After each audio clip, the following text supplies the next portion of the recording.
Are we doing a competition? Let's play a tune. Come on, Carl, you can't be bothered. Right, okay, we're going to scrap this and you're going to work Mondays again. Since You've Been Gone by Rainbow on XFM 104.9. Well, it's what the Londoners have been waiting for. It's Rockbusters, isn't it, Carl? Well, it's not Rockbusters. It's something we've done. It's a bit like Rockbusters, but it's been tweaked. Brilliant. Right? So remember that it's done with sound effects and that. Oh God! Really? What do you mean? All right, come on. Right, remember this one? We tried it before. Hold on, wait a minute. No headphones on, right? Hold on, wait a minute. And this is one you've done in the past. This is not the competition. This is not the competition, but I said, like, what song is this? Right. Smack my bitch up, yeah. Yeah. Brilliant. Smack my bitch up. Yeah. Right. So it's kind of that, but rather than just doing songs, it's that film or song sounds good. You know, when you do these things, you can't do them in the week. You've got to do them either Saturdays or Mondays. Yeah, I do, yeah. Well, I'm going to check on that, because that really annoys me. Because it's been done, so it doesn't really, you don't have to worry about it when it gets done, that, do you? Because it's done, so. Well, yeah, but I don't want you taking time out of things you should be doing at work. You're already weaseling way out. XFM's going down the tube, and you're taking the piss left, right and centre. Right, so here's this week's little grab. That film or song sounds good, so what is it? Come here.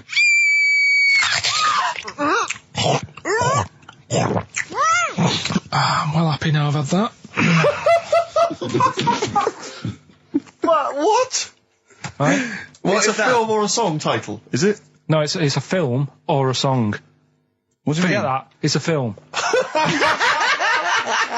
What are you talking about? That must have taken you 3 minutes. I didn't do it on a Tuesday, though, because that's cut into precious time. Have you seen how long a trial takes him? About 30 minutes. And Sorry, do one a week. let's just concentrate for a second. Okay, right. This is a film, This is a film title. The title of a film. Yeah. Play it again. Come here.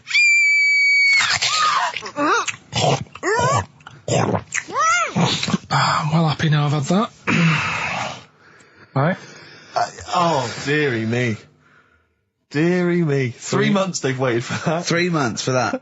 Shite. Do you want to say what the prices are? Oh, I can do. I'll tell you, there's good news and there's bad.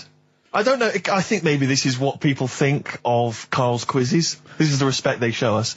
Because you know that the various companies, they'll send you product which you can include in competitions. It's a promotional tool. Yeah. They've sent us I'm Alan Partridge, Series 2, and Fawlty Towers, the complete series. Brilliant. On VHS. I mean, who's got a video player anymore, Carl? It's for losers and the working classes. Yeah, for up north. They still sell them up north, I think. Thankfully. In market stalls. It's been redeemed. I mean, I wonder how we got hold of that. Yeah. Yeah, The Office Series 2 on DVD. That was a nightmare, getting hold of that one. The best album in the world ever. It's got stuff on there. Super Furry Animals is on there. Supergrass, Gold Frap. And also the best of the Boomtown Rats, which is not bad. And a couple of Teachers DVDs. So some good stuff there amongst the VHSs. And you can win all of those treats by identifying this film. Oh, God. Come here.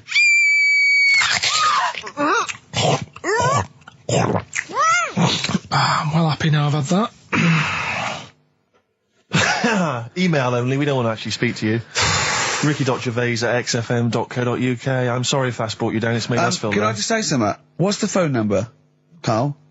08700 800 1234. 08700 800 1234. Call up for no reason, because I want Carl to answer the phone. He hates doing it. So call up and talk to Carl. Ask him anything you want, just talk to him. Okay? Right, answer the phone, they're going mad. Big Sir on XFM 104.9. He's so annoyed that you have to answer all those calls. Why did you like it? We're wasting time, aren't we? That's your listenership. No. They want to speak to you. No, that's nice and everything that people call up. Yeah. But we should be concentrating on what we're doing. Yeah, well, I do this show to annoy you. I don't do it for the money, or the kudos, or the awards. Do you know what I mean? I do it so you have to be here and do what I say for 2 hours, because you're getting away with murder here in the week. I don't like seeing that. I don't like injustice in the world. I try and fight it wherever I can. So I do it to annoy... It's good of you, Rick. Thanks for doing that, mate. Yeah. It's interesting, though, that you're passionate about fighting injustice, but you focus specifically on Carl at XFM. One of the world's lesser crimes. Being a little bald mank twat. Exactly. I know, yeah, but nonetheless, it is a crime. Look at it, look. Alright, XFM 104.9, Ricky Gervais, Steve Merchant, Karl Pilkington, not here. It's the best of. You've been voting in all week, sending your emails. So here's the clips that you wanted. And just remembered recently, actually, I was on a train coming back from hometown Bristol.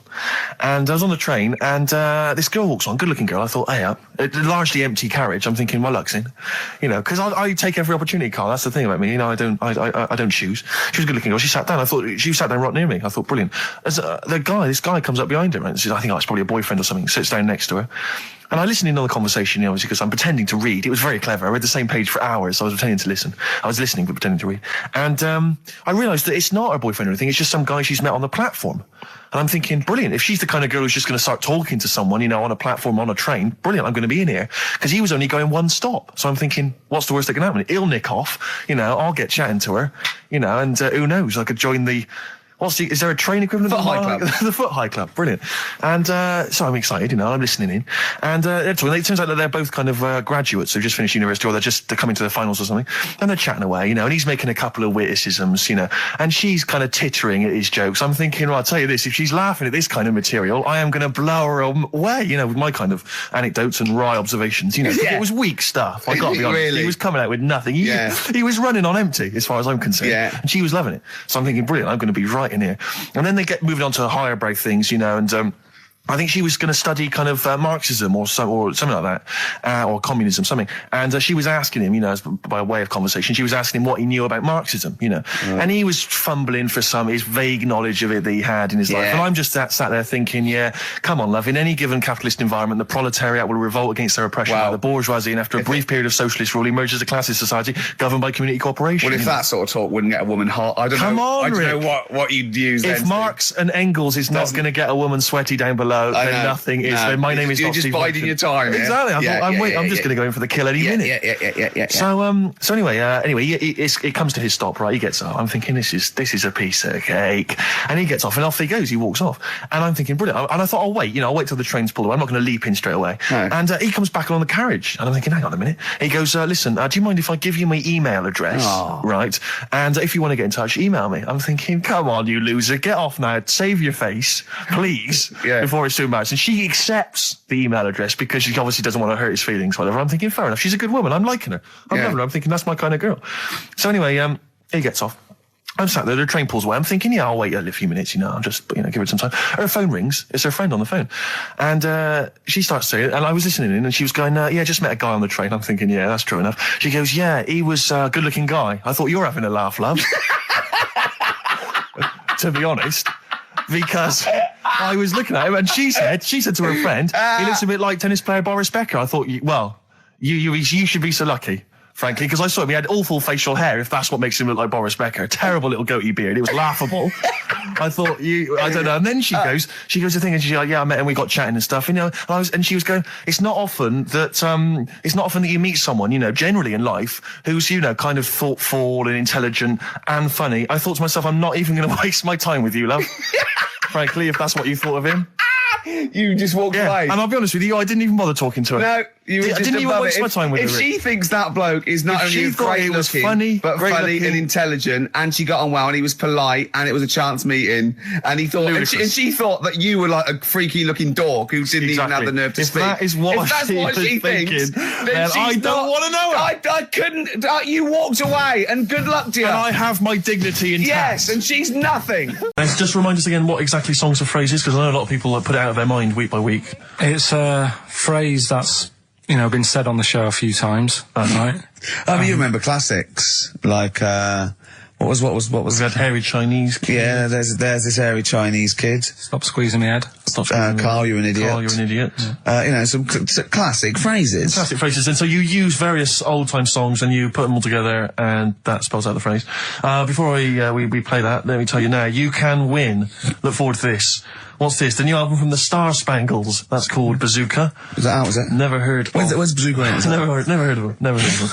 The best summer holiday album in the world ever. You've got the treats on there include the Fast Food Rockers and Laz Ketchup. Yeah. I'm waiting for their second single, because I don't know what that's going to be about. Sure. Is it going to be a bit more fast food, maybe like Pret a Manger? Yeah. Yeah, lovely.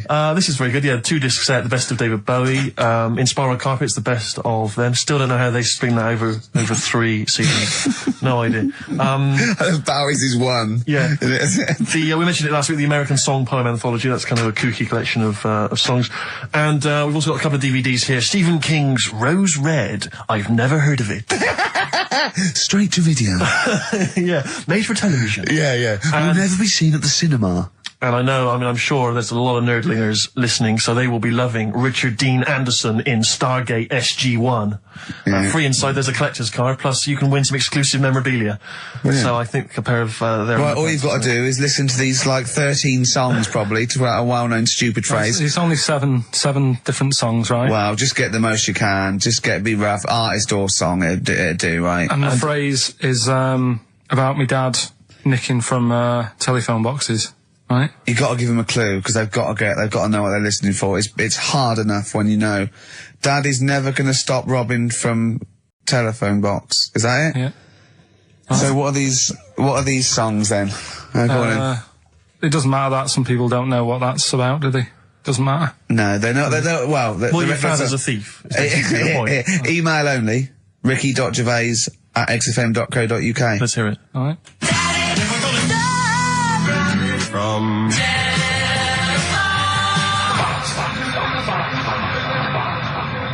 All right. Also not grammatically correct. No. So it's Daddy never gonna stop robbing from telephone box. Can I ask, because after last week's show, when you had your breakdown, you went off to Hastings with your girlfriend, stroke carer, Suzanne. Now, what does she... Because whenever we meet Suzanne, we bumped into Suzanne recently at the BBC, Ricky and I. She's always very nice to us, very polite. We have a nice little chat. But I'm always wondering, what is it that she thinks of us, really? You know, because I'm assuming you immediately go home and whinge. No, but they tortured me. You saw they tortured me on air. Now, what does she make of us? Did she listen to the show last week? Yeah, she did, yeah. She knew I was annoyed. Right. So, she sort of gave me a look like...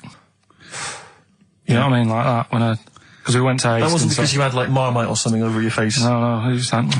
So we didn't talk for a bit, I just was getting over it. Sure. Thinking, I'm sick of this. Yeah. Right?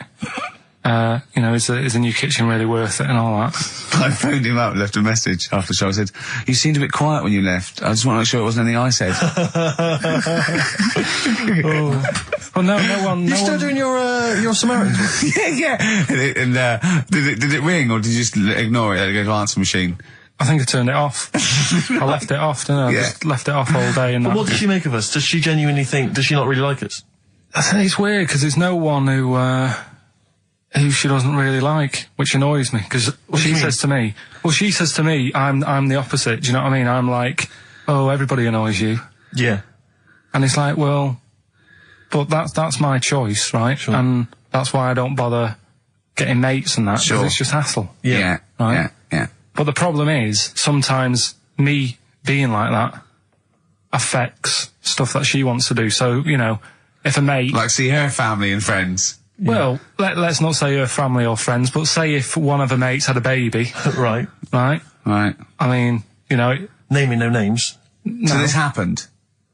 Well, I've just got to watch what I'm doing, haven't I, now? So, The builder who knows you're slagging him off and saying he nicks stuff. Yeah. So, she's got a few mates who have had kids recently. Right. Yeah. So one of them had a kid, yeah, go on. Right. And, she wanted to go and see it, right? And she said, you can come with us. And I was like, you know what I feel about babies. Sure. You've seen one, you've seen them all. Yeah. So, They all look like Mel Smith. Why do I need to see another one? Yeah. Right. And she's like, yeah, but come and see it. You get on with them. Come and see them. And I was like, it's a long way away. Yeah. You know what I mean? That's probably narrowed it down again. Yeah. So, and that annoys her, because I can't be bothered. Do you know what did you say? Did you say, oh, no, I'm not coming to see him, I don't like him? I'm not going all the way to Swindon. What is he, did he, or Birmingham, or Cornwall? Well, you know who you are, if you had a baby, sort of in the last, Carl didn't show up. And Suzanne said, what Suzanne, what the excuse did she say? You were working or busy or? No, well, to be fair, I was working, right? And they are nice people and stuff. Oh, now you're backtracking, because now, do they listen? Do they listen to the show? They might do. So you know they listen to the show. So once again, you've got an anecdote where the people who you've admitted to not liking to see their baby or care about them are listening to the show. No. Maybe I don't know. Maybe the builder's listening once again. Nice people. I like them. Just sneeze in the chili pot. When the kid's older, I'll go and see them. Just, you know what I mean? When it's got its own little character. As a baby, it could be any baby. You know what I mean? It's got nothing to offer me. I know what you mean. It could be a toy baby. But you know what I mean? It could be a bag of sugar. On our way to Hastings last week for me, you know, that's where I went to chill after the... And that's where you decided you couldn't give 100% to the public if you weren't having a good day, like me and Steve do. Come rain or shine on a tin pot radio station that really doesn't, you know, keep me in frappuccinos these days. But we'll say once again on air, this is official, and this is not to put pressure on you, that me and Steve are going away for a couple of months on the 16th of August to do the office special, and if Carl doesn't come back, nor will we, because I see it as a three-way thing, and that's the truth. Rick, you've said that a couple of times now, as though you're expecting a flood of emails and calls. Nothing. No, I'm just trying to get in pressure, because I know for a fact that they want us to come back, and I know... I think maybe, not the listeners, though. No, the listeners don't care. They don't care who stands in, do you know what I mean? Instantly, what frequency is Magic? It's 105.4. Worth checking out, because I had a great... Heart is 106.2, I think, Virgin's 105. Bloody good station. What is that? 105.8. Yeah. Which is check press good for details. But there's a new Ride album out, gentlemen. I think you're probably quite excited. It's London's Heart 106.2. It's released on the 4th of August, and it's all the BBC sessions, all the stuff that Ride did over the years for Virgin 105.8 for BBC, and this is one of them. It's called Time Over Time. I think it was from the album Going Blank Again. It's very good. Play it, Carl. I play that for Pippa, who requested some Ride. That's from a new compilation called Waves, and it's the BBC recordings that Ride made during the 90s, and I think that was originally recorded for BBC Radio 1. That's a good station. Bloody good station. That's a good station if they're interested. Radio 1. So one of the... I think they pay quite well as well. Well, I enjoyed working for them. I know we used to work for them for a period of time. Until we got fired for slagging off. Simon Mayo. I think it was Simon Mayo. Yeah. Do you remember that? I can't quite remember it. Well, we used to do this thing, Marion Hobbs at night, and we were getting a bit busy, and so we were constantly handing in shoddier work. Right, we used to like that and hand it to them. A theme there. A theme, I know, yeah. And to the point where they kept going, like every other week they go, we couldn't put it out. Why? Well, because it was the most offensive, or it was inaudible, or it was twaddle, or you didn't record it. You know, there was things like that. Yeah. And then I think the straw that broke the camel's back was Simon Mayo had just broken the Guinness World Record for DJing, and we were going, oh, that's brilliant, yeah, in the air-conditioned studio with loads of scrotes getting cappuccinos for him. That's not work. Our dad used to build walls, you know, that's work, not sitting down. If he wants to break a record for work, and we went off on things like, I know... We were going, we know birds who do leisure stuff to feed their smack addiction. Yeah. That's work. I want to see Mayo on his knees outside McDonald's giving a rent boy a blowjob and all this sort of stuff. I want to see him hanging up in some kind of leather strap. In a Amsterdam torture garden with 13 blokes jizzing on him, all with beards. Yeah. But why aren't you still there? When did Wimbledon, finish? A couple of weeks ago. Right. Found myself sat there, right? I'm not having a go. I know we've stopped Cheeky Freak of the Week and all that, right? So Christ. I'm not going to be having a go. Christ, I sat there. I'm scared. No, I'm not having a go. You've always got to remember that. Go on, just get on with it. Get on with it. I'll apologise after. I'm just saying, watching Wimbledon, it wasn't, you know, one of the major games. It was little fellas in a wheelchair having a game. Little fellas in a wheelchair. Right. But for me, I mean, you know, great. They're doing a sport and everything. Don't put it on the telly. What was up with it? There wasn't like a rally going on. No, do you know what I mean? Do you know normally, like, with well, not to Enman, but with some of the other, with some of the other players and that, they're playing for ages, aren't they? It's like, who's going to win this and that? Yeah. None of that. It was just like, hit it, net. Oh, Christ! Oh, God! I don't know what to do! And people were, like, sat there watching it as well, when they've got other games going on in there. That's what I couldn't understand. If you've paid your money to get in... Yeah. I mean, like I say, good on them if they... Do you know what I mean? But it would have been... And they all start first in the marathon. I just thought it would have, you know, given the game a swing ball or something. Yeah. You know what I mean? No, yeah, I understand. Oh, God. Yeah. There's never anything XFM in the community. Did anyone confirm? Actually, I had an email earlier. Swing ball? No, I'm not having a go, though. Tell them. This is what I'm like, aren't I? Sorry, this is recording you as well. What do you mean I'm not having to go tell them? Do you think you just said that to me? Do you think you haven't got a microphone? You just said to London, keep wheelchair sport off the telly because they can't get a rally going. You called them little fellas in wheelchairs. What? And I meant to go, what Carl meant was... What? I mean, what? They can hear you as well. Yeah, I know. It's just that they might think that I'm having a go, and I don't want them to. That's why I stopped Cheeky Freak of the Week, because some people got the wrong end of the stick. Right. And what have you. So, well, it was funny that a woman was born with deformed legs. They might think you were taking the mick. So anyway, I just was wondering if anyone could confirm. We had an email earlier, I forget who sent it in, but thanks very much indeed for it. They said that the Paralympics began this week, and apparently during the opening show, the entertainment was provided by Riverdance. Now, I don't know if that, I can neither confirm nor deny that, but it does seem rather tactless. Let's play a tune. Ricky Gervais. Don't put my name to this last link. Don't put my name to this last link. Ricky.Gervais, xfm.co.uk. Oh. Magic, Virgin, if you're listening, we are available probably sooner than we thought. You seem a little bit happier now. Oh, yeah. It was alright. I'm a bit worried. Like I say, the last thing that we just talked about, I don't want people thinking, you know, we're having a go at anyone, because it does do me head in. Because I'm the one who always has to deal with it as well when people do. What? You know, we're just having a chat about tennis and stuff. Yeah, the little fellas in the wheelchair, as you put it. Yeah, what are you worried about? Just that they think we're having a go and that, because sometimes I do have to take calls and deal with it, all this stuff, right? You don't see that. You don't see the hassle I have to go through. No, but I don't often say things where I'm likely to get a complaint from someone. But I'm just saying it wasn't meant to be taken badly, do you know what I mean? You're allowed to say you thought that the quality of tennis, because they were confined to a wheelchair, was poorer than, say, Sampras versus Agassi. I don't think that's in question. It wasn't as good a game of tennis. That's what all you were saying. You weren't saying they shouldn't play or... Wreck the grass. Right mess. Well, stop while you're ahead. I'm just saying as well. I can confirm, incidentally, we've had several emails, I can confirm that Riverdance opened the Paralympics in Dublin recently. So I'm sure that was very good, very entertaining. Leave it then. Yeah, no, I'm sure it was entertaining. They're very good. Who was it that thought? Was it Jimmy that thought it was short for Paraplegic Olympics? Really? I've no idea. Yeah, it's Parallel Olympics, isn't it? It's yeah. But as we pointed out, that would be pretty much blow football. Yeah. There wouldn't be many sports in the Paraplegic Olympics. It stands for Parallel Olympics. I'm educating, Carl. Don't let me like that. I'm educating. I'm not saying funny little fellas in wheelchairs playing on the grass. What? I'm always educating. I'm always telling you about stuff that I learn about and that. That you get offhanded over, and it's about a monkey who became king. No. No? Have you got monkey news this week? Got a little bit of monkey news coming up. What does he do? Drive to Spain, rob a bank, or get married? No, we're done all them, aren't we?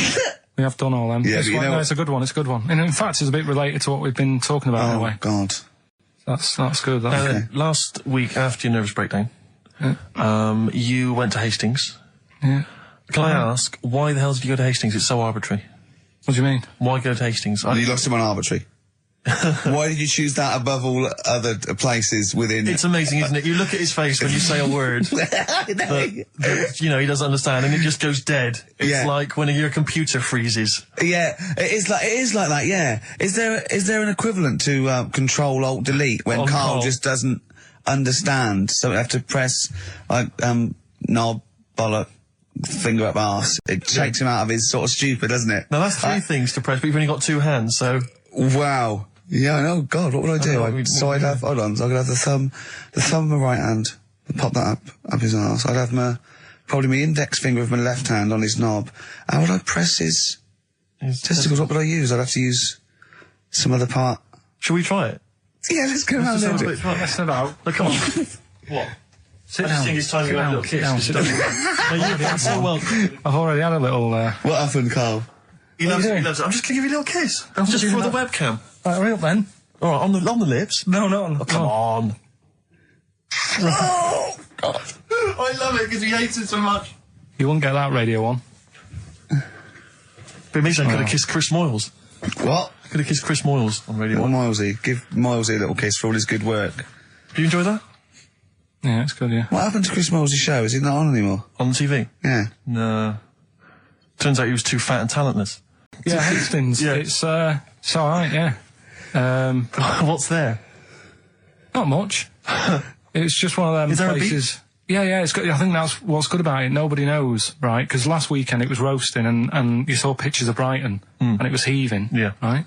Hastings, hardly anyone there. And yeah, it's got a nice little beach. Yeah. Sand? Sandy No, beach? pebbles. Well, that's alright, isn't it? You don't want the sand. Why does he want sand? What do you want sand? A little bit, don't it? It's murder building a sandcastle.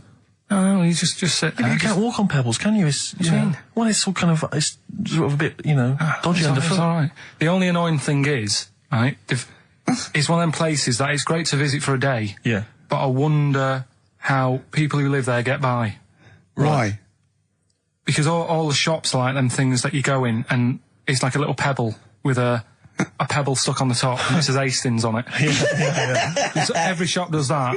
If you want bread and milk, You're done for. It's murder. Yeah. There must be a supermarket. I didn't see any. Seriously, it's all novelty things like that. Yeah. And then when I got back into London... Their houses. Yeah, right. Just covered in pebbles and, like, seashells and stuff. The funny thing is, right, it's the first time I sort of noticed somewhere like that. When you go, what do you do if you just want some Brillo pads or whatever? I'm walking in London... Never concerned me, that. Never needed Brillo pads in my life. No, but you know what I mean, the sort of things that... Yeah. It's a bit tricky to find, but in London, you've got the coverage. Yeah. Now, the weird thing is, I was walking home from... We had a drink the other night, right? Yeah. Walking down the road, and there was a shop that just sold, in London, chess pieces. Yeah. Is that the one on Great Portland Street? Round the corner from it. Yeah. Yeah. But that's... I think that's mental. I remember being in Brighton once and seeing a shop, and all it sold was the foam you put inside cushions. Yeah, there's one of those at Pentonville Road. But I don't know who opens a shop like that. I know where these things are. There's a hole in the market. Yeah. What was that shop we walked past yesterday? And it was like something really, really... chef uniform shop. Yeah. It's Dundee Street. Yeah. And I'll tell you what, I opened a chef uniform. Mainly sort of check trousers and white hats. But there must be a lot of chefs around. I'm eating all the time. Someone's making the food. Yeah. The funny thing is, on the chess shop, right, they mustn't have been doing that well. And someone must have, the bosses must have been sat there going... Not really working this, is it? Yeah, right? People only buy one chess set in their life. Yes. Right. Yeah, but the funny thing is, on the door, it's just said, come in and browse. Which I thought was odd. Did you? No, it was shut. Right? but the funny thing is, right, so you can imagine them sat there going, oh, it's not doing that well. And it's changed. They've actually changed the name of the shop now. Yeah. And now it says chess and bridge. Right, they've had to expand. So they've opened it up a little bit. Yeah. Yeah. But still... What do you buy for bridge, if not I don't know. cards? I don't know. I don't know, I don't play bridge, but I don't know, I don't think you need a lot of stuff for bridge, except a pack of cards. I remember going... a table. When I was on... 3 friends. On holiday once in Devon, past a shop. I don't know, if you ever need an antique marionette, let me know, 'cause I know where there's a shop. Okay, yeah. Antique marionettes! I know. Again, you only need one, unless you're a collector. I want to know who goes into this business. Well, son, what are you doing? Going to university to do law, father. Well... There's a factory there that makes the little plastic bits that goes on the end of chair legs. Do you want to take it over from me? We're not ready, no. It's all set up. Yeah. It's all set up. Oh, God. All right, Dad, but just for a couple of years. Someone's got to make them. Someone's got to make the little plastic bits that go on the end of chairs. Well, if you make them, call us on 123497734. Weird though, innit? Weird though, innit? Right, listen, songs of phrase answers next. We'll go out of the way. I'll tell you what, play it once more so that people have got a chance to actually enter. Hang on, keep talking. Oh, I can't be Should be ready, Carl. This is terrible. Here we go.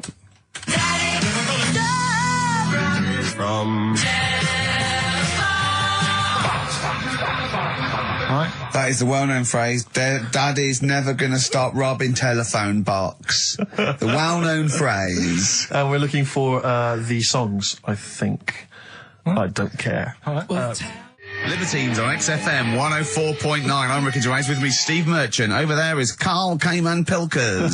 I'd be great for Heart. You really would. Wouldn't I? You really Virgin, would. I'd probably. BBC Radio 2 would be my favourite. All one. Late night one would be good. All good stations. All professional stations. Yeah. 4 weeks to go. 4 weeks to go before we may give up or we may come back. Who knows? It's all up to Karl Pilkington. Can I just extend an apology? I was a little bit crass earlier, and I made some unsavoury remarks about Radio 1 DJ Chris Moyles. I'd like to apologise. Funny man Chris Moyles. I would like to apologise for that, but it gave me an idea. You, the listeners, who do you hate?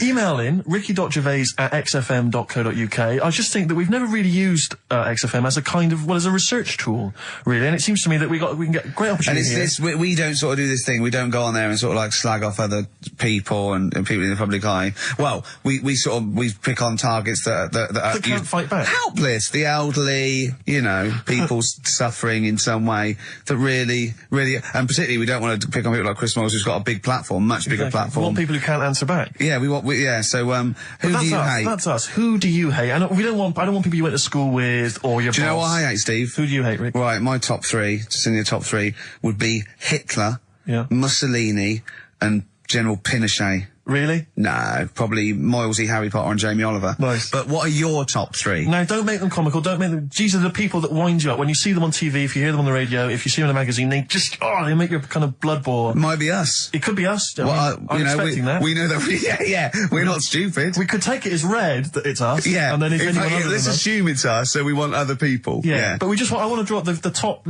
5 people. I don't want to hear things like Tony Blair and Jeffrey Archer and fascism. No. Just people who make your flesh crawl for no fault of their own. Well, really? Well, sometimes their own, because they're talentless or fat. But that'd be good. That'd be a good long-term poll over the next 4 weeks. And then in 4 weeks' time we go, well, we're off. We're in the top 10. Exactly. But here are the other 9. So I think it's just genuinely going to be quite interesting. So ricky.gervais@xfm.co.uk. Maybe who you hate and why. It's like giving a reason in the diary room. Yeah. You can't just nominate someone. You've got to say and why. Sure. But if you can't be bothered to write and why, just nominate. Yeah. Because that means we've got a lot of reading to do if they start doing that, Rick. Yeah. Keep it down to one sentence. Yeah. So the reason to be so-and-so because they can't walk. Something like that. Sure. Maybe. Now then, we were playing earlier songs of phrase. We have had... I mean, the answers I could literally count on the fingers of one hand. Now, the right answers, even less so. But, do you want to play it once more, Karl? Oh, God.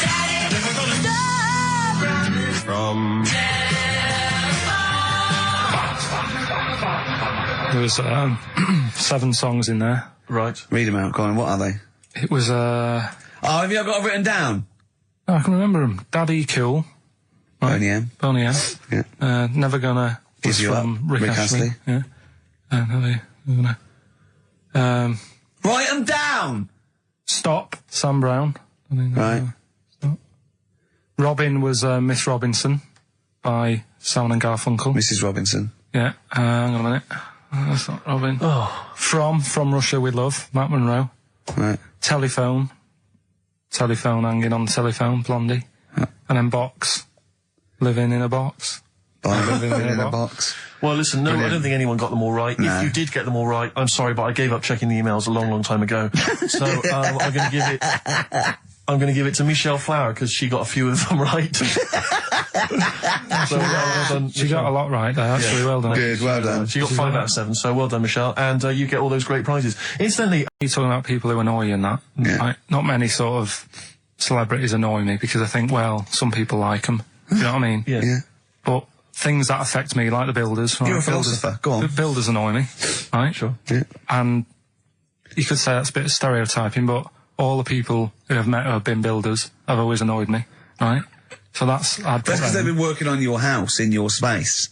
I mean, that's like all the builders that have been round your flat making a noise when you're trying to get some sleep have annoyed you. Well, that. Brilliant. But also someone in the office in the week, right, who works here. Yeah. He's a good lad, named Lenny, right? It's called Lenny. he proposed to his missus using XFM. So like he popped in Zoe's show. Right, his girlfriend sat out there. She didn't know what was going on. She was asked to come in. Even she wasn't listening. She was out there. she probably had a Walkman on or something. Yeah. Well, just that. She was just to Jono. He had to fax Jono with the request. Dear Jono, I am broadcasting from XFM at the moment. My girlfriend's listening to you. Oh God, London's Hot 106.2. Great stuff. But it's just that thing of like abusing your position. I think annoys me. Do you know what I mean? Yeah. Because I just was thinking, if he worked for a cab company, would he have done that over? That's one of my hates. People who abuse. Do you know what I hate? Dictators who have just sort of like they've got there by unfair means. Now they're sort of like hurting the like little people and that. Really? Yeah, that's what I hate the most. Yeah. Do you know what I don't like? What? Famine. No, it winds me right up. Famine and disease. Oh, I get so annoyed with it. Tune from Wilco. This is called I'm the Man Who Loves You. It's the big one. It's what people tune in for. They probably tune in about 10-2 these days. For Monkey News. With, Karl Pilkington. Can we hear the jingle? Only 4 to go. Oh, chimpanzee, that Monkey News. Right, this one's about it's been emailed into me. Right. I haven't really had time to check it out this week. No, you're joking. Been busy. Ooh, I hope it's not stupid. Goes back to 1908, and the person's saying it's a good story and that, and they're surprised I haven't picked up on it yet. Right. The Olympics, right? In 1908 in London. Apparently it was meant to happen in Italy, but it was cancelled. Don't know why. Right, and it happened in London. Anyway, 400 metres. Right, it was meant to. There was a fella who was going to do the run, right, and the favourite to win it was this Bulgarian guy, right? Who was like a newcomer. Okay, these are a few things it cannot be. One, he injures himself, so a monkey steps in and wins.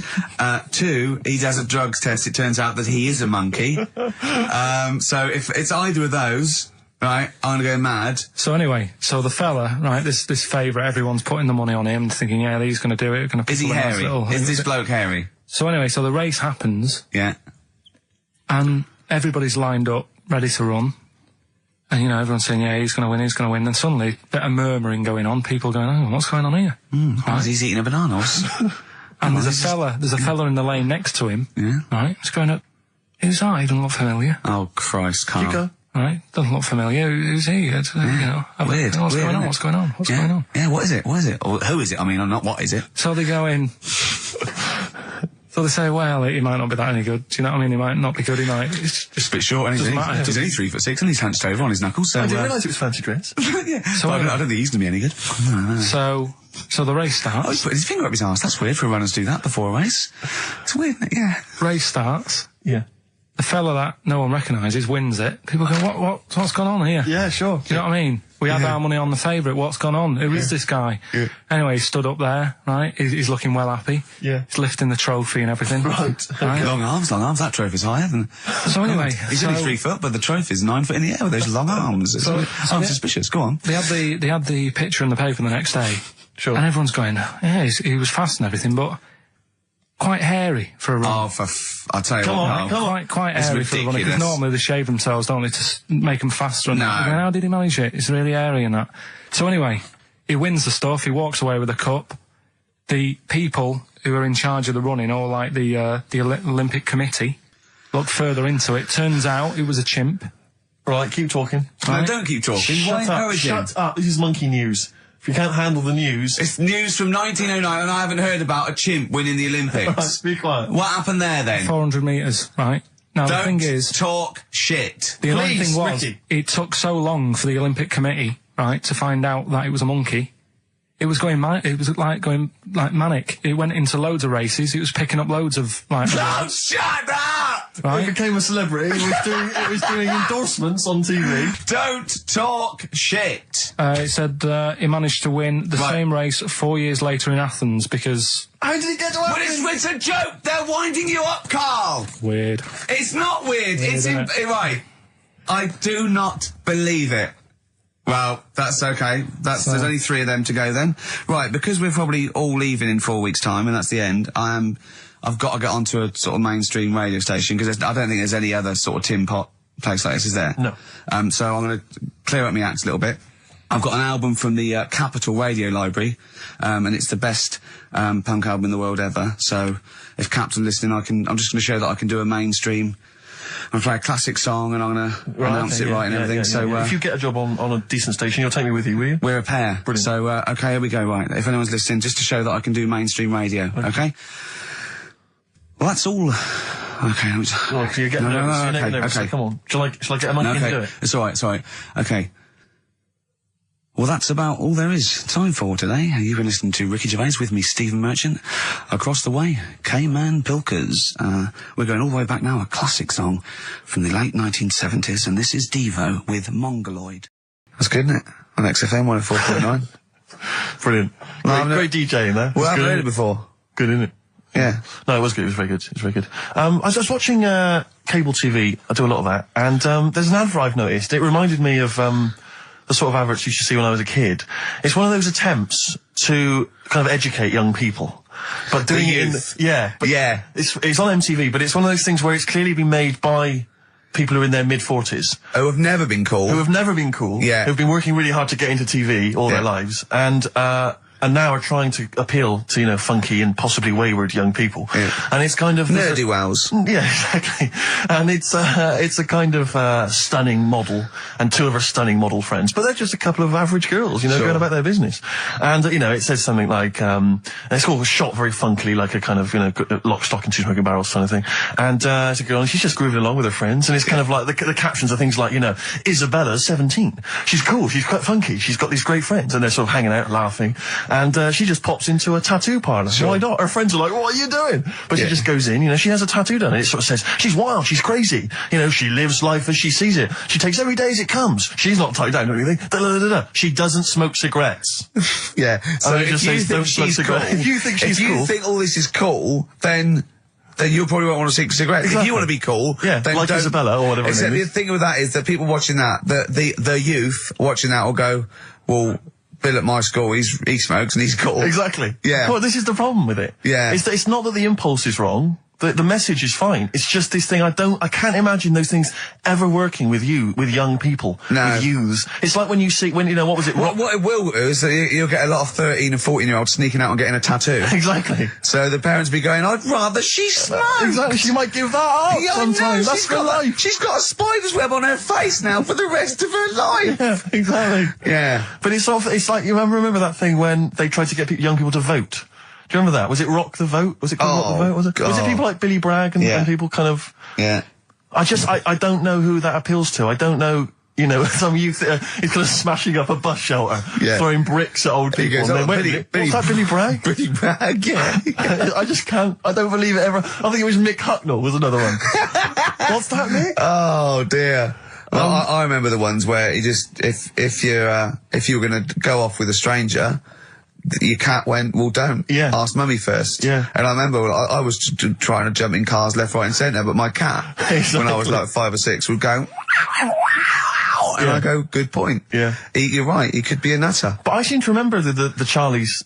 The Charlie Says. It was Charlie Says, wasn't it? Yeah. Charlie Says. Charlie Says. I always find them really unnerving. He lived in that really eerie kind of world where you never really saw anyone. Yeah, but it was very kind of, it was very eerie. It wasn't a very kind of comforting world. They hadn't spent a lot of money on the cartoon. No. But I always got the sense with him that he was probably really quite lonely. But I like the fact is that he had a cat. Mummy was so pleased. But by the time I came out, they'd gone off and I missed the picnic. But Mummy was so pleased that I'd asked her. She gave me an apple. No, I think Charlie got something he liked. He gets a fish, right? I was thinking, an apple? No, I seem to remember it being that... I'll get an apple anyway, get me some sweets. Yeah, or a tattoo. I always thought there was a con when your parents got you some clothes you needed for Christmas. I'm not falling for that. Exactly. I'd go, look, I'm getting the clothes anyway. I want battling tops. But the Charlie says, I seem to remember when they asked him to go off for the picnic, by the time he'd asked Mum, because she was on the phone, I don't know who she was chatting to in the middle of the day, the kids had gone, and I seem to remember one of her clients. Exactly. I seem to remember that he said, don't worry, it was fine, because Mum took him and Charlie on a picnic. Not as good. Who'd rather go with your mates, or with your mum on a picnic? And your cat. Yeah. I mean, I think they were friends. There's Scotch egg sinks of fish. Well, I had to bring it for Charlie. Don't bring raw fish in the picnic basket. I think they weren't friends of his. They were just local kids who go, let's go and ask that weirdo with the cat if he wants to come down the park. Let's go and ask the weirdo who thinks the cat can talk, and then run away when he goes to ask his mum. When he goes off to ask his mum, they're just going, ask your mum, ask your mum. Yeah. Hello, hiya. All right, we're the local lads, the cool local lads. We smoke, we got tattoos. Do you want to come and play with some puppies in the disused mine?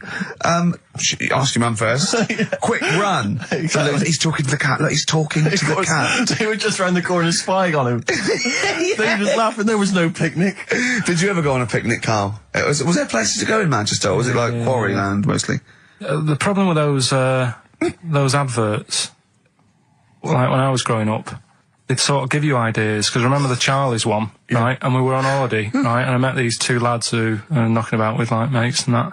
And that advert came on, and we thought it'd be a good idea to wind his mum up, because this advert had just been on saying, kids are going missing in Wales, right? Yeah. So we said, this will be a good laugh. We put the kid in the wardrobe. His mum came back from shopping. We said, he's gone missing. We haven't seen him for hours. That's terrifying. I know. That's appalling. How old were you? About 13. And what was his mum? She must have been. Yeah, she was going mad, and that's when we thought, oh God, we've gone. Will we say anything? Will we pretend we don't know where he is? Open the wardrobe, he'd suffocated. Yeah, that's horrible, Carl. I know, but Such it's just what you do, isn't it? It's just what you do. Well, no, you do. What do you mean? It's just what you do. But what was it? Was he in the wardrobe? Was he listening to this? Why didn't he go, Mum, it's all right, when he heard her crying? No, she wasn't crying. She was just panicking and screaming a little bit and that. Screaming a little bit. Okay, we'll tell her when the screaming starts. Exactly. Yeah. And then what's the other thing? Like on the same, all this was going on when I was growing up. And one time we're on holiday, and my mum says, right, if you're going on the beach, it's a big beach. But if you're going to go out and play there, I need to know where you are. So where are these bells? Where this cowbell around your neck? She gave me a balloon. Good idea. A balloon, and it just, sort of attached to my arm, so wherever I was playing in the sea and that, you can see the balloon and that. Brilliant. But then the problem was, everyone else thought that's a good idea. And it was just like loads of kids with balloons and that. Oh, I ruined it. So that didn't work. Yeah. I had to bin that idea. Weren't you in a car park once? Oh, no, it was New Year. And we were all gathering up, like in Trafalgar Square at New Year, everyone gathers and they have a big kind of party and stuff. Well, in Bristol, they do something very similar on a smaller scale. And I was there one New Year, I was with my friends, and I for some reason I picked up a balloon during the evening. I don't know where I got it from, but I was holding this balloon, and these girls came up to me, and I thought, yeah, nice, maybe a little New Year kiss. They came up, they said, hey, are you going to be here for a while? And I said, well, yeah, I probably will. They said, it's just that we've arranged to meet back at you at midnight. What do you mean? Because I was so tall I had a balloon. I was towering above everyone else. I said, what? They said, we're going to meet back at you at midnight. They said, don't worry, you can go about your business because we can see you wherever you are. This is where Nelson's column is. No. No, this is in Bristol. Oh, right, okay, yeah. And so I'm sort of wandering around, and then at midnight these two girls turn up again, and some of these lads come and meet them, and they're sort of laughing and joking. I'm thinking, they're probably going to invite me back to a party. I watched them get in a cab. They went off. They had a wild night. But then I did have a balloon, so it was a great New Year for me. I did have a balloon. Oh, should we have a little bit of Tupac? Yeah, if you want. Yeah. There's a great lyric in this. It's picture me rolling, right? Mm-hmm. But at the end, he's saying about look at me now. I'm drinking Remy and I'm in a Rolls Royce. And he goes, oh yeah, I forgot the DA. Can she see me from here? Can you see me, ho? And I think this is like District Attorney turning on the radio and Tupac going around going, can that ho see me? She's going, yeah, I can see you. Yeah, it's brilliant. Tupac. I'll tell you what, we should get rolling. Rockbusters. No. All right. No. Well, he has done it. He just said that he was worried about it because we said it's the last one. What do you think, Carl? I just don't think I mean, can I just say now, Carl, seriously, I'm only responding to what we're getting on the email, which is people do not want Rockbusters.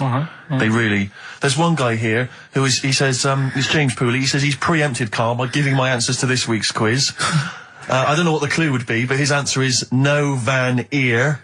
Nirvana. Yeah, good. Nirvana, yeah. That'll be sounds like one. Number 2, he's just guessed. I don't know again what the clue would be, but the answer is Kid Creosote. Yeah, that's good. That's a typical Rockbuster. That is brilliant. That's a better game. And the last one is Harry Seacombe. Yeah.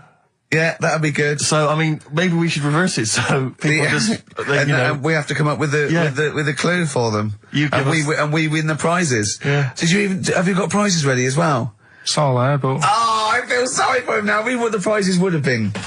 I'd rather just give them away to the first person to email in, frankly, than have to go through the torrent of Rockbusters. Oh, God! Look at Carl's face! I wish you could... Oh, can't we get this on telly just for Carl's face? Hey, I'll tell you what we could do, Steve. You know, like Smiley Miley and that used to take the Radio 1 Roadshow out? Oh, man, that would be amazing. Come on. Should we take it out? Hello, Bournemouth. Yeah, how many miles have I done? Don't care. No, should we do this? How many miles have we done? Well, XFM's down the road. Yeah. 1. Yeah. Should we take it out the road just so they can see Karl Pilkington? To be fair, though, I mean, you're not really keen to leave W1, are you? Oh, we wouldn't. Right, so where exactly would we take the roadshow? We'd do it outside. Outside the building? Yeah. Right, okay. And what would we do? It's called a roadshow because it's in the road, and I imagine, isn't it? And we'd give away T-shirts? Throw in T-shirts, and then we'd have a band. We'd have band playing. What was that band playing tonight? I forget, something Diesel, was it?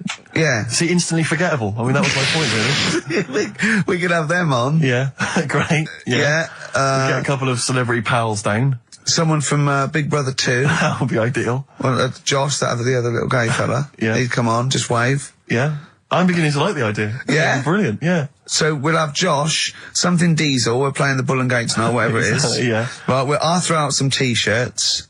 Yeah. And then, Karl will do a live Rockbusters. Yeah? Well, I don't know. Do you want it?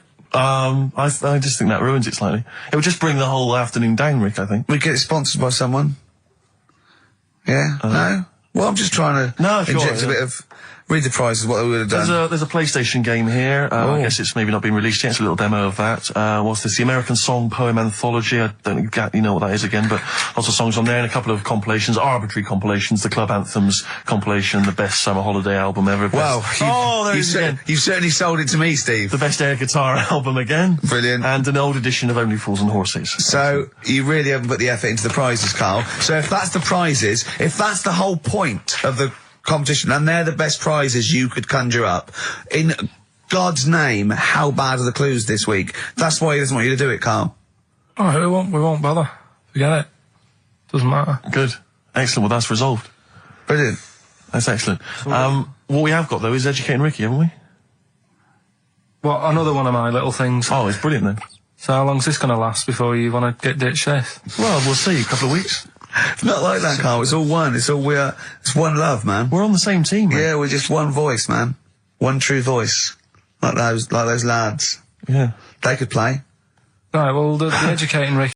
Get it sorted. Well, I think we should have a White Van Man session. Oh, White Van Man. I think people tune in for the White Van Man session. session. People who haven't tuned in, they don't know. If people aren't familiar with this, The Sun runs a column every day which is asking some punter from the street their views on the week's big events, and we just thought, why not hijack that idea, but apply it to Karl Pilkington. Karl? I haven't seen much news again this week. You've not seen much news? Don't worry, I'm sure you have an opinion on it. Just give us it from your heart. So, Gladiator. Okay, so, well, on the subject of Gladiator, what do you make of Russell Crowe's appalling behaviour at the BAFTAs? This is, I heard a bit about this. This is, when he got some director or something, because... Director or producer and threatened him, because they cut his bit, didn't they? Yeah, they cut a poem that he'd done during the acceptance speech. I watched it on Sunday night.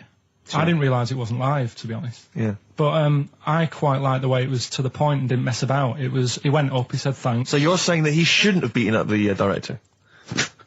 Is that what you're basically saying? It's a bit over the top. You thought I mean, if you didn't have time, if you really, I mean, what's the poem got to do with the film anyway? He was an awards. So do you think it's ever justified to beat up a TV director if you're a major Hollywood star?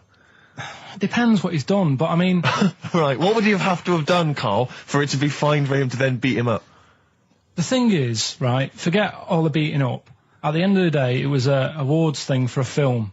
The poem had nothing to do with the film. Yeah. So go up, collect your award for that thing. And if he really, really wanted people to hear about this poem, he could have photocopied it and left it out the entrance and said, on your way out, this is a really nice poem, pick one up. No, but the thing is, he knew it was televised, so he knew by saying that poem once, he was reaching 5 billion people. That's a lot of photocopies. Do you see what I'm saying? I'm not saying he was justified. It wasn't a poem award. If it was an award show for poems, you'd say you can't cut it out. It'd be like doing the top 40 and then going, number 1's good, but we haven't got time for it. But it's a films thing. Okay. And he went up and he got the award for the film. Which film was it for? I don't know. But when I wanted to give you results, I said, let's give Carl his results. Steve went, no, we should introduce people to Carl again, just remind people what Carl's like. And he's so right. I'm so glad we did this first. Am I right, though? Carry on, Steve. Okay, the next topic. What about this big debate over whether Kylie Minogue's had a bum job? I'd have to see it. Next. Okay. Anyway, Carl, look, let's have a little quick session of White Van Man. For those that don't listen to the show regularly, The Sun, as you know, has a section called White Van Man where a member of the public gets asked their opinions on the week's big political and social hot potatoes. Carl, we just thought it would be fun if you answered some of the questions. It's not so much questions, it's just your views really on these big news stories. What do you make of Olympic ski hero Alan Baxter testing positive for drugs? What did he do? Well, he won a gold medal in the Olympics, and he was a skier. Right. And he won gold medal, and they've just tested him positive for some kind of illegal drug. But what, I mean, if he did, why take drugs to ski?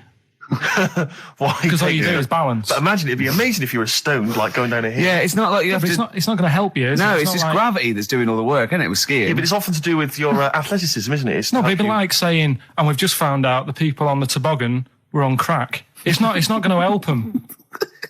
You sit there and you go with the flow, and you try and you hold on.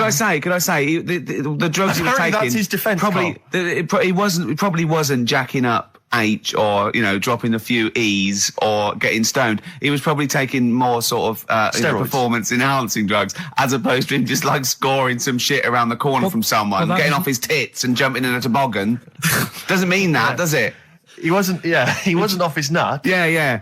You tested you pissed out your head. But why doesn't he just say, don't be stupid, why would I do that? It's just not going to help me out. But it is, isn't it? Because performance-enhancing drugs do. Wait a minute, Steve, wait a minute. Carl, right, look at this way. Okay, look at me, yeah?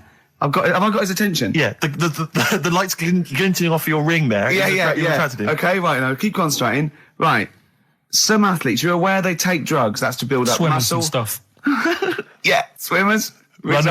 Runners, yeah. Not only do they help build muscle, right, but they can actually, give them a boost performance-wise, yeah. Sort of like steroids and all this sort of stuff, right? So that's the sort of thing we're talking about, okay? Right. So again, he wasn't on a bomb before. What? Why would that help you when all you've got to do is balance on skis? Not when you're at the Olympic level. Yeah. There's a lot to do with, your body and your legs. It's practice, isn't it? It's like, if you've skied for years, then you've got good balance after a bit. Oh, do you know what, Carl? Do you know what? You've made a mockery of drug taking. Well done. Yeah. Right, next one, Steve. I hate this. Okay, what about the fact that the pension crisis is going to force Britons to work into their 70s, Carl? You might have to carry on working into your 70s before you can claim a pension. I think it's a good thing. Because you see a lot of old people who look bored. Okay. And I honestly think if you keep your brain busy, you'll live longer. Yeah. It's only when you actually shut down, right, that's when your body sort of dies because it doesn't feel it has a purpose. Yeah. It's like if you've got flu, keep going to work. If you have a day off, you just feel worse. You'll mope about at home. Doesn't do you any good. What about where do you draw the line there? What if you say lose a finger, pop into work? Depends. If you can't concentrate because it's painful. But what if you're a typist? You're not going to type as many words, but you'll do more at work than you would having a day off at home. Sure. Okay. Right. Steve, it's time for... White Van Carl. We should definitely get some jingles. I think the show sort of lacks jingles, I think. Yeah. Noises. Yeah. Funny sound effects. Yeah. Well, that's... Wow. Yeah. What's Mr. Nosy Neighbour interested in? Hello, what's going on here? Oh, we should definitely get some pre-recorded comedy noises, Carl, for next week. That's my job, but unfortunately I'm busy reading about Hitler.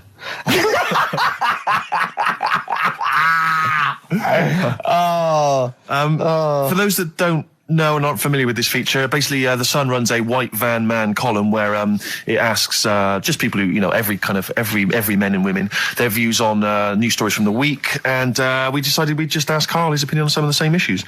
This week... Not like us to rip off another idea and just use it for our own...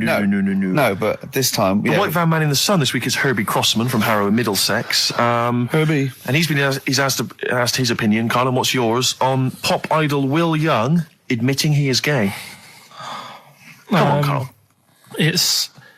I don't understand what the big deal is, to be honest. Okay. No. Talking to different people about it, and they've said, it could affect the sales, girls won't like him anymore, which I think is rubbish. Yeah, because it finished George Michael's career, didn't it? Oh, yeah, and I was thinking when I was growing up, right? And Freddie Mercury. I was into Kim Wilde, right? Sure. Now... And her kids. You're not going to tell me she's gay, are you? No, but if they said, she's a leather, right? I wouldn't say, right, that's it, I'm taking kids in America back to the shop, I'm disgusted. Sure. I liked her. Yeah. I don't think I'm ever going to, meet her and marry her and that, so what does it matter? Yeah. Will Young, he's a good voice, he's gay, a lot of gay people in the world. Georgie boy was gay, I guess. There you go. Nothing more and nothing less. The kindest guy I ever knew. So Do you Bowie? No big deal. That's one of your favourite songs, isn't it? Brilliant. Kidding of Georgie Parts 1 and 2, isn't it? Yeah.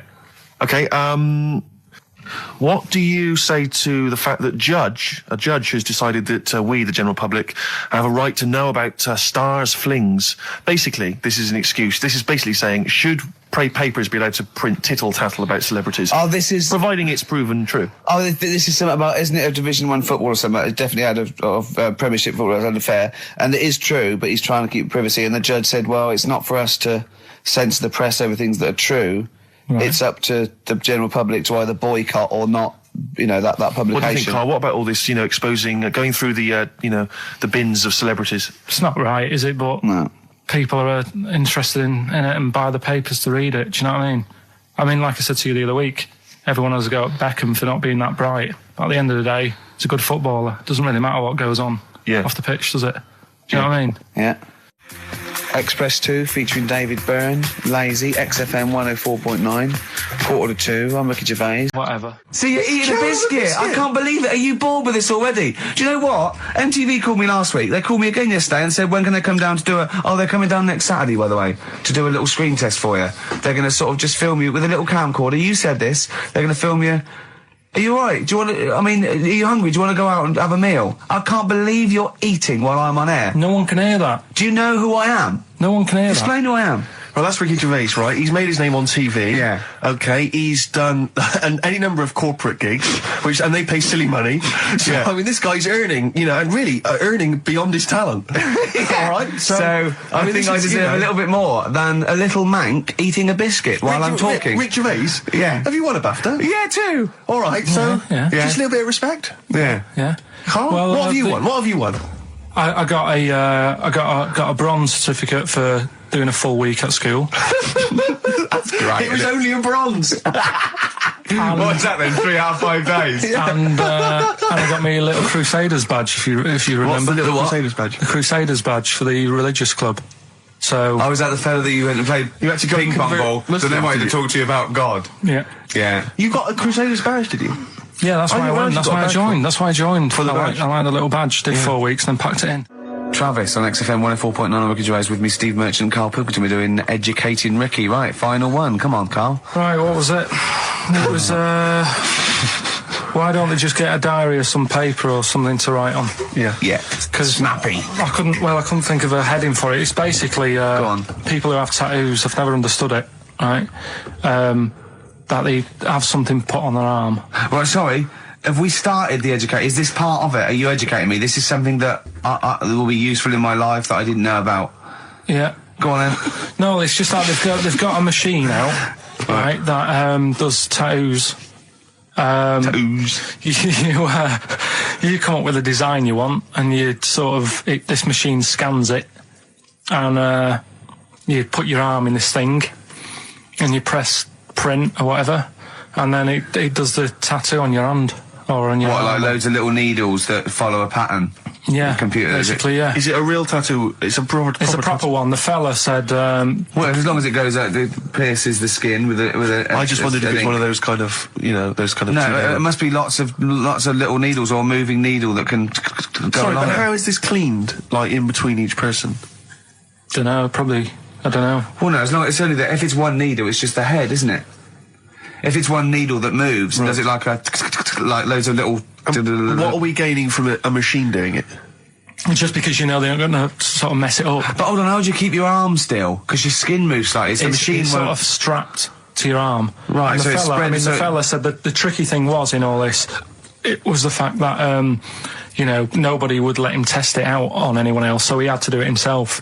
But did it work? Because the thing is with a tattoo artist, they can see when your skin's moved and they can see what they've done and they keep wiping it and looking, whereas a machine's just got to trust itself. Yeah. So I think one needle could go wrong. If it was a lot of needles, that it just came down, like, 1,000 needles that was an imprint. Yeah. But obviously I'm asking someone who hasn't delved any further than there's a machine that can give you a tattoo. That's all you've got at the moment, isn't it? Well, yeah, basically. That's all you've got? I mean, that's what I've got, because I'm not a fan of tattoos. I don't... But where did you read this again? This was... Internet? This was on the internet, yeah, it was, yeah. Okay. And I just don't understand why people do it. That's what got me attention. Because me... Sorry, what have I learned from this? That if you wanted to get one, you can get one done by a machine now. People say machines are sort of taking over and that, and there's another one. But it's just the fact. I mean, I don't know. So give us the snappy title of this education again. Why don't they just get a diary or some paper or something to write it on? That's what I always think when I see people with loads of tattoos. Like there's that fella who we were talking about the other week in Scotland who was covered 99% in tattoos. It's just like, what have you done that for? Yeah. Do you know what I mean? You can't get rid of it now. You've done it now. Yeah. One of my uncles, like Tattoo Stan, he's just caked in them. Tattoos. Right. I don't think he's my proper uncle, but it's just like my dad's got... Tattoo Stan! No, my dad's got... That's a province in Russia, isn't it? My dad's got loads of mates who... When you say he's not your proper uncle... do you know, like, when someone comes around with, all right, Uncle Stan? Yeah. Do you know what I mean? And there was, my dad had loads of mates like that. There was John the Screw. Right. So he either works in a prison or he likes to have sex. Cabbie. Cab driver. Okay. There was Jimmy the Hat. I don't know what he Jimmy did. the Hat? Yeah. And, did he wear a hat? No. No. There was Fred the Veg. You sure he wasn't a relative? Sorry. Fred the Veg used to get us like big bags of potatoes and that. Fred Veg, okay. And there was Tattoo Stan. Right. And he was just caked in them. And I used to always look at him thinking, why have you done that? I must have only been like, 6 I or suppose 7. if you're born with a name like Tattoo Stan, exactly. you're destined, aren't you, were really? they like a 1950s gang? I'm worried about... I'm worried about... doing a bank job. What was his name, the Hat? What was his name? Jimmy the Hat. I'm worried about Jimmy the Hat. Yeah. Not having a hat. I don't understand it. Are you sure he didn't have a hat? Not when I met him. Did he ever wear a hat? I didn't see him that much. Do you think it was a joke, like, when your mate's sort of like, 8 foot and huge, you call him Little John or Tiny? Do you think... the fact that he never wore a Yeah, hat. they went, hold on, I've noticed something about Jim. Go on. No hat. And I go, oh, true, let's call him Jim the Hat. Jimmy the Hat, yeah. But my Uncle Stan, he had like loads of them. He did them himself. Oh dear. And it was always that thing. God. What was it things like? He had like the cross. cut here, made in Britain. And if you're going to do them yourself, I'd say at least make sure you're sort of a good drawer. Yeah. And don't do it in a mirror so it comes out backwards. Well, that was the other thing. But like, I remember he did. Names are all right. He had like all his kids' names down his arm. And, what are they called? Yeah. Oh, God, it's Tattoo Stan Jr. Yeah. And Paul shits to bed. I'm trying to. Oh, Wabbai Kate. Yeah. But he had, Frankie never amounts to anything. Oh, God. So he had like. Johnny, I don't think he's mine. Did you see Paul Hogan? How does a fish work? Darkness growing on me. XFM 104.9. I'm Ricky Gervais, with me Steve Merchant and Karl Pilkington. I lost him, didn't I, in a little conversation. Yeah, you were talking about quantum physics, to be fair. Yeah, I was explaining what a black hole was, because we were talking like that as well last night. And just halfway through, he just went, yeah. And put his headphones on. Yeah. Brilliant. Yeah. Oh, the thing about Karl is he speaks with such authority about things that he thinks he knows about. Monkeys. And when you try to explain to him about stuff, he goes, no, of course ghosts exist. And you try to explain to him why it's conceivable they don't. No. He can't be bothered with that. Yeah, you did all your learning at about 12, didn't you? Yeah, but I'm still picking bits up now. Said without irony. Oh, brilliant. What have you learned recently? Anything interesting recently you've learned? Darwin, that's why I was asking you about him. Right. Yeah, Darwin, we know what you did, didn't you? I don't know what he did. I just read the other day that they've got a treatment for whatever illness he had. I thought it was a bit late. Can you imagine that, saying that to his family? What did Darwin do? I don't know, you were just trying to explain it to me, but I'm busy doing stuff, aren't I? I can't take it all in whilst I'm sorting the ads out, putting CDs in. You know what I mean? Ticking off the knob news. No, but he formulated the theory of evolution based on natural selection. Yeah, but wait, though. Do you think that's good? Do you think he's well done? You're impressed with that? Because you're not impressed with things like, you famously said, Newton, so it said gravity, but it was already there. If we'd have been floating around, it'd been a problem. We weren't, so keep out of it. That's what you said. You said Einstein. I've never used EMC squared in my life, but the bloke who invented the video recorder, I watch one a week. So I wonder if you're impressed by Darwin formulating, I think, the most important scientific theory since Newton's laws. Has it made a difference? Or whatever he said, would it have happened anyway? You can't do that. You're not allowed to say that. You can't say, oh, well done, I'd have found it eventually anyway. You can't do that. You've got to give people their due, do you know what I mean? But now it's difficult to find stuff because there's less to find out now. It's not a competition. But on what scale? On what scale are you looking at? Why do you mean there's less to find out? Well, now, I mean, they're bringing stuff out that... Do you know what I mean? It's just... The iPod. Well, yeah. Sure. Didn't see the point in that, the iPod. Now, what he was saying is, if you send a man to the moon, right? Yeah. He was saying to the fella in the rocket, it would seem like 20 years to him. Yeah, not the moon, but yeah. No, it was. That's what it said. It said the moon. Well, it wouldn't, because it's only about... No, but listen. So it took 20 years to the fella, yet people who are on the Earth, it would seem like 2000. Yeah, because time is relative, not... I don't... What do you mean? Right. Well, listen, the fact is that it's tending towards the speed of light where it really makes a difference. They've even done it with atomic clocks, where they've sent one up, even in Concorde, and it's like 0.01 of a second difference. What is the watch? Yes, yeah, because greater speeds. But why does speed affect how a watch works?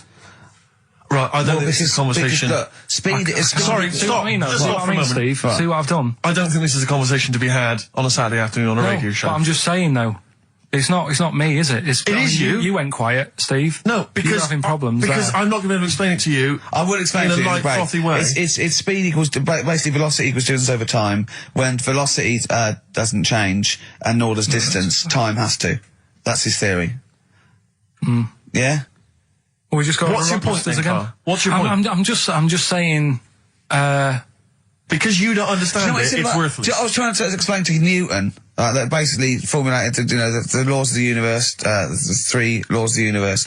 Even playing snooker, I'm trying to drop something. I was going, well, equal and opposite reaction and all these sort of stuff, right? And he was going, what did he do apart from the apple on his head with the gravity? And I went, well, what do you mean? And he went, well, why was it a problem? If we had been floating round, I'd have called him in. But since we're not, we don't need him. Yeah. That's what he said. Play a record. Yeah. You're a buffoon. So there's these 2 new kinds of frogs, you said? You're joking. What? A monkey had a hat? The monkey had a bicycle. I Believe in a Thing Called Love by The Darkness on XFM 104.9. Last show. Possibly the last ever show. It's up to the K-Man. Little Pilky. Baldy Pilky. Little whingy Dimmu Manco, as he's called his Latin name, Dimmus Mancoid. All right, Carl? All right? You're going to miss this, aren't you? Nope. Right, Steve, something they do now, right, they've got to do by law when you're buying, right? I was looking at one in London, right? It's haunted. They've got to tell you now.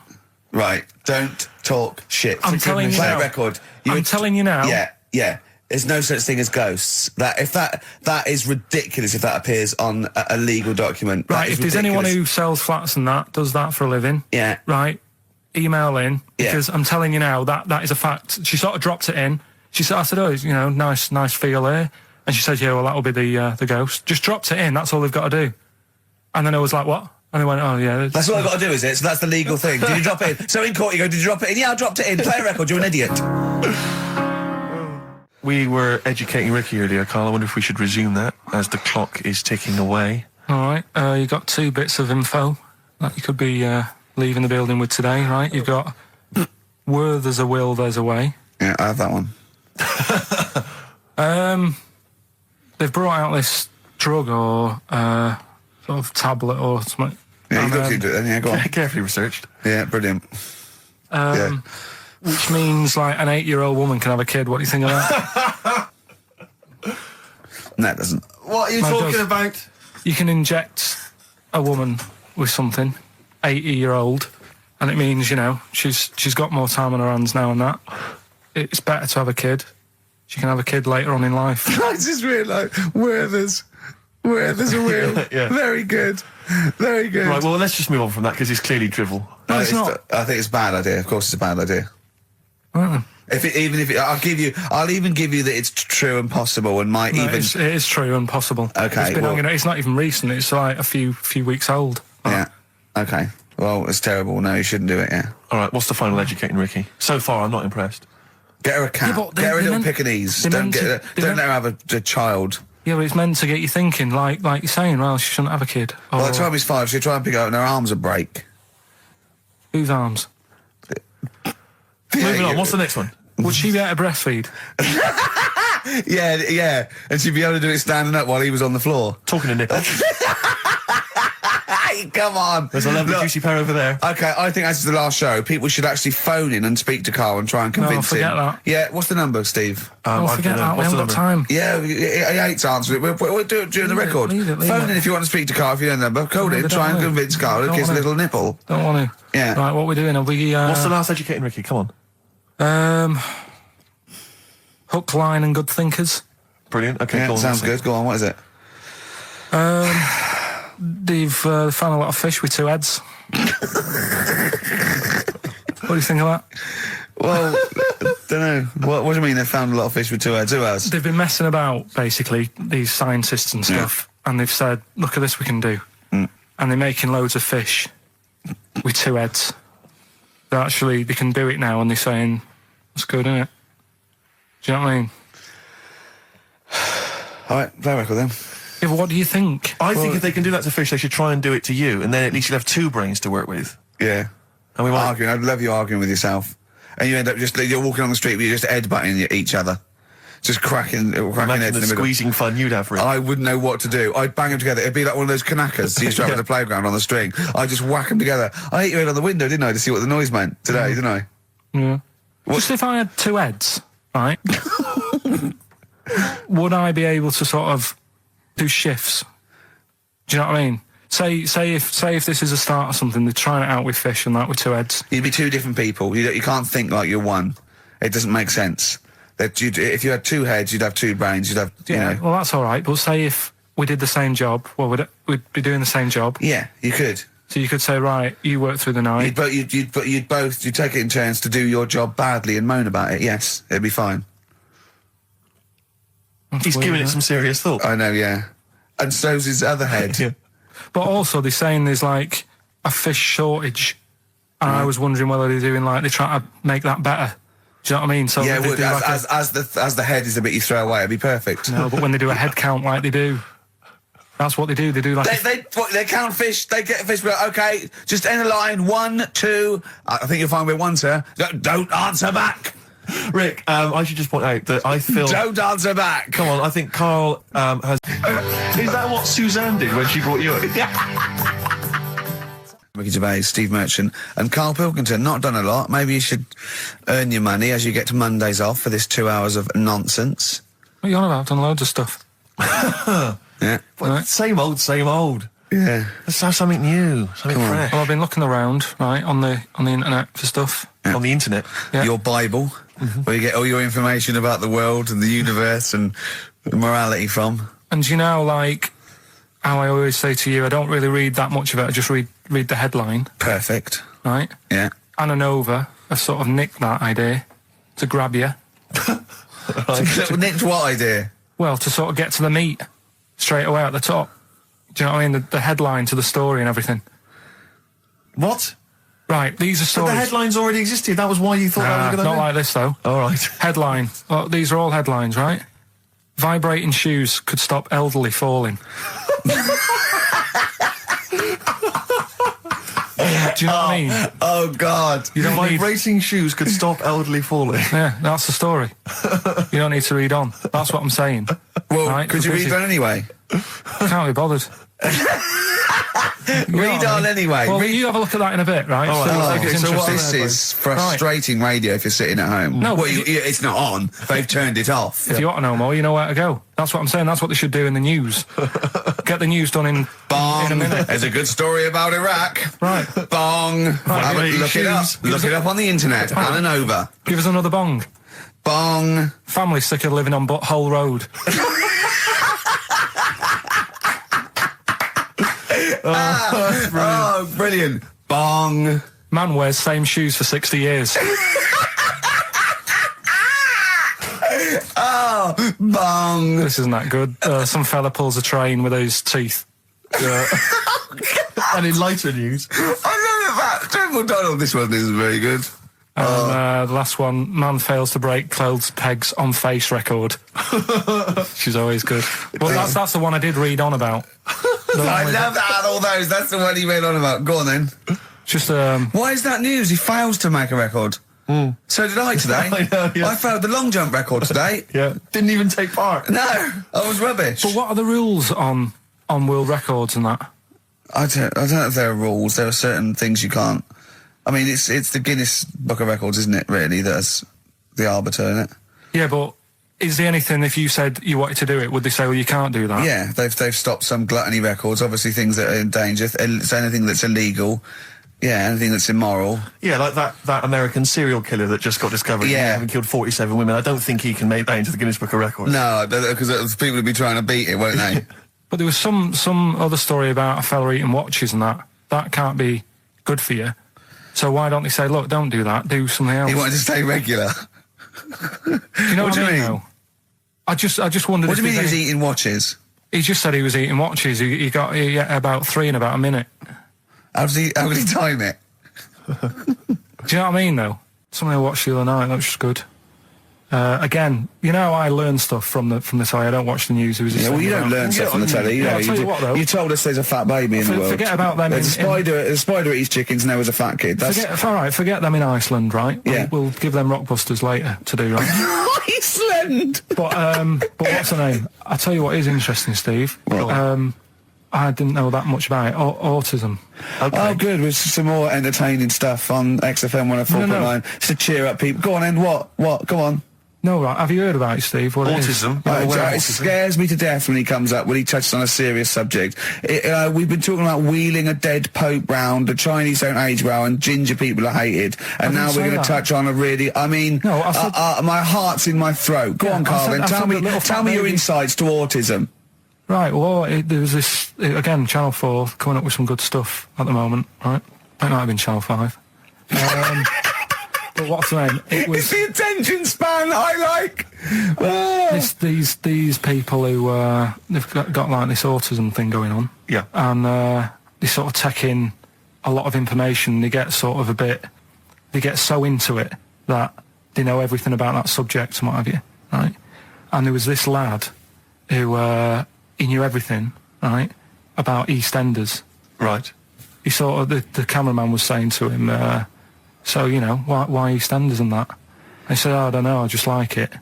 And he said, I remember when I first watched it was a Thursday, it was 7:55, Pauline Fowler walked in, she had a pink jumper on, she said, all right, love. and he remembers everything from that moment on. Yeah. Right, and everything, which is great. But then, the way the programme was making out, it was almost like they were saying it's a disability. Right. When in a way, it's more like a superpower. Sure. Like Rain Man. But if you can take it's Rain Man. No, he has special autistic powers. Oh God! We must send for Rain Man. I don't know what to do. So I don't know what to do. So he would be a great contestant mastermind. So an autistic mastermind, he'd be what dynamite. I'm saying is, don't be watching EastEnders though. Sort of, why didn't they give him an encyclopedia and say, get into that? Sure. That'll be useful. Yeah. Keep him away from EastEnders. Wasting his time there. But I don't think it is a disability. No. Yeah, there are other things, and they're not. It's also autism is a matter of degrees. From what I know, and I'm sorry to have to do this, but I feel that I have to at least be the voice of reason, as ill-educated as I am on the subject. But I think there's degrees of autism. I think some are higher performance than others. There's other issues with it. It's not they're just got good memories. They don't go around doing tricks for people because they can remember stuff. There are other issues with it. Do you know what I mean? Right, well, I mean, they seemed a bit... But you watched the programme, what did you learn? That he knows when Pauline Fowler came in? Yeah, I mean, there was other bits where they couldn't control their emotions and stuff. Oh, that other little bit, yeah. But the main bit of it was he can soak up information and stuff, and I'm just saying, it didn't seem really bad. Do you know what I mean? There's disabilities where people say that's a bad disability. It's like how people say about... This is brilliant. This is just like this is amazing to be in a room with this man. It's incredible. You just wind him up and listen to what comes out. And I'm going to sit back now. I'm not going to defend you or explain anything. Just go on and tell me about the other disabilities that are worse. No, what I mean is how people can sometimes easily get mixed up. How people are scared of like a cyclop. When at the end of the day, he's got a disability. A bloke with Who's scared of a cyclop? No, it's apart just from like Jason and his Argonauts. Where's this cyclop that you're scared of? No, I'm just saying in history and in books and that. No, not in history. History happened. Yeah. What are you thinking of? You're mixing history with Greek mythology and Roman mythology and every other type of mythology. What do you mean there wasn't really a giant cyclop that went round picking up ships and throwing them around? That's not history, Carl. Do you think Batman's history? No, but this was it was ages ago, wasn't it? When we were sort of No, I'm not saying it didn't happen ages ago. I'm saying it didn't happen. Well, it might have done. There's no. I mean, what's so ridiculous about a fellow with one eye? In the middle of his head, and he's big and scary and lives in a cave. Why is he scary? Because he's got. What if he had 8 eyes? I'd be scared of him. At the end of the day, he's got a disability. We'll talk about it in a bit. 4.9. I'm Ricky Gervais. With me, Stephen Merchant. It's the best of. You've been voting in all week, sending your emails. So here's the clips that you wanted. I love that. But they didn't consult you, did they? When they were handing out this money willy-nilly to people who were dying, you could have had a quiet word with them. All I'm saying is... You could have said to Harold Wilson, Harold, you're not going to get this back, mate. You are not going to get this back, mate. When I wanted a mortgage, I had to supply 3 wage slips. Is what I'm saying. I was double checked out loads of times. I'd like to see, have you ever seen that guy Alvin Hall, who gives financial advice to perhaps teenagers who don't know how to spend their money wisely? All right. Perhaps like send him over there. He's the guy with the bow tie. Oh, yeah, you know what I mean? Yeah. Send him over there and just sort of have a chat with him and say, make a list of what you're spending it on. So he's basically, will you be annoyed if they drop all debt and double aid and everything?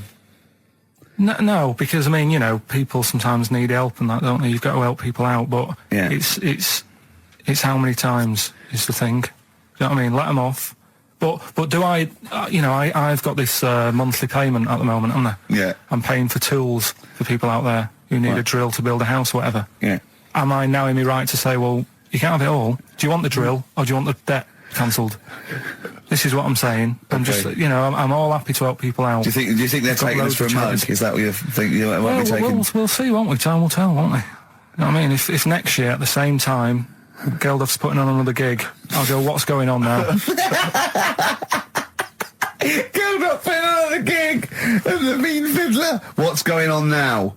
I think you're missing out on the true meaning of today, Carl, which is an opportunity to see Keane for free. I think that's the problem. I don't want to go. I don't like crowds and that, do I? Right. Can't be dealing with that. Don't like big crowds. people, because I was talking to people at work about it, and they were saying, oh, you know, it's a big occasion, it's one of them events, like, you've got to be down there, because in years to come, when they say, you know, were you there, I don't see what's good about having a memory being stuck in a crowd of 150,000 people. I prefer to do something nice. Say if I have like a nice cake and a cup of tea, right? In years to come, when they go, do you remember that day when we were all cramped and what have you? I'll go, no, I was on a nice cake and a cup of tea. So I've got a nicer memory than them. So I believe in doing something nice on a big occasion. Do you know what I mean? On a special day. Do something nice, remember that? The thing is, you have got a nicer memory than them, because when you look back and they say what you're doing 20 years ago, your memory will tell you you were actually having a cup of tea and a cake, but with a chimpanzee that could talk English. That's what your memory will tell you. You're thinking, oh, I was out with my mate. I was out with my mate Marty. He's a chimp. And it just, you'll be in cuckoo land by the time you're 50. You'll be just going, oh, it was great that day. Remember Suzanne, I don't know what, talking to Suzanne, she's left you. She's left. She's had enough of you waking up. Well, she's down in Hyde Park watching Bed-Shaped live. She's not worried about cake and a cup of tea. Have you ever done a march or anything, though? Have you ever sort of... What are you saying? Have you, you know, you're having a go at me for not getting behind it all, right? Which I am, because I've got more standing orders going out of my account for charities than anything, right? But have you ever got behind a problem? No. I don't think I have, to be fair, no. No, I am quite slack in that respect. It does take a lot of effort, though, doesn't it? Well, it depends. What sort? Well, you know, if you're going to do one of those walks from John O'Groats to Land's End or something, that's a lot of time commitment. There's one, I tell you what, there is one that looks alright. On Portland Place, just off Oxford Street, there's always just a little Chinese fella sat on the pavement, right? Oh, I've seen him, yeah. What's that all about? Yeah. He's just sat there with a poster, but you don't know what it's for because it's in Chinese. Yeah. So he's just always sat there. But that's for me, that's the sort of march I want, where you just... And he's only there when it's sunny. If it's raining, they don't bother. I tell a lie, I did pop down when all those women walked through London in their bras.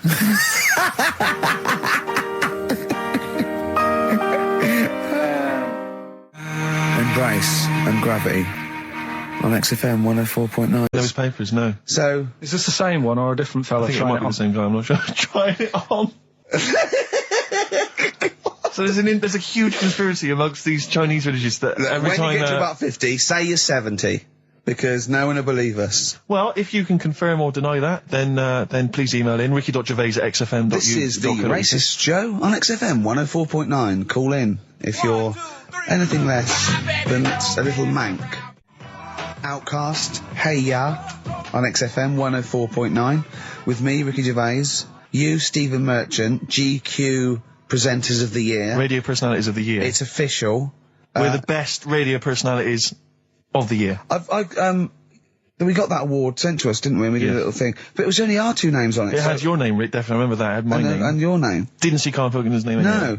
And yet he's the one with the day off and the money and the conning the MD and making him cry at home. Let me just remind... Can I just check that again? So he's made a fool out of the MD. He's made a fool out of the MD. And all the major... Basically all the capital shareholders. About, I'm not sure if I'm coming back or not. I want a day off then. Which is the same day off as his girlfriend gets off. So he's just like walking round, I don't know, Hyde Park, just feeding ducks, when he should be working out what he can do instead of Rockbusters, which is basically Blockbusters with a word changed. Christ's sake. Right. If that's annoyed you, I'll tell you what has really wound me up. Go on. The last week or so, this postal strike. I tell you, Rick, I have got no sympathy for him. I'd be a scab. I'd be walking through there and I'd be giving him the finger. I'd go, you can intimidate my family, I don't care. I don't care because the post has got to get through. Because I'll tell you what, it's not the fact that, the unions, they could organise a strike. I'm behind that, it's fair enough. But not when it's these wildcats. They're just out there, they're just taking days off willy-nilly. They're sealing up the post boxes. It's going crazy. Maybe Karl could deliver a few records Monday. Well, I know Karl must be livid because probably his copies of The New Scientist and the Literary Review haven't turned up. So he's in a terrible way. And I got important documents that are supposed to be coming to me. There's nothing. There's hiding a hair of it. And I was cooking last night, and it got me panicked because I was thinking about if this just is going to spread now amongst other organisations and other groups. And you know what? Like cancer. It was partly because I was cooking. Yeah. But I suddenly become terrified that they might go on strike. Go on. The guys in charge of the potatoes.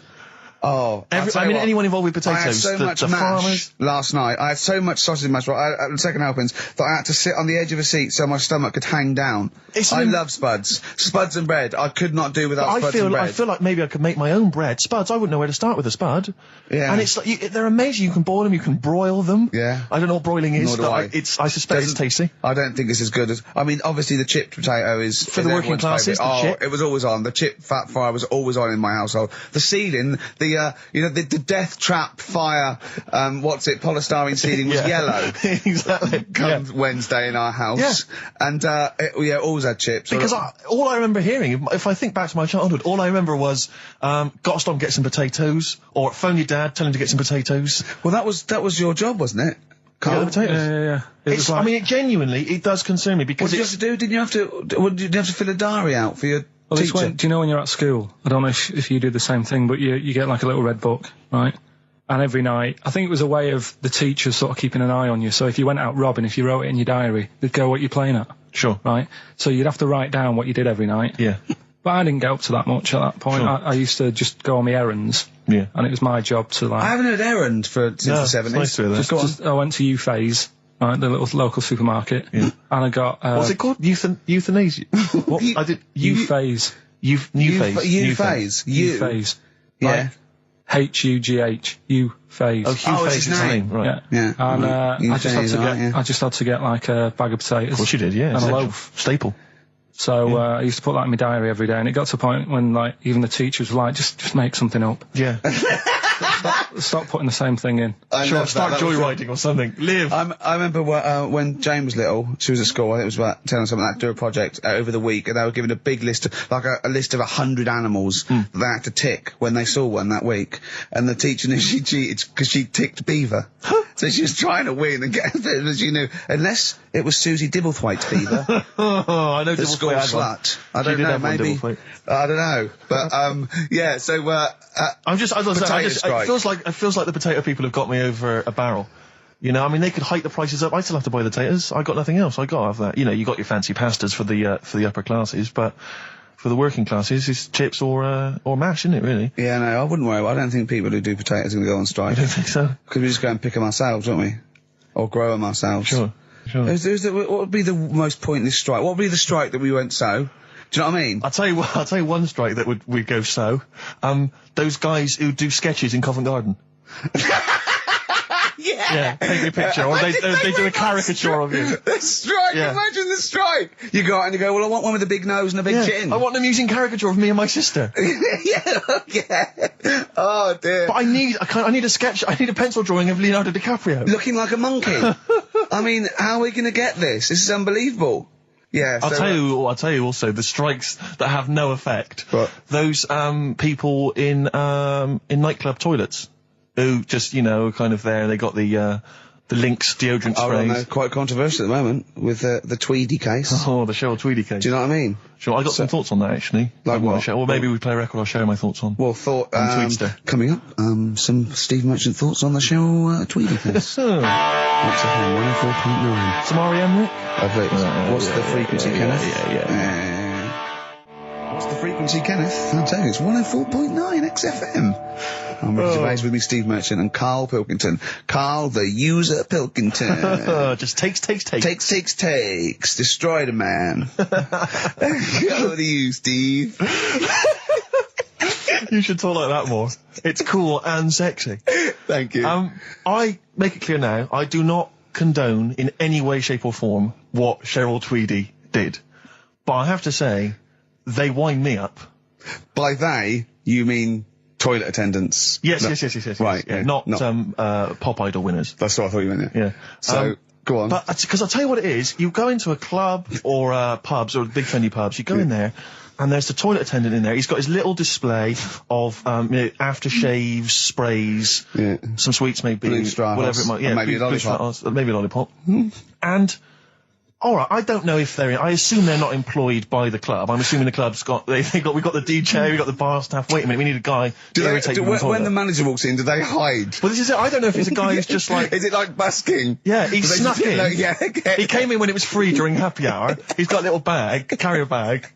He snuck in the toilet. But the thing is, it's the fact that toilet attendants, fair enough. I mean, I'm happy if a toilet attendant sneaks in under cover of darkness, cleans it for me, and then shoots off. But it's when I have to see them there. I feel guilty because it's like I maybe wash my hands, I'll forget he's there. He'll hand me a paper towel. Suddenly I've got to tip him like a quid or something. It annoys me because I wash my hands at all. I don't usually wash my hands. I sometimes don't even bother getting my knob out. I do it by stand and change my trousers when I get home. Exactly. So it annoys me I have to go through this charade of getting it out, slushing out of it, shaking it dry, and then washing my hands. See, if he did any of those elements, I'd tip him a quid, yeah. Pop it out. But not to hand me a paper towel and get it myself. And it's just guilt. And sometimes I'll hold it in because I'm nervous I don't want to go back in there. What annoys me is like a posh award ceremony, it's a pound a piss. It is a pound a piss. Do you know what I mean? So, or in a top hotel or something. Yeah. It's absurd. And I'll tell you what's worse than that.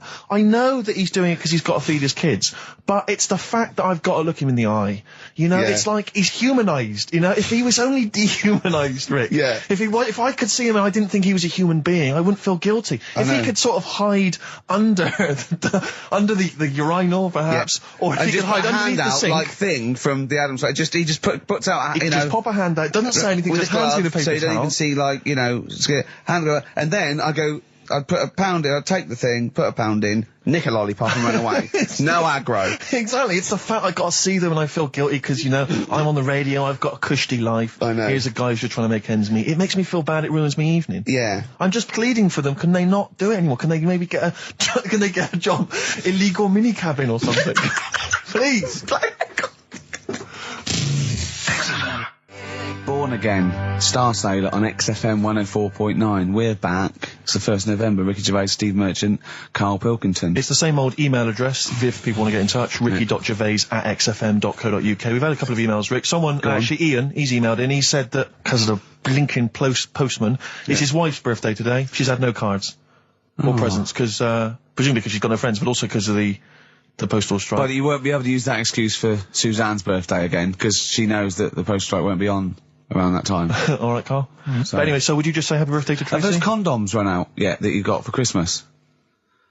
Carl? I've still got them. Have you? Just say happy birthday to Tracy. Happy birthday, Tracy. Happy. And hello to Aidan, who's phoned in to let us know he's actually listening in Northern Ireland. Oh, so we've gone international. Sure. Now there's also a question here. Last week when I did Do We Need 'Em, do you know when I called up one of the museums in a science museum? Yeah, you talking to me? Yeah, I'm just saying, I wanted to tell you before when the song was on, but you're so busy listening to it. Yeah, was I so busy listening to a song I was playing? Yeah, but we're doing a radio show, aren't we? All right, what's your point? Well, I just wanted to say, she emailed in to say I got her name wrong, so I'm just apologising for that. What did you call her? I think I called her Jessica. What was her name? I don't know, I've got it on email somewhere. Well, this is not an apology! No, I'm You've just got saying... it wrong again! You've not even said her real name! How is that an apology? Well, I remember, I read the email, so, yeah, But who are you apologising to? I think her name's Jackie, I think. Oh, you've got it wrong again, haven't you? Well, anyway, and she just said if you want to see dinosaurs and that, go to the museum. You were complaining about that as well, weren't you? You went to a museum and there was too many dinosaurs. He said you just need 4. No, well, Steve, have you been to the one in Knightsbridge? I think this so. one that I called up, right? It's nice. You go in, you get a good collection of stuff. You walk in, there's 3 or 4 dinosaurs. You've had enough, right? I went into New York, right? I went to the museum there, hundreds of them. You can't move for dinosaurs. Yeah.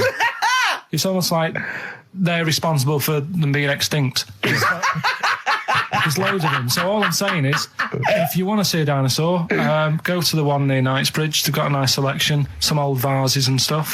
It's worth going. So. Some people emailed in the songs with stories in it. One of them was Babushka, and he went, "What's that?" And I went to ask Katie, "What is it?" I said, "Oh, it's about a woman who dresses up as another woman and seduces her husband." He went, "They wouldn't work." Just dismissed it like that. Why do you think it would work?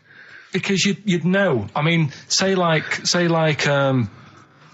right, Suzanne, right, who I go out with, right? She can see me from, say, if I'm coming down the high street. Yeah. She knows it's me by the way I walk. Right. So, just the fact that this woman went and put a wig on, there is no... You haven't even heard the song! I know, but you're saying that she put a disguise on and he's like, oh, I fancy her, and he takes her out, and he doesn't know it's his missus. You're not buying it. I mean, I'm controlling this. Whereas the flea with your brain going to Glasgow, perfect sense. Yeah, babushka, rubbish. Carl, can we have the tomato story after the next tune? Yeah. Bit of Coldplay. Yeah, love it. Yeah.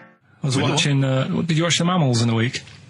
Oh, David Attenborough. No. I was thinking actually, right, all this MTV stuff, if there's one reason why I'd like to do it, is I was watching Attenborough, the Mammals programme. I reckon I could do something like that. Right. And just have like me, instead of Attenborough, like a young sort of fresh person, watching like certain animals and saying, do we need these? Do you know what I mean?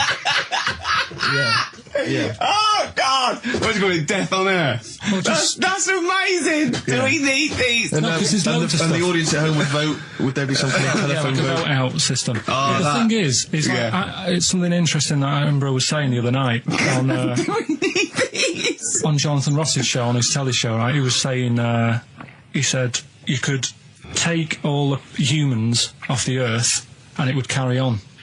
But take, like, some animals off it, mammals and that, you got problems on your hands. I thought that was quite interesting. Yeah. So it's like, the question is, do we need these? Is that part of the big thing? Right. Like jellyfish. Yeah.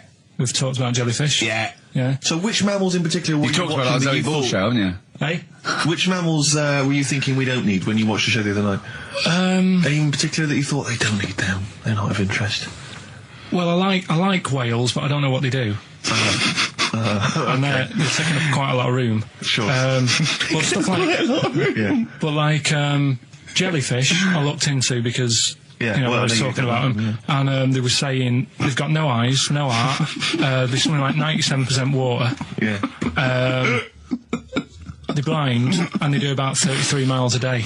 Right. So it's like, do we need them? Could we clear them out? Yeah. Well, the big net. That would be the programme. What? Right, we'll get rid of them. Next week we'll be looking at Rhinos. I think it's genius. Honestly, I think it's genius. And like going along, sort of like picking up sea anemones and going and just lobbing them into the sea. Well, what do you think about MTV doing that? And then I just, in between the bits, Play music videos? I play music related relates to to it. fish, so I could play like Fish, Yeah. that rock guy, or the animals, Rock Lobster. yeah, or what else could This I get could in run there? and run. What other songs have got animals in them? The Well, Monkeys, could play the Monkeys. Yeah, there's about 1 million, so let's not start this. No, but do you know what I mean? So do we need this? So MTV flies you around the world And to you- the most incredible exotic locations. You sort of climb up a tree or whatever next to, I don't know what lives up a tree, some kind of rare parrot. You say, look at Sloth. that, it's colourful, Sloth. it's Oh, interesting. you like sloths, don't you? No, they just live up trees, but I'd say, do we need them? Why? Well, what do they do? What do you mean? What do they do? What do you want from an animal? Carpentry. What do you want? I don't like scorpions, right? Right. But then I found out they look after those monkey things. They're not monkeys, they're Whatever. lizards. Well, all right, yeah, then lizards. They look after the lizards. So there's a reason. But do you need the lizard? Would be your Well, next yeah, question. because the local people made shoes out of them. But not when the scorpion protected them, they didn't.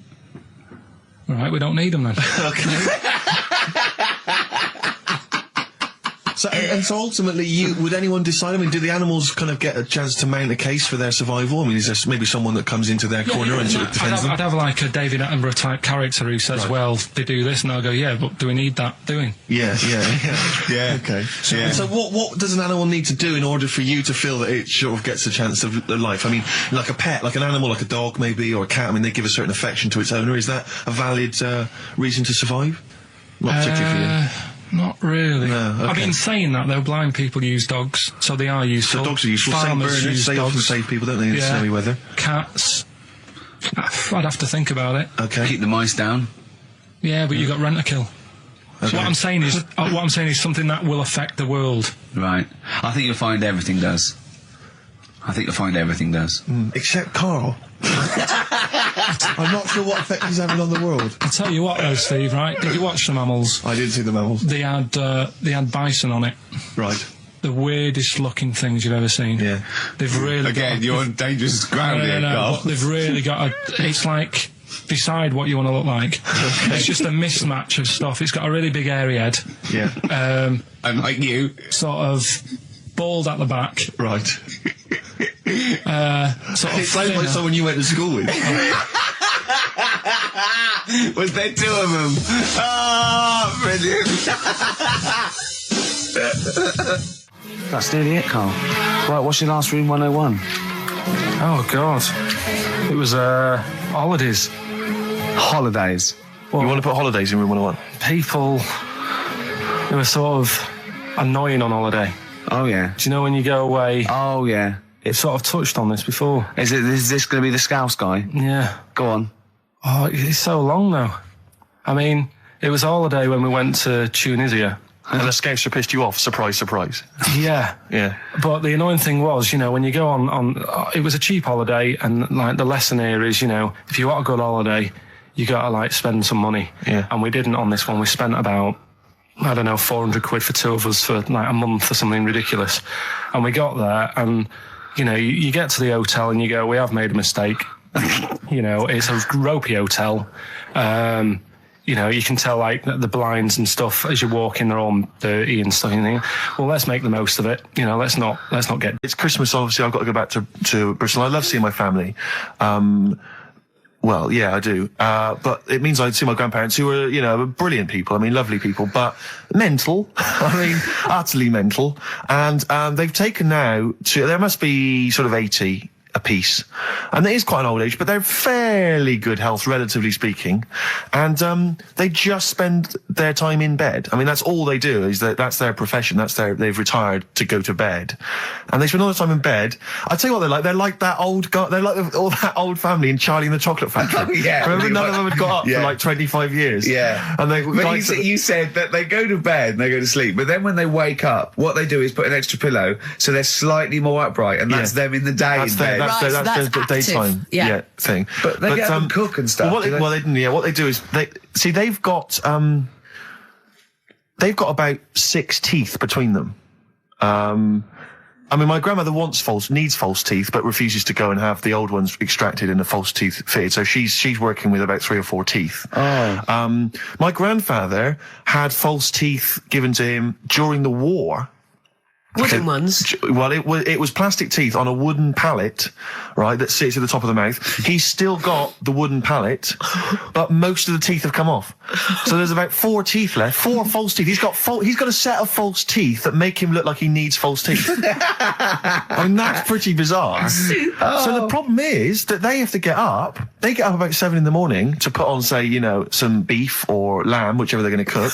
They put it on at 6 in the morning, 7 in the morning, so that by the time they eat it at 6 at night, they can use the phrase, this is what a good meal is for my grandparents, if they can use the phrase, oh, that's lovely, you could suck it away. You could suck it away. Who wants that from a roast dinner? You may as well blend it up and serve it as a broth. I don't want that phrase coming from old people without teeth. No, indeed. Because it must remind you of your rent boy days. Exactly. It brings it all flooding back. Oh, God. Flooding's the word. Exactly. Should we play a record before we get really disgusting about your grandparents and blowjob? Please. Worst thing we've said the word blowjob far too many times today. And in the same sentence as I can't believe. Anyway. And it's Christmas. Yeah. Don't forget what Christmas is about. Come on, spare a thought for the underprivileged people. Yeah. Steve, is it Ben Queller? Do you want to play I love a bit of Ben Queller. I don't know, are you a fan? I love him. Yeah, well, this is a cracking tune. Okay. And I think we'll enjoy that. Let's just slam dunk it. Why don't we just stop and think about what we've done? I'll tell you, they do spend so much time in bed that they actually, I'm sure, war will have to see. Those are the Red Hot Chili Peppers, and they're still going strong. Oh, indeed, yes. That's one of my favourite tunes of the year. You enjoyed that? Yes, absolutely. Yeah, these are all mutual. We love them all. We're not absolutely, really, we're not annoying each other by putting in songs the other one doesn't like. We're like a team today, isn't it? I think that's the Christmas spirit. I don't know what it is. We've come together. We're sort of unified. Yeah, in the absence of Carl. Yeah, who often divides us. He often comes between us. Does he? Like, I'll tell you what it's like. It's like a child. It's like we're a married couple and he's sort of our autistic child or something, right, and sometimes it just puts a strain on the marriage, and we all 3 of us love each other, because he does love you guys. Yeah, exactly, but sometimes it's hard. I hear him talking about you in the office sometimes, He looks up to you, aspires to you too. But it's times like this because of to be honest, the baby Jesus, that we realise that there's beauty in everyone and it's all right. Exactly. He's never had that before. No. Well, I have to say that I'm really getting into the Christmas spirit. When I was younger, I didn't really enjoy it. I was quite cynical. I was quite, rock and roll. But now I'm sort of, I walk in a department store, and if there's one of the old, chestnuts are roasting on an open fire, which that classic tune, or any of those. I thought you were one of those old boys that stand outside the British Museum. Right, yeah. Right, you mean the tune, yeah.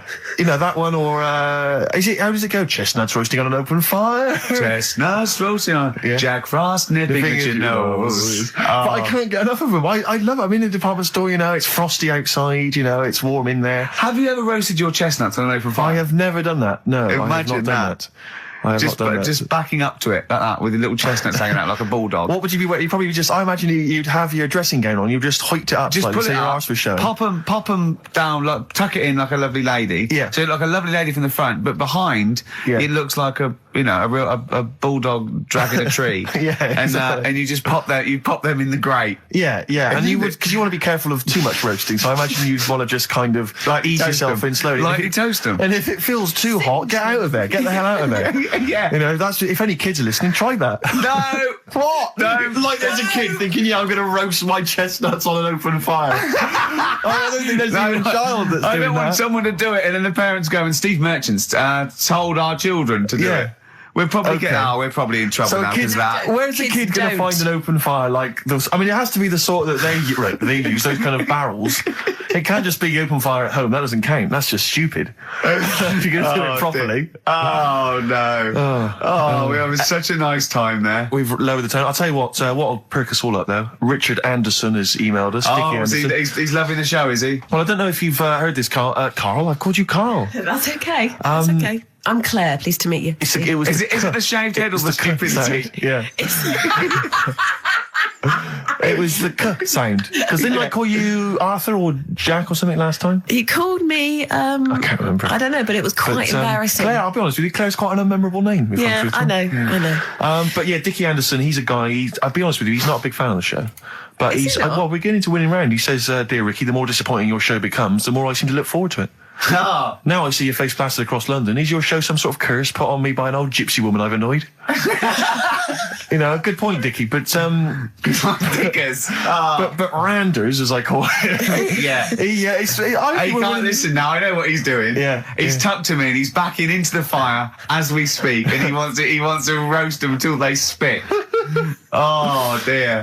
Thanks for listening. Thanks for Randers. And Merry Christmas to you and Happy New Year. And as you know, you've got a lot to look forward to because our first hour is always the best. That's exactly. So you're going to be loving it till 3, cockers. Oh dear. What should we play? Well, this is every so often I get sent a CD by a friend of mine, Harry, who just sorts me out with tunes that I may have missed. That's such a good idea. It is a great idea, and this is one that I think it came out this year. It's a Teenage Fan Club, and they teamed up with Jad Fair, and I think it's a mixed bag, the album apparently. But this is one of the good tunes on it. Near to you. I'm running out of steam now, Steve. A bit tired. Are you? So I've got 15 minutes to do, so we better think of something to say. Well, I genuinely was going to ask you, because obviously Christmas is approaching and I've not even started to think about Christmas gifts. I don't know how you're getting on, Claire. I never do. But, Claire, you're aware of what Ricky bought his family last year, aren't you? Oh, yeah. Do you know, I am, because he told me and I've completely forgotten. It's extraordinary. It is extraordinary. I mean, how much thought and planning went into it? Right, I was pressed for time. How many kids were there? How many people were there? This is it. I've got a big family, okay? Well, not big, but I mean, they've got lots of kids. So I'm sort of youngest in my siblings, and so they've got kids ranging from like 30 to babies. And there's about 15 of them. And you buy them all? Yeah, I'll try and get them. All. Nice. So what is it? Wait. So I got a lift down, and I thought, what can I get? I thought, I can't just give them the money. I'll stop you there straight away, if I may. What? You notice he's on the way down for Christmas Day. Oh, right. So he's on the. Oh, right. He's on the way down. This is when he starts. Oh, Boxing Day. So this is when he starts to think about buying them a gift. Yeah. On you go. So I was getting a lift, and Matt was going to lift down. So just before we got there, I just ran across the road to the 7-Eleven, got 200 quid worth of scratch cards. Scratch cards. Bear in mind, I think you were describing the family then. I noticed some of them you described as babies. Well, I mean, yeah. So Children? Yeah. You're giving the children the gambling cards. But that's lovely. I give them 10 each, so they could have won thousands of pounds. A lot of them were disappointed when they won nothing, but I said, kids, that's the gamble. That's the risk you take when you receive a gift from me. But the great thing about getting some of them won. Some of them were laughing. But the great thing about getting kids hooked on gambling as a Christmas gift is Beck, last cause. Go on, tell them why you're all smug. Because Adrian just called up. Yeah. After hearing the story about the Chinese kid. Yeah. And he said, yeah, that's true. He said that there was a TV programme on it. Yeah. He had a chromosome defect. Yeah. And it made him hairy. And his mum and dad used to have to shave him. That wasn't in the book. But thinking about it, that's not a good move anyway, is it? Because they say that for women, if you get a few hairs on your top lip, don't shave it because it'll grow back thicker and faster. So they should just let him. They should have just said, well, let's see how bad it gets. But if they went in there straight away if he came out as a baby and a little bit hairy, they should have left it for a little bit. But Adrian called up and said, yeah, he was hairy, he was all right. We weren't disputing there was a Chinese kid born slightly hairier than the rest. We were disputing the fact that you didn't actually tell us a story. You just told us a And what we are disputing is that man was abducted by aliens for 3 days and grew a beard. Yeah. That's definitely not true. No. We don't know about chewing the fat, but it sounds quite viable. Yeah. You see, the difference is between me and Steve and you is that what we believe isn't random. Do you know what I mean? It's not random. The things we don't believe stuff just because it's interesting. It's not every other thing we believe and every other thing we don't. I think Karl believes stuff if it's interesting. Yeah, I know. Yeah. If he thinks, intriguing. Fact. That song's got a good story. Okay. Yeah, love it, snappy. Go on. There's loads of songs out there, isn't there, with songs that you couldn't fade out. When you hear them on the radio and that, you don't want anyone to talk over the start or the end. Yeah. Because but remember we did this one before with Killing a Georgie by Rod Stewart. Yep. And I was a bit worried that it might have been a true story because we were, joking about it. And he went, that Killing a Georgie? He went, I think it is a true story. I went, why? He went, I listened to it again, and Rod Stewart at the beginning says, this is one of my best friends.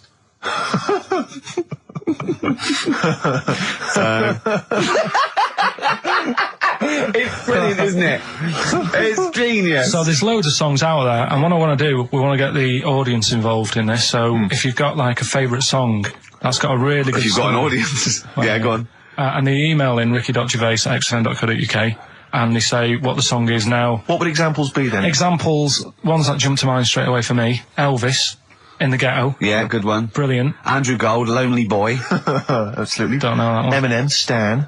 Right, yeah. Good one. You couldn't fade it out, could you? Because you go, well, what happened? Yeah, no, absolutely. And that's what I'm saying. Not just any sort of pop song that keeps repeating itself. And, it's like, it doesn't matter. It doesn't matter if it skips or, you know what I mean, if you turn the radio off. Yeah. But I'm talking about Ernie, songs. the fastest milkman. Yeah, that is a good story.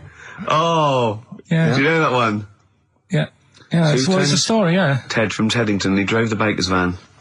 Well, So what have we got then? Have we got one? So we're going to kick it off today with Stevie Wonder, Living Just Enough for the City. Okay. And just briefly sum it up.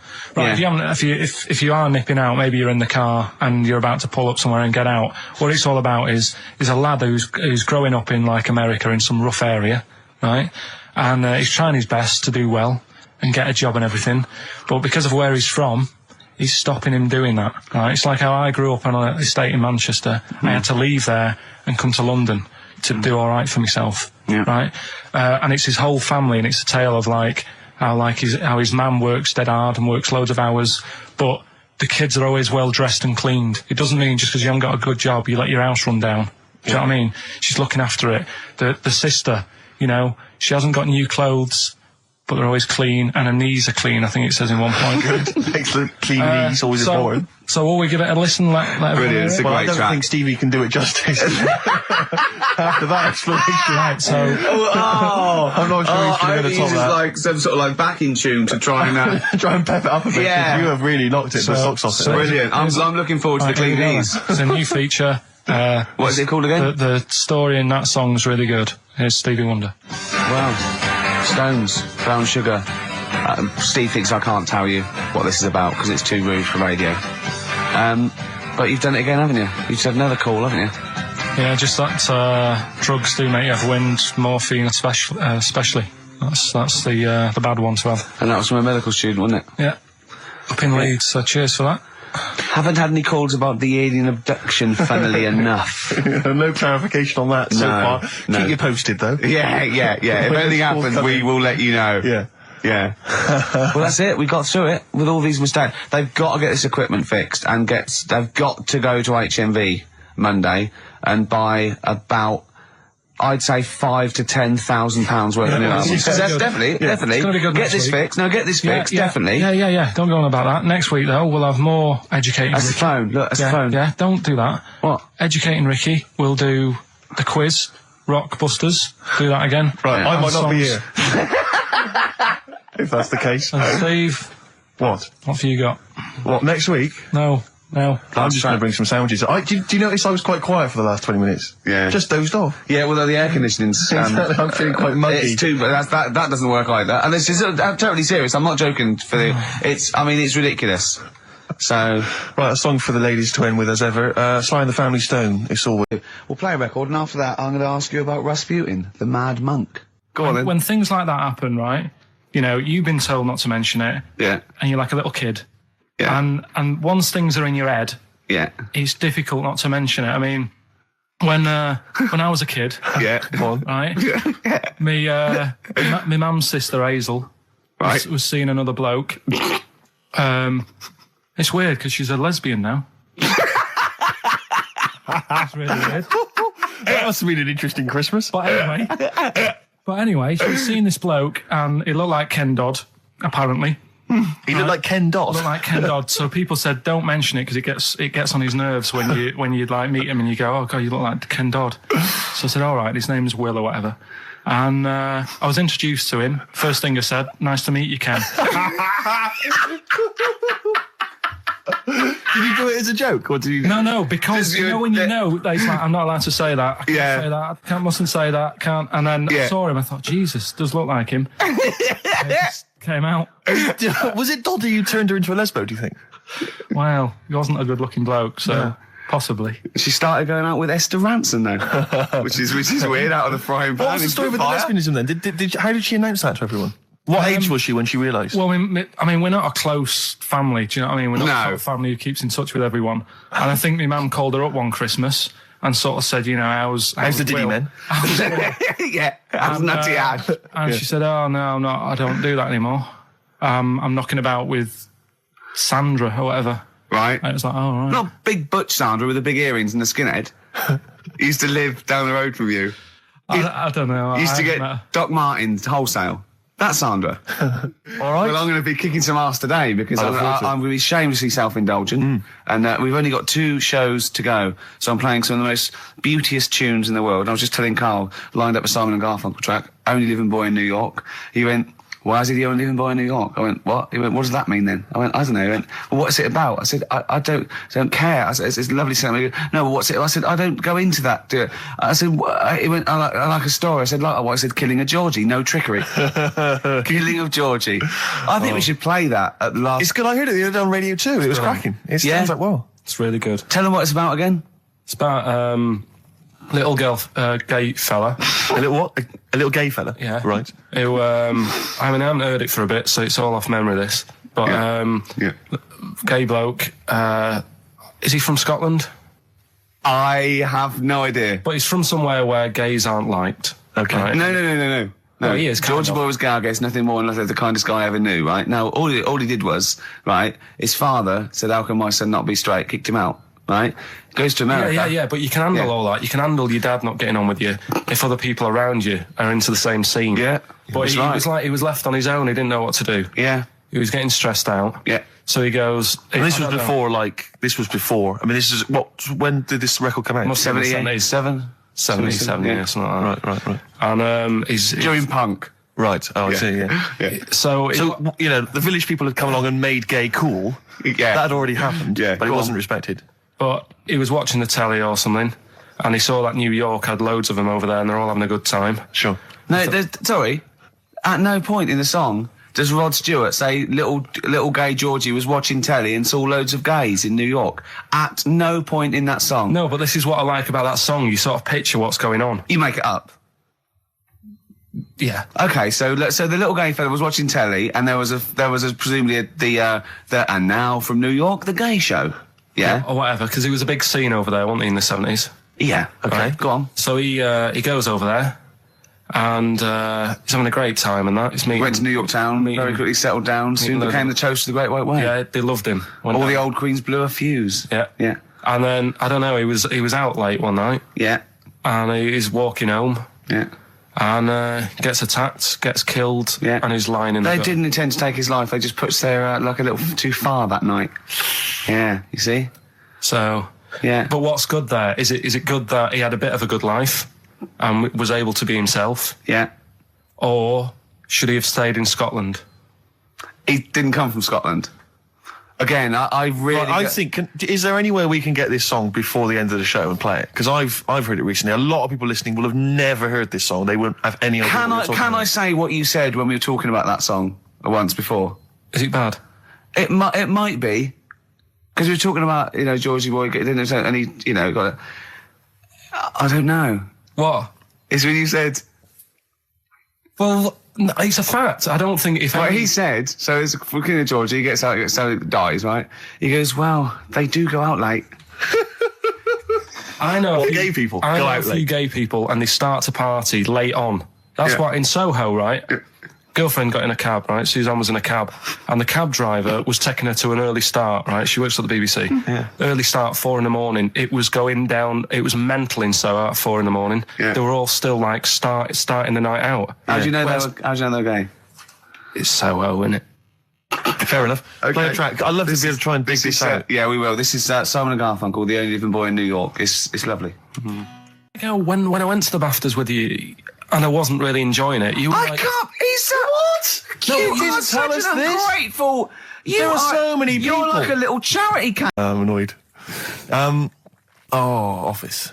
I was walking away from the show last week. I was walking towards Berwick Street. I like to look at the records and the record shops. And I was on my mobile phone, and I was chatting away to someone, and what can only be described as a prostitute.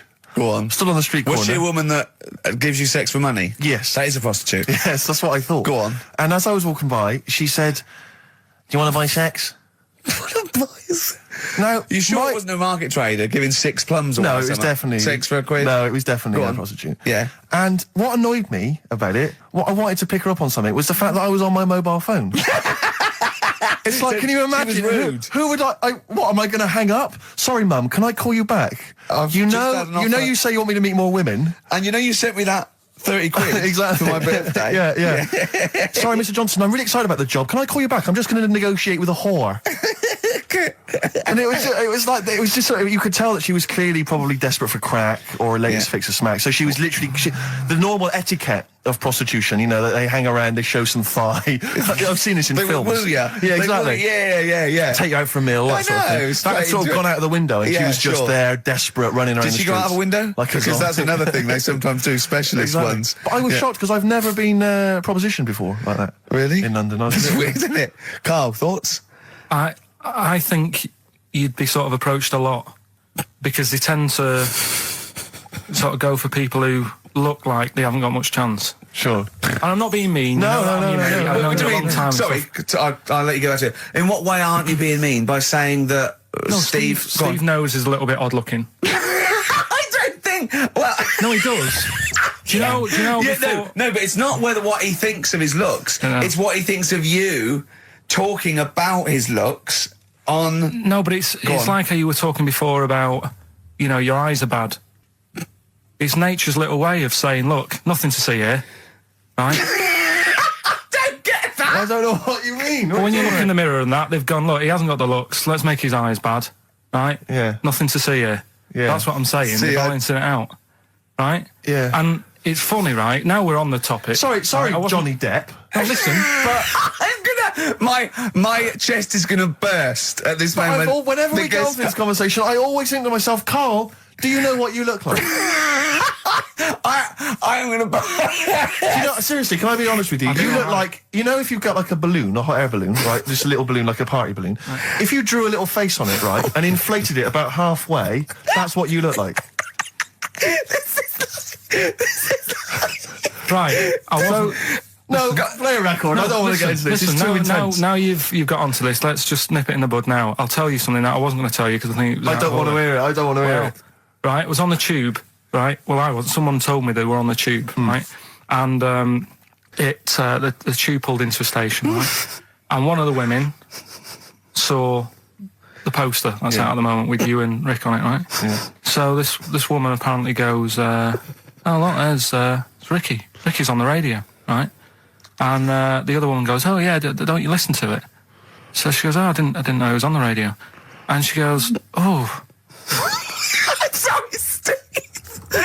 look, Because he didn't sound this bad. She said, "Oh, look at that person he's with." So she goes, "Yeah." She said, "That's Steve." She said, I was sort of aware that he looked odd because Karl mentions it on the radio. Yeah. So it wasn't as much of a blow to me, but I can see how it was a bit of a shock to you. Yeah. So that's weird, isn't it? Yeah. And that isn't me sort of telling this woman to say anything. That was all happened without anybody else sort of bringing it on. Yeah. Do you know what I mean? Yeah. So... Was it... Sorry, you seem to be relishing this. Was it because of the little balloon story that made you... I honestly, Steve, I wouldn't have told you, but if you're going to start, having a pop... Yeah. Do you know what I mean? I can't just sit here and take it and that. No. I mean... all mates. Yeah, it's just... Yeah. Well, I mean, I was mistaken for Johnny Vegas. Steve's got a story about that, if you want to have a go at me. Well, someone just thought you were fat with a beard, which is true. Well, don't have a go at me, because he said you looked... Well, you started it. No, I didn't. Yeah, I didn't. You were milking it. You were egging him on. I was laughing. You were egging him on. I sort of was. Yeah. But let's not, Oh, it's a good job you've got lots of good mates like Jonathan Ross you can go and hang out with. You don't need other friends, people who've helped you in your career. He's good-looking bloke, isn't he, Jonathan Ross? He's a good-looking fella. And then the other thing is, the one that I was reading, the world record with the fellow who's pulling a train with his teeth. Does that make any difference that he's done it with his teeth? What do you mean? Well, what difference does it make? Well, isn't it? It's quite hard to pull a train with your teeth, I imagine. Well, it's pretty hard to pull a train. All I'm saying is it because he couldn't beat the fella who's pulling it with his hands? Well, this is my point. I think there was one bloke with the record for the running backwards 100 metres was sort of like 11.5 seconds. And I was thinking, turn around, you'd probably have a really good go at that. Do you know what I mean? Yeah. It's sort of like doing a marathon with a milk bottle on your head. Take the milk bottle off and see how fast you can go, you twat. But you can just tweak it, like the fella who has done the pegs on the face, right? Yeah. His name's Gary Stretch Turner, right? Right. So you're sort of cheating already if has he got a stretchy head, right? But you are, right, you are one of the most stupid humans I've ever met. Well, get me in the book. Yeah. Right? Well, listen. So Gary Stretch Turner, right? His record is 153 pegs. Yeah. He did it again, and he only got 150 on. So he hasn't broke his own record. Right. But what I'm saying is, if he tweaked it a bit more, would that make a new record? What? Well, if he said, I've got 150 pegs on, but at the same time as eating a burger. I see what you mean, yeah. He'd be the world record breaker for pegs and eating burgers at the same time. Yeah, just change it a bit. If you know you're not going to make it, just do something else. I'm assuming the rules are set at the beginning, Carl. That's it. That's where they say, right, you're just going to do the pegs thing. You're not going to introduce burgers halfway through, are you? Definitely not. And then they have a go. I was on one leg, not interested. How many pegs? 150. Can I just ask very briefly, I was quite interested by the family had to move because they lived on Butthole Road. Yeah, I quite like that one. No, I don't know if I've told you before, Rick, where I used to live. I'm not going to tell you the name of the street that I used to live on, not on air, because my parents still live there and I don't want, But I'm going to write it for you now. This is the genuine name of the street I used to live on. Just imagine when you're at school. Yeah. And like in class, for instance, in French, you've got to say you've got to answer where you live. Yeah. J'habite wherever. Yeah. That's the name. This is actually the name of the street we lived on. No, it's I not. swear to God. That is... Absolute right. I could phone my father now and he could confirm that for you. I swear because he doesn't want to God. And I'd tell you that. But listen, do you know what worries me? It's the apostrophe S. I know. Because that's blatant. Yes.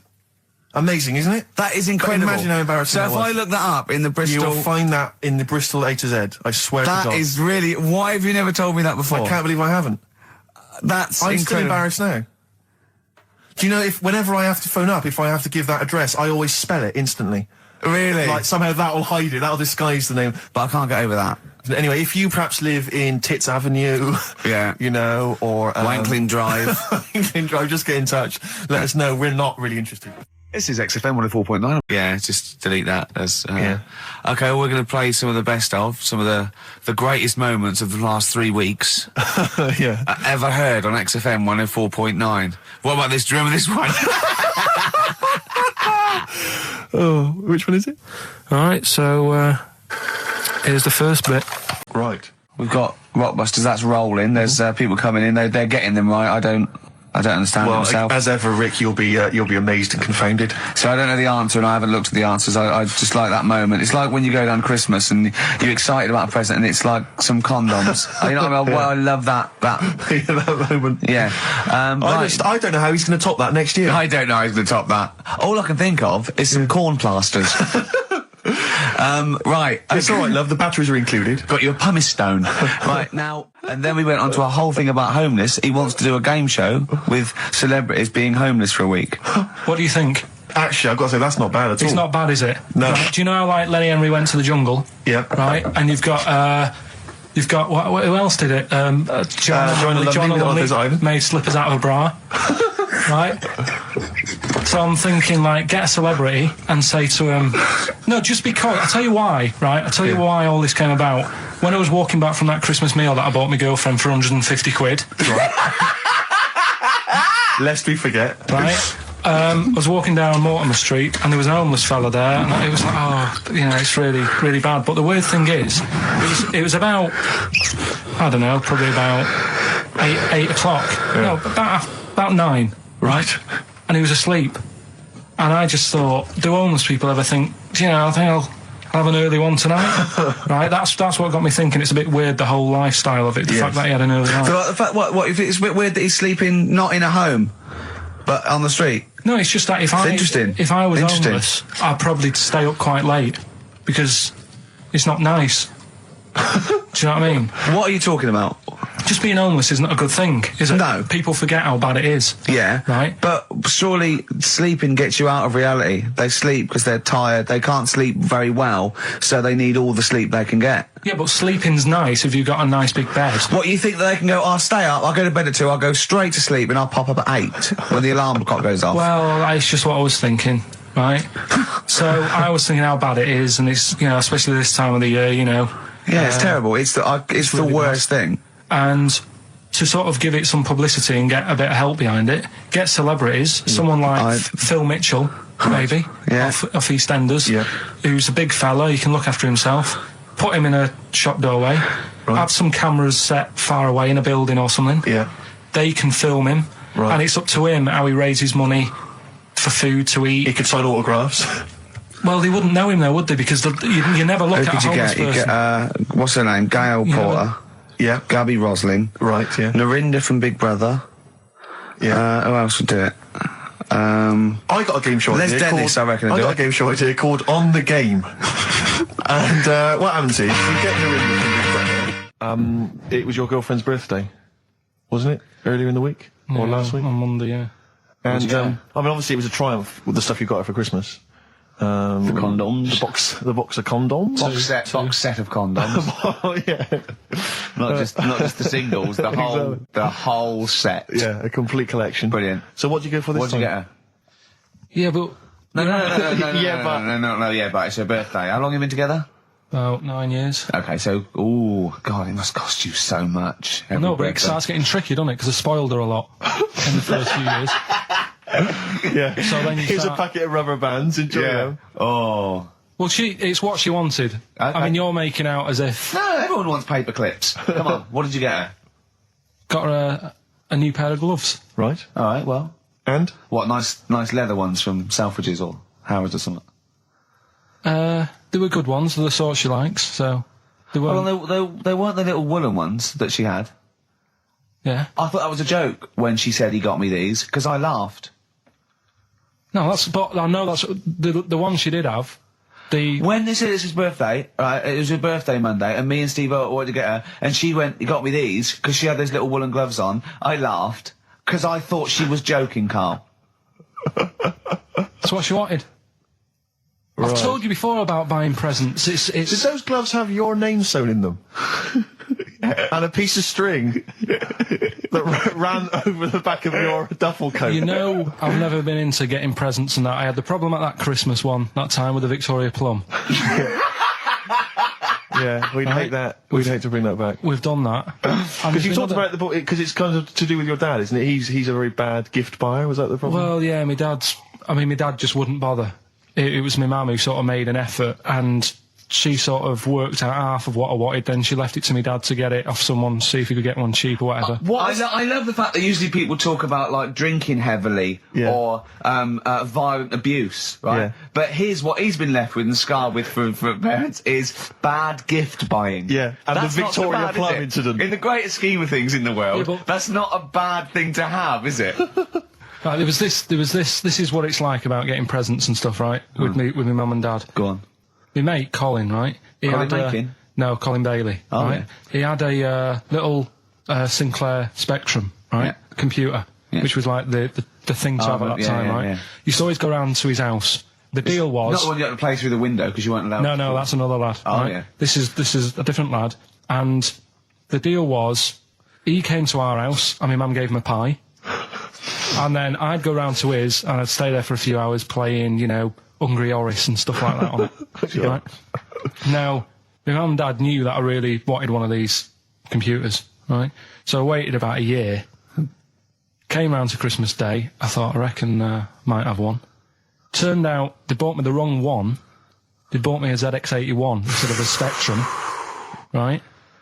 And Christmas Day, I'm there trying to load the games up. It's not working. I'm thinking, what's wrong, right? And the thing with me when I was a kid, I used to get quite sort of agitated. This is the moment, right? I found out that it needed a RAM pack to make it work, right? Looking in the thing and it's saying, and make sure you put your RAM pack in the back.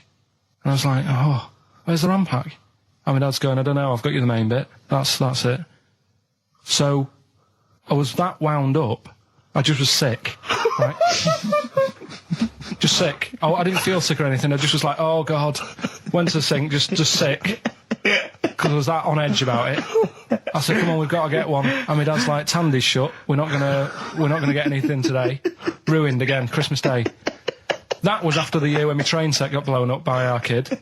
The following year, no RAM pack. And now you ask me why don't I get good presents? He's scarred. He just I'm gonna die. Honestly, I'm gonna die. He's just clean sick. Yeah. There's no RAM pack. Did you get to the bottom of it? Why wasn't there a RAM pack? You have to buy them separate. Oh, okay. What do you mean I can't play Frogger? Oh no. So, wasn't there another incident when you threw up? Spontaneously threw up? Through sheer anxiety? I do get it. It's not so much now because I've relaxed a bit, but as a kid I used to be quite on edge all the time with certain things. Do you think that's what happened to your cat that kept being sick? That it didn't get the food it wanted and it just threw up? Do you remember that? Yeah. God, so they shaved it. Yeah, but again, you see, the cat thing, I mean, it's mad. I was thinking about it the other day, right? I used to think I had quite a normal upbringing. You didn't. Right? And someone was talking Your about mother once told you not to go to school because it was windy, Carl. It was not a normal upbringing. The cat was being sick, so she shaved it, so it was easier to clean. Right, well, my mum and dad went on holiday, right? And I stayed at the Rosses down the road. Oh, yeah. Only a kid, must have been about 5 or something, right? And I was always running around in the house. I had a lot of energy as a kid. What the Rosses did, they had this cat that was dead violent, the most violent sort of angry cat I have ever witnessed. A tiger. It was honestly, Steve, if it was bigger, it would have been, because it was just always having a go at you. Yeah. If you went to pat it on the head, it went to bite you and stuff. And what they used to do with it, to stop me running around, I'd sort of be running around, and then I'd get a bit tired, and they'd say, have a lie down on the settee. So I'd lie down on the settee and I'd nod off. And what they used to do, I'd wake up and I'd put the cat on my belly. Right? So I'd be scared to move because it's like it's going to get me. But it would keep you there. It kept me there, and it used to sort of slaver on me, and they'd sort of, go out or whatever, and I'd be lying there. That's not normal, is it? Carl, sorry, were you created by the Brothers Grimm from one of their fairy tales? What kind of a life is that? A cat paperweight to keep Carl in place. He keeps blowing around. It's windy. We'll have to weigh him down. Be careful. Your mum probably told him that it's a windy day. You got to get something heavy on him, otherwise he just gets blown into the road. God bless him. Well, were you on Richard and Judy yesterday? Right. Yeah. Tell us about that. It was good. It was good fun. Yeah. It's a bit surreal. Is it? Yeah. It's nice. It's nice though. There's something charming about them. Do you know what I mean? They go off on tangents. They sort of digress. They suddenly think of something. She suddenly go, oh, my jumper's itching or something. Yeah. And it's quite charming. It's not annoying at all. Yeah. And I'd never seen them do it through before. And I hope I didn't insult them because I said it was like an adult Blue Peter. Right. But in what way? Well, they had a Christmas wrapping competition. Right. Then they had a Christmas wrapping competition. And then they had that wasn't them doing kind of hip-hop. Then they had what the French people are like. There was didn't quite understand that, living in France. Then they had a woman who relived an Elizabethan Christmas. The bit that made me laugh was she was sort of announcing this through an Elizabethan microphone and PA to all the people sitting around dressed. I'm a bit confused. This sounds fascinating. It was good though. And at the end I said, next week I'll be washing a tortoise and that. Yeah. And the producer said, if you do want to make something for the show, we'll definitely feature it. So I might make some of those things. We should play a little record and come back to this, because I can't believe it started with you slagging him off, Rick, and I've ended up as the monster. I know. Bit of R.E.M. Yeah. R.E.M. and Animal. To sing that. Animals would be R.E.M. and their Animals. What are you talking about? Well, no, I'm just thinking. I wonder if they've done a video for Animals and the Animal on a DVD, an Animals DVD. Huh? What are you I'm just saying. I'm just it's R.E.M. there. It's just a good link. R.E.M. Animals on a DVD would be. I've got an Animals DVD out. My DVD. My live stand-up's out. Buy it. HMV and Virgin. I don't think you should. Well, no, I'm just saying. Animals. No, it's funny. I don't think you should plug your stand-up. I'm not plugging it. It came up in the Animals from R.E.M. I don't think you should plug your DVD. Well, buy it now. It's a really good stand-up DVD. If you're going to buy anything, I think I ought to balance this out really. If you're going to buy a DVD, you should probably buy the Office series too, because I get money for that. That's been on telly. Animals. See, Animals hasn't been on telly. The Office has been on telly. It's bored with it. But I don't get any money for the Animals but that's DVD. what I mean. I get everything from Animals, whereas I've got to share The Office, where it was with you and some of the other actors, whereas I get the lion's share. Lion's an animal. The lion's share of Animals. It's all mine, you see. So. The truth of it is that it's not. It's your stand-up, and it's not great. It's a bit weak. A lot of the observations are quite poor. No. You're a great actor. I'm rubbish in The Office. One trick pony. Well, I just touch my tie and I look at the camera, bored with that. Yeah. Animals, whole new side. Yeah. But frankly, you've been 15 quid. You've been doing so much publicity on TV that, if people have seen it all, they'll have probably seen all the best clips. There's only a couple of decent gags. It's only really the dance, and you can get that on a JPEG. Some other great stuff Don't in there. buy The Office. There's some other great stuff in there. No. Phoenix Nights is better than The Office. So buy Phoenix Nights, don't buy The Office. Okay? Well, right, let's get on with it. That's that. Right, what else is happening? You've probably heard most of the stand-up observations on this show, so... Right, what have we got for us? Available in HMV. Go on. Oh, well. I'm annoyed. Office. I was walking away from the show last week. I was walking towards Berry Street, like to look at the records and the record shops.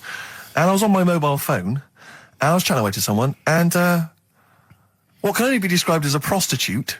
Go on. Stood on the street corner. Was she a woman that gives you sex for money? Yes. That is a prostitute. Yes, that's what I thought. Go on. And as I was walking by, she said, "Do you want to buy sex?" Now, You sure it wasn't a market trader giving 6 plums away? No, it was definitely 6 for a quid. No, it was definitely Go a on. prostitute. Yeah. And what annoyed me about it, what I wanted to pick her up on something, was the fact that I was on my mobile phone. It's like, can you imagine? She was rude. Who would what, am I going to hang up? Sorry, Mum, can I call you back? You know you say you want me to meet more women. And you sent me that 30 quid exactly. for my birthday. Yeah. Sorry, Mr. Johnson, I'm really excited about the job. Can I call you back? I'm just going to negotiate with a... Howdy, John Boy. All possibilities on XFM 104.9. I'm Ricky Gervais, with me Steve Merchant and Karl Pilkington, and a few new characters. Steve, I can't believe as you that. said, I know you love Moyles and his sort of wacky stuff, and Chris Moyles, Edmonds, one of the greats, one of the and greats. Edmonds, and just all Well, I'm going to go along the same sort of vein. I've got a couple of. Can I show you one? I'm excited. Okay, well, it always starts with a sort of doorbell. So it goes, ding dong. I go, oh no, hold on, Steve, hold on, Karl. Who's that at the door? Yeah. Hello. Oh, hello. Oh, look, it's Camp David, the right queer gay. Oh, hello. Hello, you look all gay today. Is that because it's nice weather? Oh, no, that's not what it means. Oh, have you got a girlfriend, Camp David, the right queer gay? No, but I've got a boyfriend. Yeah. Oh, bye. Right. Oh. Ding dong. Oh, it's another one. Hang on. Another comment. Hello. Oh, look. It's Holy Fuck, the little funny Chinese fella. Wait, that's his name, Karl. That's his name, Karl. Karl. Hello, Holy Fuck. Harold. Right? Yeah, that's fine. Mr. Fuck, you can call me Holy if you want. No, I'd prefer to call you Fuck. Yeah. Right? You're right. Nothing wrong with this so far. No. Have you got a girlfriend, Mr. Fuck? Achoo. Oh, you haven't got that SARS, have you? Yeah. No, that's my girlfriend's name. See? Yeah. That's lovely. Oh, just before you go, Mr. Fuck, I've got two things here. I've got a nice trilby hat that you could wear, or I've got a little lampshade. Right. Which one do you want to put on your head and walk around? I presume the trilby. No, but it's not. No. Yeah. The lampshade. Lampshade, of course. Bye. See you later. Yeah. I thought they were genius. Can I be honest? I'll be honest. I thought they were brilliant. I thought they were. You didn't steal them off Chris Moyles, did you? No. They're original. Sometimes characters. Chris Moyles has done stuff as good as that. I know. Yeah, I know. But no, these are all mine. So there you go. We'll be hearing more from Camp David, the right queer gay, and Holy Fuck, the funny little Chinaman. What? All right, Karl. Yeah. Is that your sort of humour? It might not be your sort of humour. You just should have run it past me before you did it. Yeah. What one are you worried about in particular? The not Camp David. Well, say his name. No. Say his name. I'm not Which doing one? that. I don't know which one you mean. The Chinese fella. Well, I forget who that was. What was his name? I can't remember. Well, if you can't remember, it can't be that good, so we'll leave it. We won't do it again. Right? I'll tell you what I've got, Steve. Oh, what? I'll tell you what I'm thinking. Go on. Right. Do you know, like, TV programmes sort of get rested in the winter? Ding dong. Oh, no. Hang on, who's this? Oh, go on. Hello again. Not now, Mr. Fuck. We're talking. Bye. Is that Holy Fuck again? Yeah. Okay, Karl. Look at Karl's face. Right. Okay, that's it now. I'm not answering the door anymore. Right. Okay, go on. Right. Yeah. Ding dong, ding dong, ding dong, ding dong. He's trying to get in. Don't be impolite, Rick. Come on, Rick. He wants to come in. No, it's too late. It's too late. He's gone away now. Go on. Right. Anyway, what I'm thinking is, Rockbusters coming back for a bit. What? What are you talking about? He likes my idea. He likes my characters. He doesn't like that idea. If I Go on, what, Karl? No, what? I was going to say, if I came up with With what? Name with that Chinese fella What was his name for again? a I keep sketch, forgetting. you wouldn't have liked it. Let's do Rockbusters and see how it goes. I know you weren't a fan of it, but Hang on, Yeah, I but thought- to be honest, Karl, he dissed cheap as chimps, and we know that's a brilliant idea. Hang on, sorry. We all agreed that Rockbusters was a piece of old toss. no, I didn't. I said it needed And that's why resting. we stopped doing it. I said it needed resting for a bit. I don't remember that conversation. What do you mean it needed resting? We abandoned it because it was appalling. You it started off as a nice idea, but you just gone crazy. None of it made any Let's play a sense. record and come back to this, shall we? What do you want to play? bit of sugar. Oh, Yeah. Brilliant. That cheer us all up. I don't know why you were thinking of bringing this back. I'm genuinely worried about this. Well, It's true. Well, it originated in America. yeah. So many of these things do. It's Yeah. a brilliant point, Carl. I'd like to hear from anyone listening and I mean, well, they'll just lie, wouldn't they, I suppose? Yeah, I don't even use sort of flies. No? Usually, I sort of pull my wife my sort of tracksuit. That's why I wear sort of like elasticated waistbands all the time. Exactly. Just sort Speed. of like, yeah, You got to get in there with the minimum of effort. yeah, and out. Sure. Often I won't shake.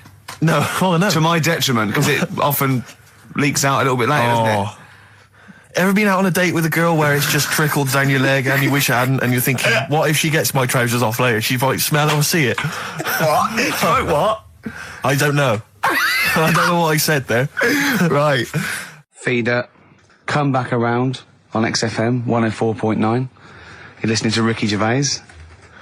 Yeah, I'm with him as well, Steve Merchant. I was thinking of dropping that. What? Thinking of dropping that, just going, because it's just too, that's all that. I'm Ricky Gervais, with me Stephen Merchant and Karl Pilkington too.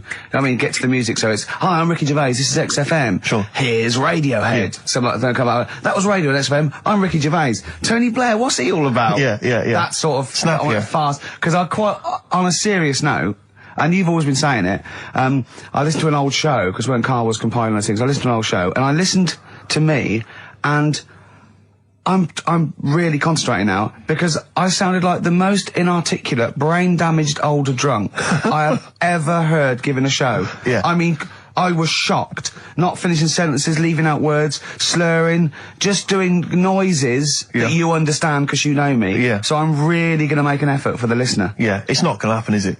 You're going to give up after about 3 But I thought records. you were joking. And I thought it was like, oh, he's taking it there.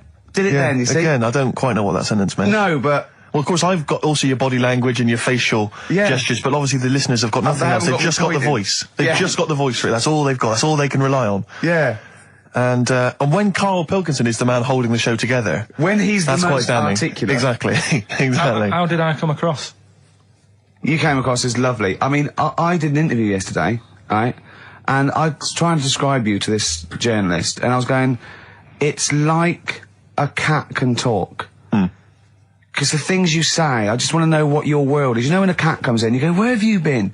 And it looks as you're like, you know, it can nearly understand you. And you're like, I wonder, I'd love to know what that cat thinks. And with you, it's almost like we've got one. Yeah. Yeah. Did you like that? You can also lick your own testicles, I think, can you? So, yeah. Did you play the doves? And Envy on XFM 104.9. I'm Ricky Gervais, with me Steve Merchant. Absolutely, yeah, hello. That clang you heard there isn't Karl. No. Karl's away. It's Sturgis. Claire Sturgis is here. Yeah. You'll know her from the Claire Sturgis show, but we know her from our early days on XFM, Yeah. and, you know, we're good friends. It's sort of like old times, isn't it? And Karl has had a little surprise birthday present. What's the story with this, Claire? Because I don't know Well, about this. do you know, I came in on Monday expecting to see his little smiley face, as usual, and it's always not here. What do you mean? So apparently his girlfriend had surprised him and dragged him off to the Caribbean for a week. Wow. No, Canaries, isn't it? Oh, I mean, I don't know. He likes the Caribbean. He likes the crabs. Yes. Yeah. I thought he was bored of the Caribbean. I thought he didn't enjoy it last time. No, he loved it, didn't he? No, I don't think he did enjoy the it's crabs. Tunisia he didn't like. Right. He's been travelling, hasn't he? I know, yeah. He gets He about. didn't like Tunisia because there's flies the size of matchboxes. Of course. And, and midgets in the kitchen. No, there's nothing wrong with that. Yeah. Midges or midgets? Midgets, he said. Right. In It the was kitchen. midgets. He wasn't saying anything bad. He said that there were lots of midgets in there. Lots of midgets in the kitchen. Now listen, I'll give this one. This is an easy one. Now just think, right? Think just what it means. They're not that hidden. They're not that cryptic. Just think what this means, okay? Okay. When the Hares addressed a public meeting and claimed that all should have fair shares, the Lions answered, "A good speech, hairy feet, but it lacks claws and teeth such as we have." How would you use that? No, what do you think that means? This is translated from the, I don't know, Greek or something. I don't know. It was Aesop. Where's he from? Greek. Yeah. So shall I do it in my own language? Okay. So what would happen if there's hares and they have a meeting in the jungle with like loads of lions and go, hey, hold on, wait a minute. I think we should all be equal and share everything. All right. And the lions go, well, yeah, it's easy for you to say. We've got claws and teeth. Yeah. What does that mean? It's saying, like, of course the hares want that, because it's better for them. The lions get nothing out of it, because they're already king of the jungle. That's right. So it's negotiating from weakness. Anyone can negotiate from strength, but negotiating from weakness is it's be lovely. It's a lovely utopian look at the animal kingdom. But the way you said it is better than the way they worded it. Well, that's because Ricky's very much the modern Nisa. I mean, many people have thought that. You know, that's why he's getting a lot of awards with the TV show. For him, that's a fake. So look, I'll take that home and read ones you like and tell me about the ones you like, ones that click. I don't care if you only come in with like one or two. Go, I'll tell you what, Rick, there's one thing that I've learned from that. You know, because sometimes you can know all these phrases and until something happens, you don't think, you know, everyone's heard, you know, to err is human, to forgive divine. And then something, you know, might happen. You go, oh, that's what that means. That's amazing. So, you know. Do you know any, Steve, offhand? What's that? A fable. Well, I would imagine that the most famous one I've always remembered is the lion with the thing in its hoof. Do you remember that? The lion, yeah, with the spike in its paw, and a smaller animal gets out for it, but it still attacks it anyway. Well, that's life, isn't it? Well, I read one the other day, actually, which was very interesting. It was one that the famous film director Orson Welles said. Oh, yeah. Which he said, apparently there was a bear going across a lake, wading through the lake, and a scorpion said, well, let me go on your back, will you? Come on, just let me go on your back, we'll go across, it'll be brilliant. He goes, well, no, you'll just sting me. You go, don't be stupid, if I sting you, you'll die, and we'll both drown. And he goes, oh, fair enough. Who was doing the stinging? The scorpion. Right, okay. Yeah. And the bear's wading through the water. Yeah. So the scorpion jumps on the back, and they wade through the water, and halfway across, the scorpion stings the bear. And the bear goes, well, we're both going to die now. He goes, yeah, it's my nature. I thought he was going to say, I can swim. Oh, you're the best. What's the one about... Does that mean anything to you? It's my nature, i.e., you know, that's in my nature. That's the way it is. That's what I do. Yeah, I'm a scorpion. Yeah. One of my favourite ones. These don't mean anything to you, do they? I mean, one thing is you're not impressed by them. They're all right. What about this? What about this one? Don't trust bears. Here's one of my favourites. What? He said, well, why not just say, don't trust bears? The bear's the one that was too trustworthy. Don't trust scorpions. Yeah. Right. Here's one of my favourite ones of all time, okay? A lion is dying. It's an old lion. He's in the front of his cave, and all the animals come around, like the foxes and the hyenas and the rabbits, and they're all taking the piss out of him, and they're laughing at him, and they're laughing and going, you can't fight us now, kind of. And just before he dies, he goes, fine, but I was a lion once. What does that mean? Don't know. Well, he's saying it's better to have lived and had what I had, because I was great, if only for a short time, and you lot are still alive, but you're nothing. You're rabbits and hares. I was a lion once, so, you know. Are they always using animals for these stories? Well, yeah, I could change it to refrigerators and household appliances if it would make it help, but animals, you know. I remember the one about being ill a lot, and you say something about go on. You know, if you keep doing that, if you keep having time off, well, I won't believe you. That's the boy who cried wolf. Is that right? Yeah. Do you know that one? Have you heard the famous one? This is probably the most powerful one. When you're pulling a face, and they say, well, if you keep doing that, the wind changes. I've heard that. Like that. Because you know that's scientifically proven. That is. That can happen. That can happen. Should we have hip hop hooray? Yeah. Are you queued up for that? No, but go on, you... Carl, sort it out, mate. I was going to... No, come on, this is what I asked you to play, mate. If you've not, you know, you're getting too big for your boots now with your showbiz lifestyle. You're not paying attention, are you? You're not playing the records we want you to play. Heat magazine's favourite. Yeah. Okay, so, you dropped that, CD now. That's clumsy. Oh. You know, you're, you know, with the big I can't believe you're not... Oh, fables are great. He's not impressed, is he, Rick? No, I am. I mean, you know, once I take this book home tonight and that, have a read, I might change my mind on them next week. You're coming all stressed. I'm not impressed with the ones you've been talking about, I must admit. Okay. Coldplay, The Scientist on XFM 104.9. Right, competition, isn't it? No, it's Educating Ricky Part 2. Oh, is it? Yep. I wasn't even listening. He's doing all the work, I wasn't even listening. I want to spill some water down that.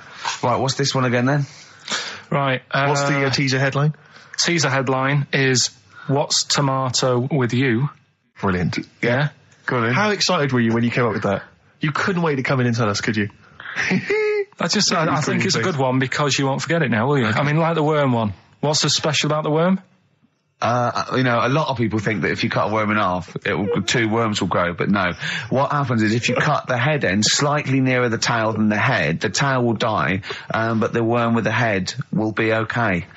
So, it's exploded a myth, and it taught me something. Right, so the second one, part 2 of educating Ricky. What's tomato with you? Yeah. What this one's about is, ages ago... This is scientific. There's never a date. There's never a country, a location. Okay, settle down, children. This is A-level history. Right. Once upon a time. Yeah. When a mental place with swords was a king. Forget his name, but he was a loony. And it was we're literally ages ago. Yeah. So, good luck in the exam. Yeah. Right. So, all right, many years ago. Oh, yeah, cleared that up. Go on. They thought tomatoes were poisonous.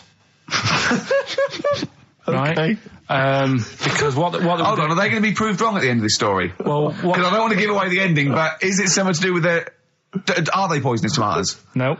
Oh, you're having a laugh. I don't believe it. Go on. They could have been eating tomatoes all this time. Oh, Steve, what's tomato with you anyway? Okay, so think a minute. Let's just recap quickly.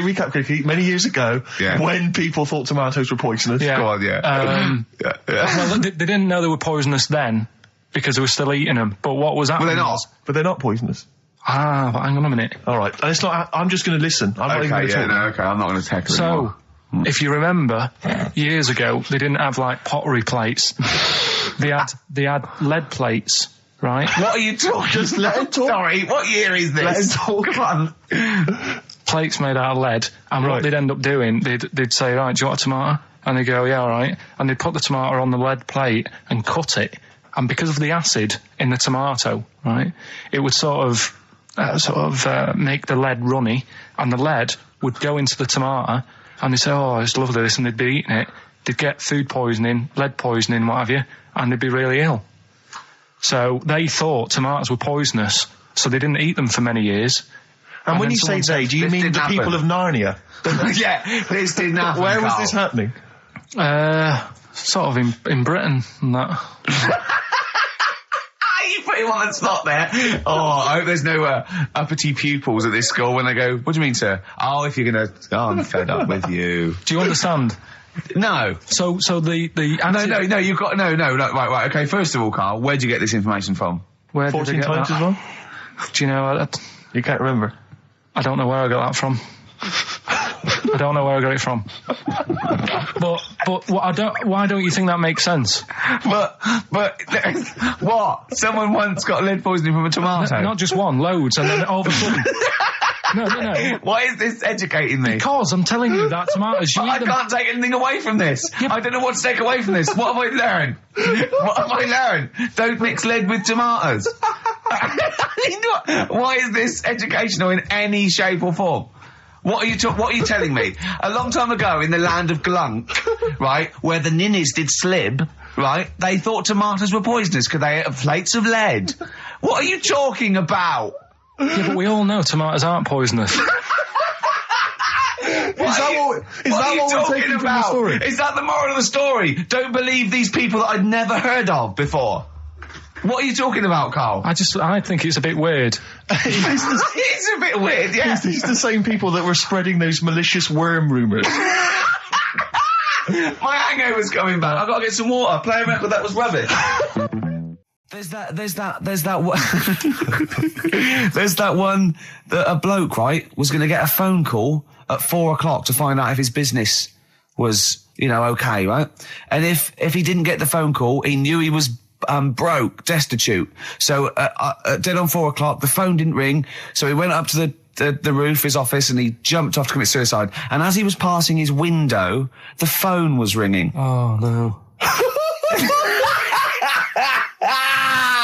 Carl, it didn't happen.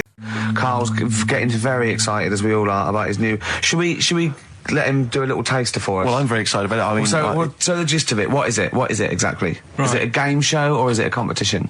It's just, I just thought it's something that, you can play and also people at home can take part in it. Now, would they phone in about this, or they can just play at home while they're listening? They can just play at home. Okay. You mean we haven't got any prizes? No, there isn't. No, I think we could get him to phone in, maybe. Well, I don't know. Let's hear the game idea first. Yeah. Right, so it's music related. Okay, good.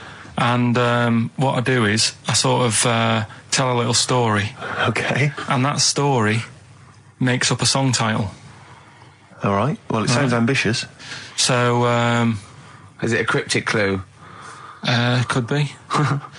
Say like this, right? Oh, dearie me. Oh, dearie me. Say like this. Right. This woman, right, she's pregnant. You know the answer to this one, so don't be saying anything. This is just aimed at Steve. Okay. Right. This woman has a baby. Yeah. She's pregnant, has a baby. And the doctor's there in the hospital going, oh, yeah, you've got a lovely little baby here. You told me that this is... Oh, this guy. Got a lovely little baby. It's just coming out now. You'll be able to see it in a minute. And it's like covered in gunk and stuff. Yeah. And he's going, yeah, it's nearly here. It's coming out. I see its little head and that. And he gets hold of it and it's full of all this gunk, right? The baby's full of gunk? Yeah, like the... Covered in gunk or full of gunk? Covered in it. Right. And he goes, here you go. Get hold of your baby. And he drops it. Right. What song's that? There's so much irrelevance there, Steve. I can't tell you. It's not a cryptic clue. It's not a cryptic clue. Because only... I mean, the gist of it is relevant. That isn't the best one. That's just... Right. I mean, there is just... There's things there that you were dwelling on and thinking of puns. Don't. Just go for gut instinct. What was it? What was that? Right, I just need to try and get the basics of this. There's a woman, she's pregnant, she has a baby. Yeah. The baby's covered in gunk. Yeah. Right. And because of the gunk, the doctor drops the baby. Yeah. And that's all I need to know. Yeah, that is all you need to know, yeah. The pregnancy is largely irrelevant. Okay, what are the key elements? It's the birth and the doctor dropping it that are the irrelevant. The birth thing. and the dropping of the baby. Yeah. I've absolutely no idea. I can't even begin to guess. Think about what's happened here. Oh, Carl, she's had a baby. The doctor's trying to deliver it. He's saying it's a nice little baby you've got here. This is all irrelevant. Right, let me tell you this. So just to be fair to Steve, so he can get into your mind. Right, this is not a traditional cryptic clue, logical problem. Or this is Carl. What song am I thinking of? Right, that is Underworld, Born Slippy. I have to say, actually, that makes textbook sense. Yeah. No, that does actually... No, I'm sorry. Do you like all the story about... It's all right, you can see it in a minute. Oh, it's just covered in gunk. Yeah. No, I agree there is some extremious detail, yeah, but I have to say... Yeah. That Born was good, because it was... That's the look of it. Born was good, yeah. And Born Slippy... no, I was quite impressed by that, Carl. I have to say, no, to be fair to you, I'm not just patronising you. Oh, well, wow. I actually think that was really good, and I disrespect Ricky Gervais for slagging that off, because I actually think that was quite good. Well, let's go ahead with it then. I feel we could maybe open this up to email correspondence or the phone let's go lines. for it then. Okay, this is Karl Pilkington's new game show idea. It's just what's the song? Karl Pilkington presents What's the Song? Ladies and gentlemen, please welcome to the stage Mr. Karl Pilkington. There's a fella who was in a coma for 20 years. Just they kept like taking him through like the normal day. They take him to Alton Towers and stuff. Doesn't know anything about it. Just kept going through the motions. Don't know if they kept charging him. Kept putting him through all that. He eventually came out of it.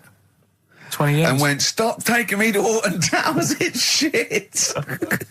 I just thought, imagine how much post he had. Eh? How much post?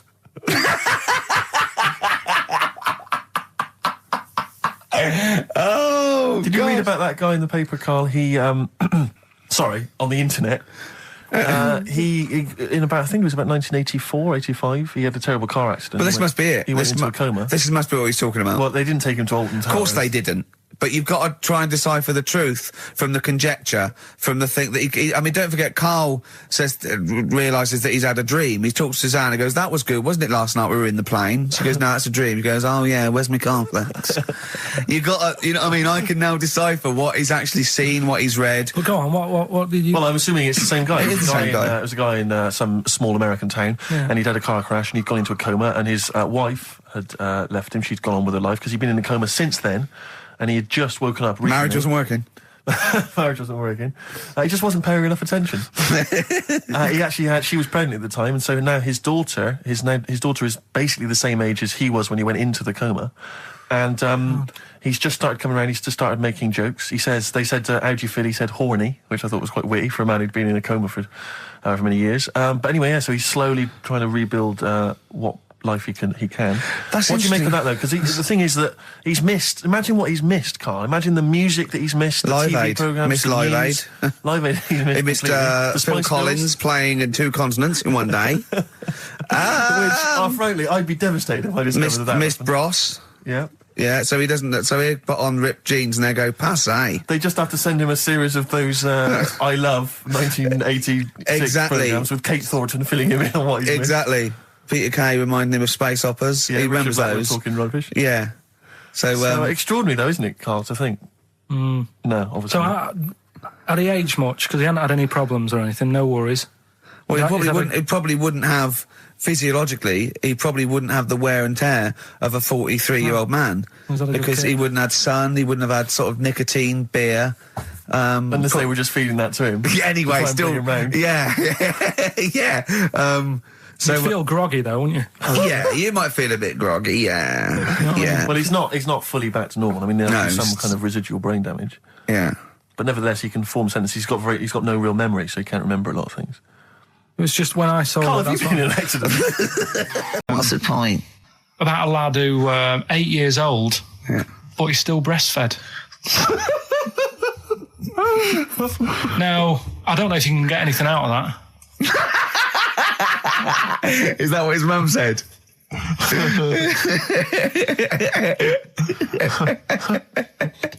do you mean? I don't know if I can get anything out of that. You don't need to. No, it's just that. You know, where did you read that? That was on the internet. Oh, well, yeah. You're always unspecific when you mention it. It's just it was on the internet. Well, I'm trying to think what I put in. I think I put in Y to see if I'd confuse a computer. And then, go! You are... No, honestly. I did a search, put in why, and he came up with funny things that, like, why is this person doing that? Why is that? And it had a picture of this 8-year-old lad, sort of, on his mum's nipple. And it was saying, is this healthy? You sure that wasn't asking you that question? What? I put in why? Just to confuse the computer. Like, the computer go, what do you mean? Yeah. Stop it. Yeah. Oh, look, last week, I was walking home with him, and I went, he was saying something stupid, and I went, I've got a competition for next week. Let's do a phone-in, and it's called Karl Pilkington, Genius or Fool. Yeah. Right? And he went, No. I went, why not? He went, well, it'd be confusing because they say there's no difference between genius and being a fool. We do that, don't we? No, but it's rubbish. And people say there's a fine line between madness and genius. And, it's a ridiculous soundbite. They don't say there's a fine line between a genius and an idiot. Well, the people who do are idiots. Yeah. So what would you do there, though, just to sort of wrap that little thing up? What would you do? That lad loves his mum's milk. What are you asking me to come up with? No, I'm just... A title for the story? No. It's just what would you do?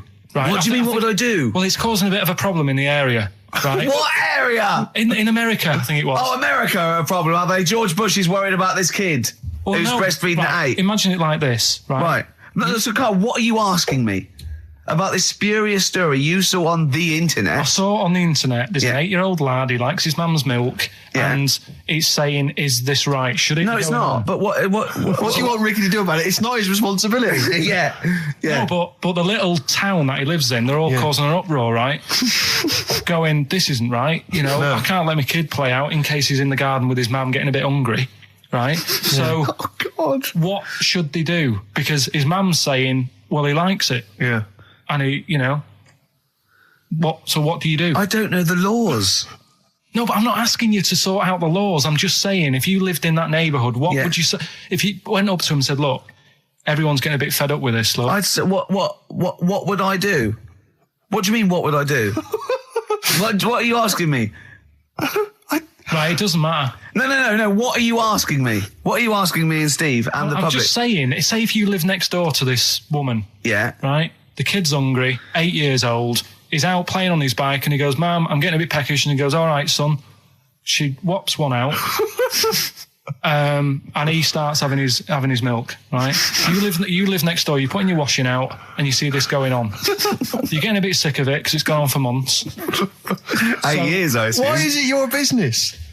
Why are you such a nosy neighbour that you're concerned? What would you do, Carl? Let's turn it back on him. Yeah. What would you do? What's your solution? What would you do? Well, I thought I'd say, right, why are you doing this? And she'd say, because he likes it. And I go, all right then, put it in a bowl first. And you think that would sort that out? No, because I was thinking about the whole thing, right? And you do that when you're a baby, and everything's all right, innit? Yeah. No one bats an eyelid at a little baby having a bit of milk from its mum's breast, right? Yeah. You'd almost say it was natural. But you grow out of it. It's like you don't see. It got me thinking about things you don't see. And you don't see. Did you put this into a computer? Show me things you don't see. What else don't you see? Well, you don't see, like, an old man having a Twix. You never... So what? You know the terrible thing about all this, Steve, is he's right. You don't see an old man having a Twix. That's a terrible thing. So what they have got, right, they've made old man toffees, haven't they? They've come up with Werther's. Is that a song? Oh, God. You don't see an old man. So they've got their Werther's, right? Yeah. So, look at him. You think he's giving a lecture at Oxford? It's not going anywhere. No, go on, sorry. Go on. I'm just saying... Right. You grow out of things. Yeah. And the old man, I'm sure when he was a kid, he'd have a Twix. Yeah. Now it doesn't look right, so he's having... It doesn't look right! So... Right. I don't think Werther's originals were specially designed for old people. I think they were sweets that just happened to have been made for years. That's why old people eat them. Yeah. They didn't go, hang on, there's a market here. I've noticed old people aren't eating Twixes. Quick, let's make some old man sweets. But the little advert, he gives it to his grandson as well, doesn't he? He goes, I have a Werther's original. I think it cuts, though, before he throws it back in his face and get me a Twix. I used to sell mackerel. Did you? Yeah, I had a pet magpie. Did you? Called Maggie. Oh, pet magpie. You mean you captured it and didn't let it go away? Yeah. Can't have a pet magpie. But then it got really vicious. I mean... Well, it was right, let me go. What do you keep it in, a rabbit hutch? No, it flew around, but it used to just, like, come to me all the time. But then it started pecking me head and stuff. That's not a pet magpie. That's a bird in the garden. No, but I could actually... I could hold it and stuff. It wasn't scared of me, and it knew it was me. It used to come down from, like, the top... It hated you. That's why it wanted to peck you. Is that... And the other thing... I always remember being younger and like walking through the woods to school with my mum, and I was chasing a butterfly, and she said, "Oh, don't do that, Carl." And I said, "Why?" She said, "Because they only live a day." I said, "Oh, all right, I'll get a dead one in the morning." That's genius. That's great. That's quick thinking, isn't it? Oh, that's sweet. Let's play some. Oh. I've got that feature Educating Ricky, which is a bit of a play on words as well. Right? Do you know the film, Steve? Educating Rita. Yeah. I see what you've done. Go on. I'm doing that, and I teach Ricky stuff. What do you teach me, Carl? Well, I've got a few different topics. Go on. Do you know, like, how you taught me about Hitler and Che Guevara and Winston Churchill? Mm-hmm. I'm going to come in with topics every week, and this week I've got... Ghosts? No, hanging bacon is one of the topics. Say that again? Hanging bacon. Hanging bacon? All the titles... Francis Bacon? No, all the titles are sort of named to sort of tease you and get you more interested in it. Hanging bacon? Well, you've certainly intrigued. Go on, what's another title one? Hairy Chinese Kid. I'm going to go for that one. If there was a university degree with that title... Yeah, no, I'm going to go for Hairy Chinese Kid, I think. The final one, Alien Gives Man a Beard. Right, Alien Gives Man a Beard. I am going to burst. Right, listen, Carl, you've got to tell me. Right, first, let's do it in reverse. No, we're not going to do it now anyway. What do you mean? We've got to do it now. I mean, this is the first interesting thing you've said in an hour. Okay, the listeners have just been subjected to rubbish and mistakes and everything for the last 6 months. Please, we've got to do Alien Gives Man a Beard. What is that? Tell us that. Right. Sorry, this is just you telling me something, is it? This feature is you telling me something. I'm teaching you something. Educating Ricky. Huh? So are we playing it now? We're already into this feature. Well into this feature, are we? Yeah, I suppose we are, yeah. Should there not be a jingle or something? Yeah, can we have a jingle? There's no point, because look, I come up with ideas and you dismiss them straight away, so I'm not wasting my time making stuff. Right. If you don't like well, okay, it. let's play Educating Ricky. Right. Brilliant. Go. Right. So- Ding-a-ling-a-ling-a-ling-a-ling. Educating Ricky. Right, what are we going for then? Hanging the bacon, airy Chinese kid, alien gives man a beard. I think Alien gives man a beard. I'd like to do that. Right, there's this fellow, I think it happened in America, and he saw a bright light in the sky. And, God, if you're bored. and he stood there. This is a true story, is it? Yeah. He stood there, Yes, of course it isn't, Steve. and he saw this bright light, and it came closer and closer, and it was a UFO, right? Yep. And he looked at it, and it disappeared, right? And he gets back in his car, He looks in the mirror. and he looks in the mirror. Yep. He's only got a beard. He has. You sure it wasn't someone else who got in the car and he was still standing out there? Right? What? And it turned out, Yeah. he got home and said to his wife or his girlfriend, it's a bit weird. So I just got out of the car to look at a bright light, and I got back in the car and I grew a beard, and she said, never mind your beard, where have you been for 3 days? And what had happened is... He passed out because he was pissed. No. The UFO had taken him for 3 days. Yeah. But he'd only thought that he'd only looked at it and it went away. Yeah. But what had happened is he took him and he grew a beard because he hasn't had a shave. Right, okay. I mean, was Will Smith or Tommy Lee Jones anything to do with this at all? Did you see this on a video maybe and thought it was an educational film? No, it's from a book that some kind person sent in to me. Here. Can I just ask again, just again, I'm just throwing this right back at you. Do you think there's any other possible answer here? Right? A man is absent for 3 days from home. He's the grown a length beard. of time that it could take to grow a beard, lest we forget. What if he hadn't actually seen a bright light in the sky? What if he was he'd been lying? What if drunk? he was lying? He'd got knocked unconscious. He'd had a car crash. Just any lying. number of other No, things. just lying. Or he was just lying. Yeah, he'd been on a bender, getting pissed for 3 days and that with was his his mates. excuse to his wife. And they went, Dennis, what are you going to tell your wife? Well, wait a minute. Wait a minute. You're not going to believe I was out with you, lads. Just say you're only away for a minute. No, I wasn't away from it because of the beard. Oh yeah, look, it looks like you've been out for 3 days. Well, we have. That's Exactly. right. Okay, we've got to cover that then. Alien abduction. Great one. Okay, let's try that. Do you see? That's a little scenario there that could have been played out. So, when you say educating Ricky, what have I learnt from this? Never listen to you again. That's all I've learnt so far. Never listen to you. Yeah, we've talked about it before. Do you know the little mouse that had an ear on its back? Yeah. Sure. Right. Well, you thought he had a bad time, right? Listen to this one. Mouse walking about with us sort of wearing a monkey's testicle. They're just having a laugh. This is what I mean about a lot of scientists. What are they doing? When's that going to come in handy? I don't know what you mean. Well, they were seeing if, say if a fella loses one, right? Yeah. Hitler or whatever. And they go, well, don't worry about it, we can sort you out. I don't know what the monkey's going to do. I don't know if they keep passing them on or whatever, but the actual monkey testicle was put on the mouse, and it worked. It worked for the mouse. But isn't it... I mean, isn't a monkey's testicle quite large in relation to a mouse? Would it not look like the mouse was on a space hopper or something? Oh, yeah, it didn't look good. Well, they didn't put it where its testicles would be. No, they did. They put it... Well, how could it walk, then? The ear was on his back, so he could just get about. Well, I don't know. But Well, you don't know, do you? You just guessed. Did they grow the monkey's testicles where the mouse testicles it looked would... stupid anywhere else, though, wouldn't it? Oh, whereas a mouse with monkey testicles, that's fine. You'd be showing off. You'd be all right. I prefer that than the ear. When that mouse gets put back in with the other mice, do the other mice go, George, you look different. Have you had anything done? But the weird thing is, as well, apparently it still works as a monkey. What? So, like, what are you talking about? Like the sperm and that was it was still sort of monkey. Of course sperm. it was. What are you talking about? But that's weird.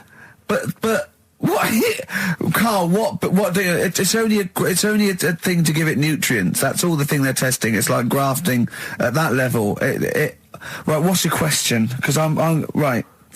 What do you think? It would change eventually, it would have changed into a mouse testicle, because it had been hanging round a mouse for so long. No, I thought the actual sperm of it, though, would be a mouse's. Why?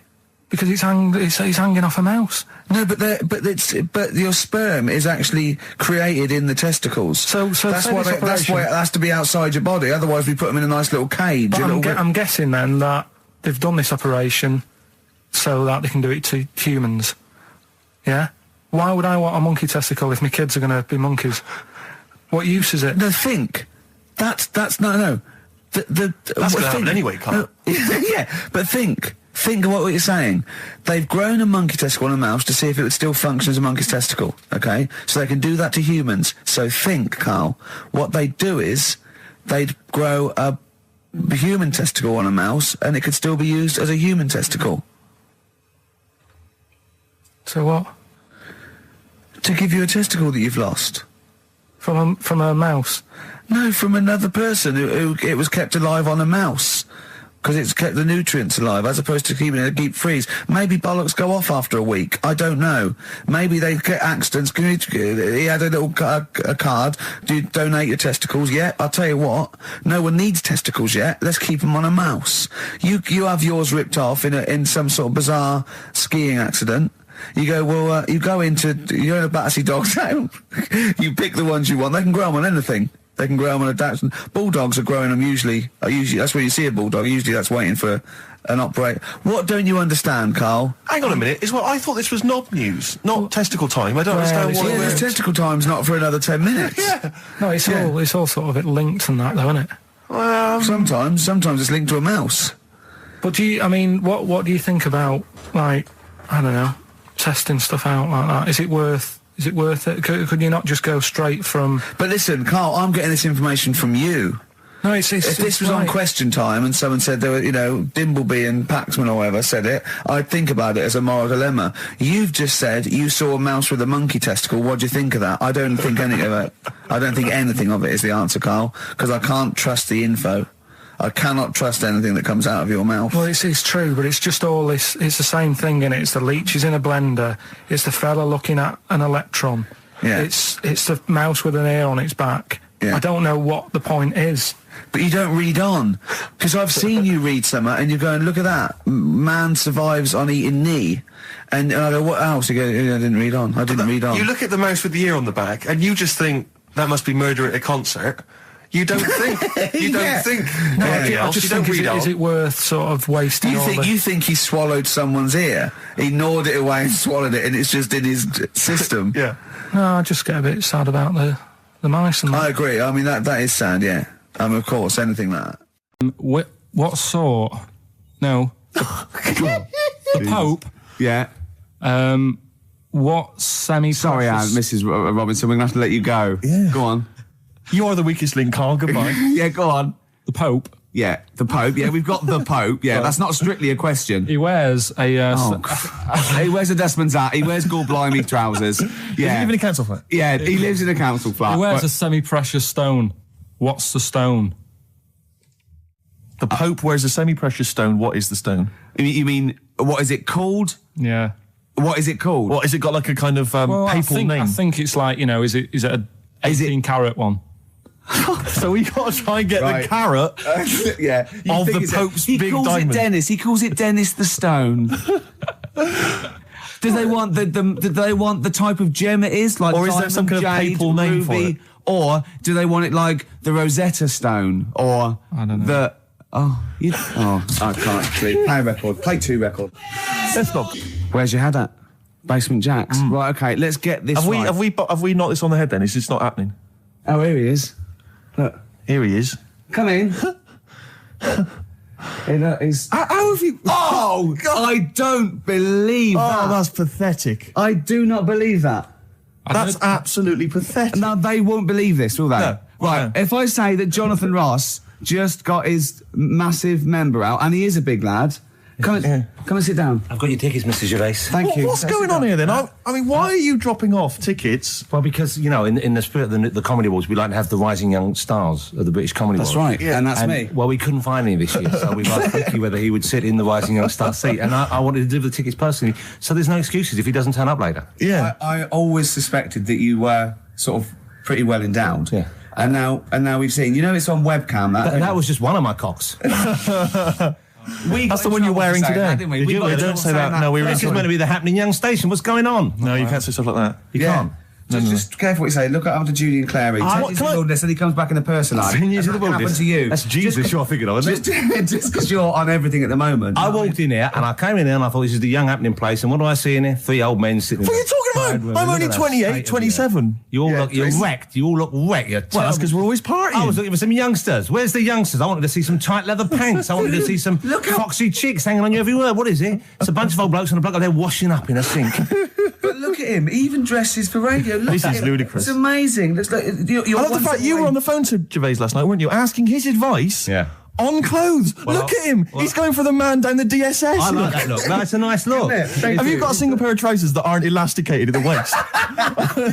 They're maternity jeans, aren't they? They've got a whole panel that pushes The forward. thing is, what I do at the end of the week, I can pop these in the pan and I can make a nice soup with all the food that's encrusted in As it. his years as a homeless coming to the fore there. Look at you, But one why- step away from Lawrence Llewellyn Bowen. I'd like to be that bit closer. But why are you dropping off tickets? Are you a little bit... Because I thought you were married and stuff. Why do you suddenly got this obsession with Gervais? Because I'm a bit rough, ain't I? yeah, it's like when you see Dale Winton out with those rough boys. I'd like to get one of my own. When a top celebrity in a lovely looking suit walks down the corridor with his penis out, Yes. Yeah. I know that I'm still You attractive. know you've arrived. I was inaugurated in the same way. For me, it was Des O'Connor. It's like it's the passing on of the baton, if I may use that euphemism. and you've been battened. But it's fantastic. Well, it is a pleasure. I don't think I'm complacent just 'cause I'm mixed with you. I still wake up and think, I don't believe it. I'm mates with Jono. Can I just point out one thing? I was listening to the show last week and I heard you, as always, revealing a little too much about yourself, if you don't mind me saying so. Yeah. Steve tried. Not as much as you. No, but that was just for the benefit of the room. Yeah. And talking about when you used to occasionally urinate in the sink. Yeah. When you were around my house last time and I came in the kitchen and you looked a bit shifty. No, please reassure me. It was more ownership. But I was like, I went to my territory, and then other people that come in that go, has Gervais been round here? It's like just marking my territory. Because my coffee the next morning had a hazelnut tang to it that I don't remember putting in. Can I just say something? Because I mean, I used to, mention to you, Gervais, when we first started getting involved in the business. Yeah. I used to say, if there was one celebrity I'd like to be friends with, it's Jonathan Ross. Yeah. Lo and behold, Ricky's befriended Jonathan Ross. I'm nowhere to be seen. But Not Ricky invited round. Ricky told me that I could be his friend, providing I never extended the arm of friendship. Right. Yeah, if you ever... I thought it was mad. He tries to keep everyone else down he works with, from the office, all the other shows. He tries to keep them down. I didn't even want you to come in. I wanted to meet you on the steps. Yeah. I didn't even want to tell him you were around. But you called. He went, who's that? And he saw your name come up and he went, well, can I meet him? Well, you're coming tonight, aren't you? This isn't Radio 2, by the way. These links are way too long. This is snappy radio. We have to play... You might The be kids have lost lost, interest. But the kids want to hear Coldplay, Catatonia, You know what I like? Faithless. How about some more of that instantly forgettable hip-hop you play each week? One of those obscure hip-hop hooey. That's the worst feature on British radio. You should be ashamed of yourself. Wait a minute, I've heard your quiz on Radio 2. You're having a laugh. The hip-hop's had its day. You told me that one. Put it away. Put it away. I'm Carl. Carl, how you doing? I'm all right. Got a question for you. Right, man. Got a question. Yeah. The Pope. Yeah. What semi-precious stone does the Pope wear? That is easy. Go on. Topaz. Is that the right answer?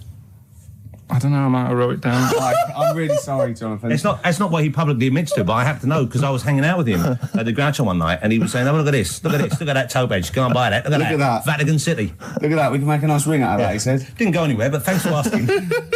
I better go. I've got to go and buy some winkle pickers. Thank you very much. Okay. Enjoy Nice to meet it. you, Stephen. Yes. Carl, I wish I could say it'd been a pleasure, but actually it was quite creepy. And we just had a text here that says, and I don't know what truth there is in this, as ever, but John says there is apparently a nude bike ride today in Hyde Park. Now, I can't believe that's the case, because I don't think it's allowed, is it? You can't ride around with your veg out, can you? I don't know. Why would you want to? Well, good point. On a bike. On a bike, I like the fact that that's what disgusts him. I want. Do you know what? If we did appeal for a nudist to call in, I want a very specific sort. I want a German nudist, a middle-aged man called Helmut. Okay. If there is any, or the closest one to it. So I want a middle-aged man from Germany. If your name is Helmut, you're in. But I'll accept Hans. Carl would be good, wouldn't it? All right. Yeah. I think I'm wondering if the age might. Maybe we could broaden it out Okay, just a German nudist bloke. Right. Could he at least be fat? Can I find a fat German fella? If your name's Helmut, we're going to give you a big prize. Yeah. But, you know, any fat German fella who likes to get his sausage out. Sure. Okay? It's sauerkraut. Yeah. What's the phone number? 0871 222 1049. It'd be good just to get an email or a text over the contact, wouldn't it? And then I can just call them up in the week. Sure. And 83936 is the text number. I don't know what our audience demographic pans out like, Rick, but I'm suspecting that's probably a fairly small fraction of our listenership. I know, but you know, there must be someone out there. If you know a fat German who likes to get his tackle out, phones are going. Straight away. Just answer it, Carl. Just answer it. Just pot luck. It could be anything. Well, just see what it is. To be fair, it could be a nutter. But just say hello. Just tell your his nutter straight away. He'll stay there, won't he? He'll stay there. Well, answer it. Answer it. Leave it. Answer it. Oh, you see this? It's gone. It's gone. There you go. He bottled it. So, just as well. Well, you took too long to answer it. There's a vicar in Australia who started sort of doing his services and all that in nude. Hot, isn't it, out there? Yeah, but the churches aren't. Churches are pretty cold. It was on some website. Of course it was. Yep. Just saying about a vicar and that who's there's a lot of nudists and that who want to get married. Do it, you know. Don't mess about with the wedding dress and that. Just snip up. Cheaper, isn't it? Well, I suppose it's so. I suppose if you believe in God, you believe that that's the way to be, innit? Because Adam and Eve and that.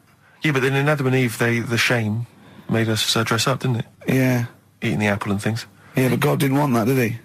No, he wanted to see it all. He was loving it. He was having a whale of time getting a life full of all of that, and then the snake said, cover yourself up. Stitched him right up. No, I stayed up and watched, there was a thing on about Dracula. Right. What, Dracula? And I found a flaw in it. Go on. Not the fact that he's the living dead and and drinks blood to stay alive and he doesn't reflect and he can in turn into a mirrors. bat. Well, and you can go on. The mirror thing, you can't look in mirrors, can he? Well, he can look in mirrors, but he can't see himself in a mirror. Yeah. That still doesn't work. Go on. It doesn't work at all, Carl. It doesn't work. Go on. No. Well, centre parting's always really neat. His centre parting's always really How does he do it if he can't look in the mirror? Blood on the floor or something it was called. Rubbish. I love the flaw in the Dracula film is that his centre parting's too neat. How did he do it without a mirror? Oh. Was it a documentary about Dracula? No, Yeah, there was the real Dracula. Yeah, the real Dracula. The It's true just a film. It had blood on the floor or something. It's called. Yeah. It's rubbish. We had a little lunch yesterday, didn't we? We did indeed. That was a nightmare. Yeah. I hate going out with you two. I was explaining to Carl, right? I like to excite Carl's imagination, right? And if it involves chimps or monkeys, all the better. Brains he likes, parts of the body, deformity. You know, I know where to, what buttons to push. And I told him about this thing. I don't know if any of you out there know about this, but there's an experiment they did in the 50s, a clinical psychology experiment where there's your two hemispheres of the brain, okay? They're joined by a thing called the corpus callosum, right? Which is just a little flap of skin, like a little scarlet lead that joins your two hemispheres. And what they did, they cut that in half, and they thought it was a cure for schizophrenia, but what it turned out to be, or epilepsy, I think, I can't remember, was that your two sides of your brains didn't function together. You couldn't get information. I was telling Carl all this thing, and one of the things I told him was that they did it on a monkey, and it fought itself over a nut. Like its right arm was connected, by its left lobe of the brain, and it was fighting over itself. And Carl went, instead of like thinking this is amazing experiment, he went, would it have been happy if you'd given it two nuts? Yeah, I know. Well, you started off by explaining it. I remember you mentioned, because I was watching the two of you as you were describing it to me, you said, of course, one side of the brain deals with symbolism. And as you said the word symbolism, I noticed Carl drift away from looking at you, pick up his mobile phone and start pressing buttons randomly. And I thought it was the word symbolism that got him. And I noticed it took you just a moment longer. And I think the first thing you said was, when did I lose you? Yeah, I knew I'd lost him. It's extraordinary. And he doesn't even try to disguise it. I said nomenclature at one point as well. Right, yeah. And I knew I was dicey with death there. Yeah. But, but I told you tried to look it up, didn't you, on the web? You didn't find anything about it, did you? The spelling of it's, what is it again? What's the word? Corpus callosum. Yeah, so I couldn't do it. No, don't bother. Give up. Don't bother. Give up. So if anyone knows any interesting facts about that, But yours hasn't been cut in half, has it, Carl? That would, again, might explain something. I'll tell you what we will be talking about later. I don't know if you're sort of aware of them, Steve. Go on. Bonobos. Oh, I don't know much about bonobos. I told him about he was looking for stuff. I said, put in bonobo. He was having no luck with chimp. And they're a form of chimpanzee, but they're even closer to us, evolutionarily speaking. They've got their social groups are more like ours. They're more intelligent. And he was loving it, weren't you? So is it human bonobo Carl? Is that how it works on the evolutionary ladder? Chimp Carl. Yeah. Talking about them. So we're talking about bonobos. You're excited about that? That's coming up in Monkey News? I'm saying let people enjoy the life they've got left. No, you're not. You're saying don't put them in hospital, leave them at home to die. No, I'm not. Give them a Rubik's Cube and let them die. That's what you're saying. Yeah, I'll tell you something now, right? Steve, I'll tell you something. I didn't want to do it because it brings the show down, but she did die. Who, the blue-handed lady? Yeah. How do you know? Because I said to my dad, how's the woman next door? She said, she went last night. They've got an old fella in there now. God. So, there you go. So, wouldn't it have been better to leave her at home where her friends and family can call and speak to her, even nip that round if they want, you know, with a cat, I imagine. No, it's definitely a cat now. What was that cat's called that you imagine? Probably, I'm seeing like a big ginger one, so I don't know, something like, I don't know, maybe ginger or whatever.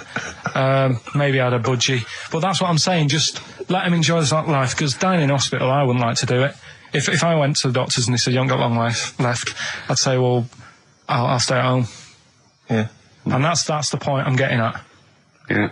Right? If you can't do anything for them, let them enjoy the life. Yeah, a Rubik's Cube. Right, well, I remember, I think all kids go through a phase of shoplifting.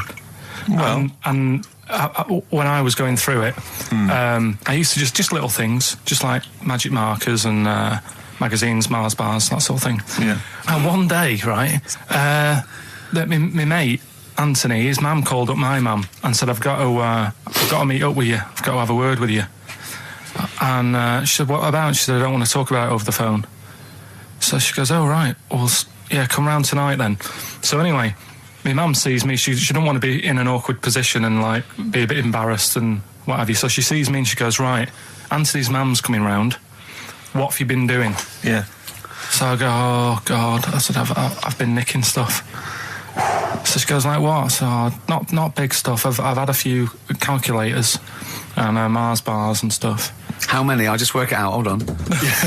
Works out at 7.2 per day. So, how many calculators do you need? So it was when that phase. You failed maths. Everyone wanted a calculator. It was like a trendy thing, wasn't it? Right. Oh yeah. In Manchester a couple of years ago. Yeah. So anyway, so I told her all this and I confessed to, like, computers will make it there one day. I confessed to there's magic in the back of battery. Go on. Confessed to nicking all this stuff. She comes round. She only wanted to borrow some money. Brilliant.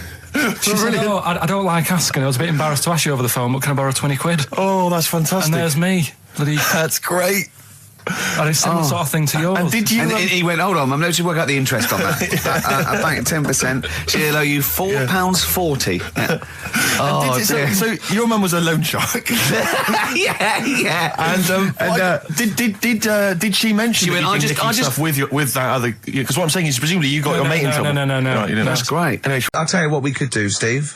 You know, like Smiley Miley and that used to take the Radio 1 Roadshow out. Oh man, that would be amazing. Come on, should we take it out? Hello, Bournemouth. Yeah, how many miles have I done? Don't care. No, should we do this? How many miles have we done? Well, XFM's down the road. Yeah. 1. Yeah. Should we take it out the road just so they can see Karl Pilkington? To be fair though, I mean, you're not really keen to leave W1, are you? Well, we wouldn't. Right. So where exactly would we take the roadshow? We'll do it outside. Outside the building? Yeah. Right. Okay. And what would we do? It's called a roadshow because it's in the road, I imagine, isn't it? And we'd give away t-shirts? Throw in t-shirts, and then we'd have a band. We'd have band playing. What was that band playing tonight? I forget, something Diesel, was it? Yeah. See, instantly forgettable. I mean, that was my point, really. we could have them on. Yeah.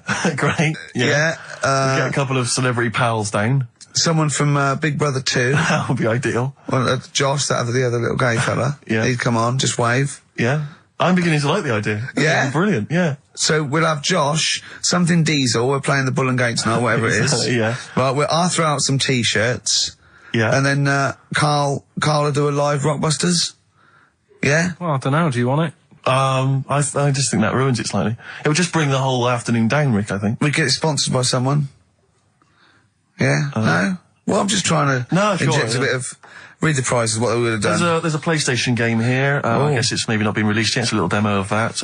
What's this? The American Song Poem Anthology. I don't exactly know what that is again, but lots of songs on there and a couple of compilations, arbitrary compilations, the Club Anthems compilation, the best summer holiday album ever. Wow. You've certainly sold it to me, Steve. The best air guitar album again. Brilliant. And an old edition of Only Fools and Horses. So, you really haven't put the effort into the prizes, Carl. So if that's the prizes, if that's the whole point of the competition, and they're the best prizes you could conjure up, in God's name, how bad are the clues this week? That's why he doesn't want you to do it, Carl. Alright, we won't bother. Forget it. Doesn't matter. Good. Excellent. One of them, right? Mount Everest. Go on. I need more. Right, well, there's a problem. Yeah. Because people are leaving rubbish up there and that. And, like, people, whoever owns it is saying, he's saying, forget this. They're leaving a mess and all that. But do you know why it's called Mount Everest? What was that? That's one, is it? That's one. There's rubbish on Mount Everest. No, How many people go up there? Are we talking about people dumping old tellies and washing machines? Who's fed up? The Yeti? What are you talking about? No, I mean, that isn't what I'm educating you. I'm just telling, this is part of the story. I'm just telling you. It's just a bit of context for you.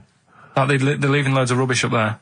Well, they're not leaving loads of rubbish up there, are they? No, they are. They're apparently not like prams and washing machines and seagulls flying everywhere. I don't know. Anyway. But anyway, do you know why it's called that? You know why it's called Mount Everest? Why it's called Mount Everest? I know the mount bit. It's because it's a large mount, and if you climb it, by the time you get to the top, you need to have a rest.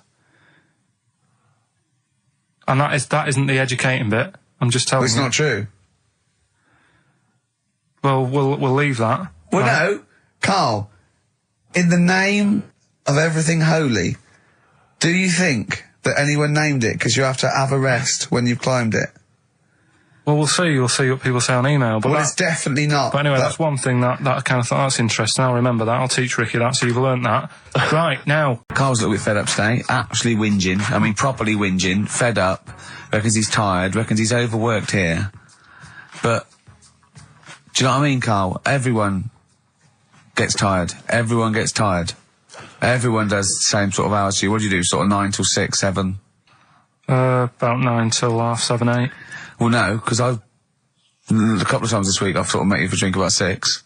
So, it's funny, isn't it? That's weird. Some of the times I've come back after it, just for another 40 minutes or something whilst no one's around, try and get stuff done without phones going, without emails coming in. Yeah, we've got to do it. Can I tell you what I think's a disappointment? You're in a department. You've got to do it. I just think it's a disappointment that Carl hasn't been able to put that aside and rise to the occasion. He's only got to do this show once a week. I know. You and I, we're tired. We've got you've got one job. We've got about 6. And we're still doing it. Do you know what I mean? We still do it. We still Well, come you're a here professional, Rick. I mean, that's why you've won multiple awards, is because you're willing to get up there, even if you're feeling a little bit under the weather, even if you hurt yourself, or you've got an injury of some kind, you're up there, you're doing it. Yeah. You're entertaining, you're providing a service. Yeah. So... It's disappointment. Yeah, but I've pressed all the right buttons at the right time. Indeed. Right? That's what I get paid for, yeah. Done that. The adverts have gone out. Sure. Do you know what I mean? I've made you cups of tea. It's the negativity which is a problem. It's the vibe. You're bringing us down. Bringing us down. And therefore the listeners. Therefore the listeness, bringing us down. If you don't like London, you know what to do. Well, I'm trying to get out of here, aren't I? We just bought a new flat. That's not the best way. Buy a flat in Manchester, live there. Doesn't matter. I can always rent it out and make a little bit of money. Why don't you sell the flat in London and buy a street in Manchester? Pilkington Avenue. You could literally have the king of that street. People could come to you like Solomon with their problems. Yeah. Well, he's come up from London. He's got London ways. Now, interestingly, have you heard? Do you remember the famous King Solomon story that there are two women arguing over whose baby it is, and they present this to they say this is my baby. And the other one goes, no, this is my baby. So he knows one of them's lying, but he doesn't know which one. And so And so what does he do? How does King Solomon solve that? How does he figure out whose baby is his? First, what would you do? They're both white fellas, yeah? Both what? White fellas. Two women. Right. It's two white women. To be probably, they probably weren't, completely white. Yeah, whatever. Yeah, they're of the same ethnicity. No, but I'm just working out. Right, all right then. So that's all right. And don't think about what King Solomon would necessarily. Yeah, it wasn't that easy. No, there's not one tall, skinny white one with big ears, and so's the baby. The other one's a little short Chinese bloke. It's two women for a start. Yeah. Two women, okay. The baby to look at could be either. He doesn't know which, but he knows one of them's lying, obviously. And is the one lying saying it's hers or saying it's not hers? Right, okay, this isn't worth it, Steve. I'm going to tell you what he said, and you tell me if you think it was good or not. He says, well, then what we do is, as king, he said, what we do is, I'll take a sword, I'll cut the baby into two, and you can have half each. And one of the women says, no, don't do that. And one of them says, yeah, that's fair. Right. Do you see? So which one was it? Sorry? Well, no, my guess is the one that didn't want it done probably was the mother of the child. The one that didn't mind having the baby cut in half probably wasn't a mother of the child. Why don't you think, you bald little mank twat? Play a record. Well, I'm just, right. Although, it's not a very good solution. No, that doesn't happen in the NHS. The woman who was lying could have come up with something better than, cut it in half. What you should have done is, I'll give it to the other one as well. Yeah. I'll tell you what, because it's your special day and I want you to have a great time today, we're going to do Rockbusters if you cheer up, miserable. He just got ratty then. Go, no, don't push it on me head. Don't put it on me head. Right, what were you trying to put on me head? I was trying to put a pear on your head to knock it off with a ball, like William Tell, but it was, because your head is so round and the pear was round, I tried to flatten it a little bit, and I didn't know it was a juicy pear. So I thought it'd be like just to crush it a little bit, and then he went mental because he had juice running down his face. Oh. Why is it my fault? The pear's a faulty pear. Exactly. Get proper fruit in here. It worked with the apple. That was fine. And then he gets ratty with me. Okay, let's not waste any time with Rockbusters. let's whip through it. Just whip through it. Just do the clues quickly. Quick, go, Rockbusters. Right, go. Right, the first clue. Yeah, hurry up, faster. All the police cars are on fire. All the police cars are on fire. What's the initials? BS. BS. All the police cars are on fire. Good. What's the next one? The director of 28 Days Later is shouting about sleeping outside. Yeah, okay. What's the initials for that? DB. Right, okay. Okay, yeah. Right, go on then. He wants to be a sailor. Why is that? Yeah, well, what's the initials there? B. Brilliant. Okay. Give them again quickly, because I didn't quite catch the second one, but go from the top. All the police cars are on fire. Yeah, that's BS. BS. Yeah. The director of 28 Days Later is shouting about sleeping outside. Yeah, okay. DB. Yeah. Right? He wants to be a sailor. Why is that? Yeah. B. B. Okay, then, brilliant. Okay, now, Carl, you going to cheer up now? Email only, Ricky Gervais at virgin.co.net. Radio 1 Roadshow. Smiley Miley. Smiley Miley's mileage game. If anyone remembers that, I mean, here's a man, right, whose job, Smiley Miley was not a DJ, lest me forget. Smiley Miley was the guy that organised the vans that carried the equipment to and from the roadshows. Because he was such a crazy personality. Because he smiled a little bit. Exactly. He got recognition, Carl. Longevity, lots of money, and lives where he wants to live. The town that he wants to live in. Why don't you just enjoy the town that you've chosen to live in, because it's so good? London. What towns have you been to? Have you travelled at all? I've been about a bit, yeah. Right, okay, then what towns did you like? Okay, forget Manchester. That's safe. You like Manchester. Right, I'll do the big three. Shouting. London, New York, Paris. Okay, you don't like London, even though you live here. Got flats here. Good, excellent. That makes sense. Have you been to New York? Yeah. What do you think? It's an amazing city, isn't it? I like it. It's just noisy, it's smelly. Right, it's the city that never sleeps. I'm not surprised with all the racket and that. Paris, the city of love, the most romantic city in the world. Not really. I remember seeing an old woman in McDonald's in there, and it put me off. That's where that thing happened, where the old woman was. What did it say? Tell us. We talked about it before. The old woman in McDonald's. Yeah, what happened? She was sat in the corner there with her legs open, no knickers on. All right. Oh God! That's Paris. Did that put you off your cheeseburger? Next city, where next? Have you been to, I don't know, the most beautiful city, Venice? Yeah, I've been there, yeah. It's good? No. Why? Because Because they sell it to you as if it is a romantic city. Where did you see it sold? No, I saw it on when I was growing up. Right, remember 3-2-1 with Ted Rogers? Yeah, of course. Right, it used to be one of the star prizes on there. Right. And they'd say, "Let's show you the video. Let's see what you're going to. Let's see where you're going to be loving it for a couple of weeks." And they'd show you this scene of like the gondolas and all the city lit up at night, like a man and woman sat on a boat loving it and stuff. Yeah. I went there, bin bags everywhere. Play a record. Yeah, it's a mess. Play a record. It's London. That flooded. is Wish You Were Here with Karl Pilkington. All right. It's London flooded.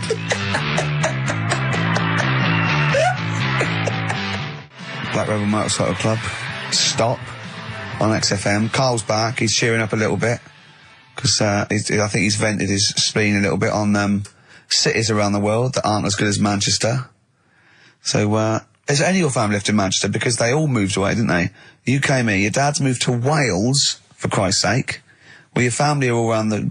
Brother joined the army. Get anywhere. Just take me anywhere. We don't know where he is. His sister's moved away, so no Ireland. one... Yeah, there you go, you see? So, that's just one family. That's one family who love Manchester. Exactly. Alright? Tell you what, Steve. Go on. You know what I did find out in the week? Yeah. World record, right? Person with the longest trump. With the longest what? Wind. Fart. Right. Right? 2 minutes 42 is the world record. Okay. Right? Well, I'm immediately thinking about a relative of yours who I'm sure did longer than that. Who still lives in Manchester. Auntie Nora. Now, Auntie Nora did it for 5 minutes, wasn't it? Star fight for 5 minutes. But, unfortunately, she was the only person in the room. Whereas I think, which one's alive, Ross or Norris McWhirter? I don't know, actually. He has to be there. Yeah, I think he actually has to be He'd have present. to be there. Would you want to be there? Well, he'd have sort of equipment, looking at his watch, going, finish, you go, yeah, he goes, well, that was 4 minutes. Did she go from like a size 10 to a size 6? Did she show some old dresses? Like a hovercraft. Exactly. In a big dress. Just slightly off. Yeah. So, it has to be invigilated. But again, you know, how was the Guinness Book of World Records one invigilated? I mean, who was supervising that? He said, I can fart for 2 minutes. They went, well, we've got to see this. Went round. And, he just probably let it rip. It's probably circular breathing. He's probably sort of sucking in air and swallowing it as he's going. And it's a continuous one, isn't it? It's not like... Yeah. I mean, you know, that's how Nora's happened. Me Auntie Nora. She had a little bit of wind. It went on for like 2.5 minutes. Sure. That's when she called me ma'am. As it was still going on. And said, there's something not right here.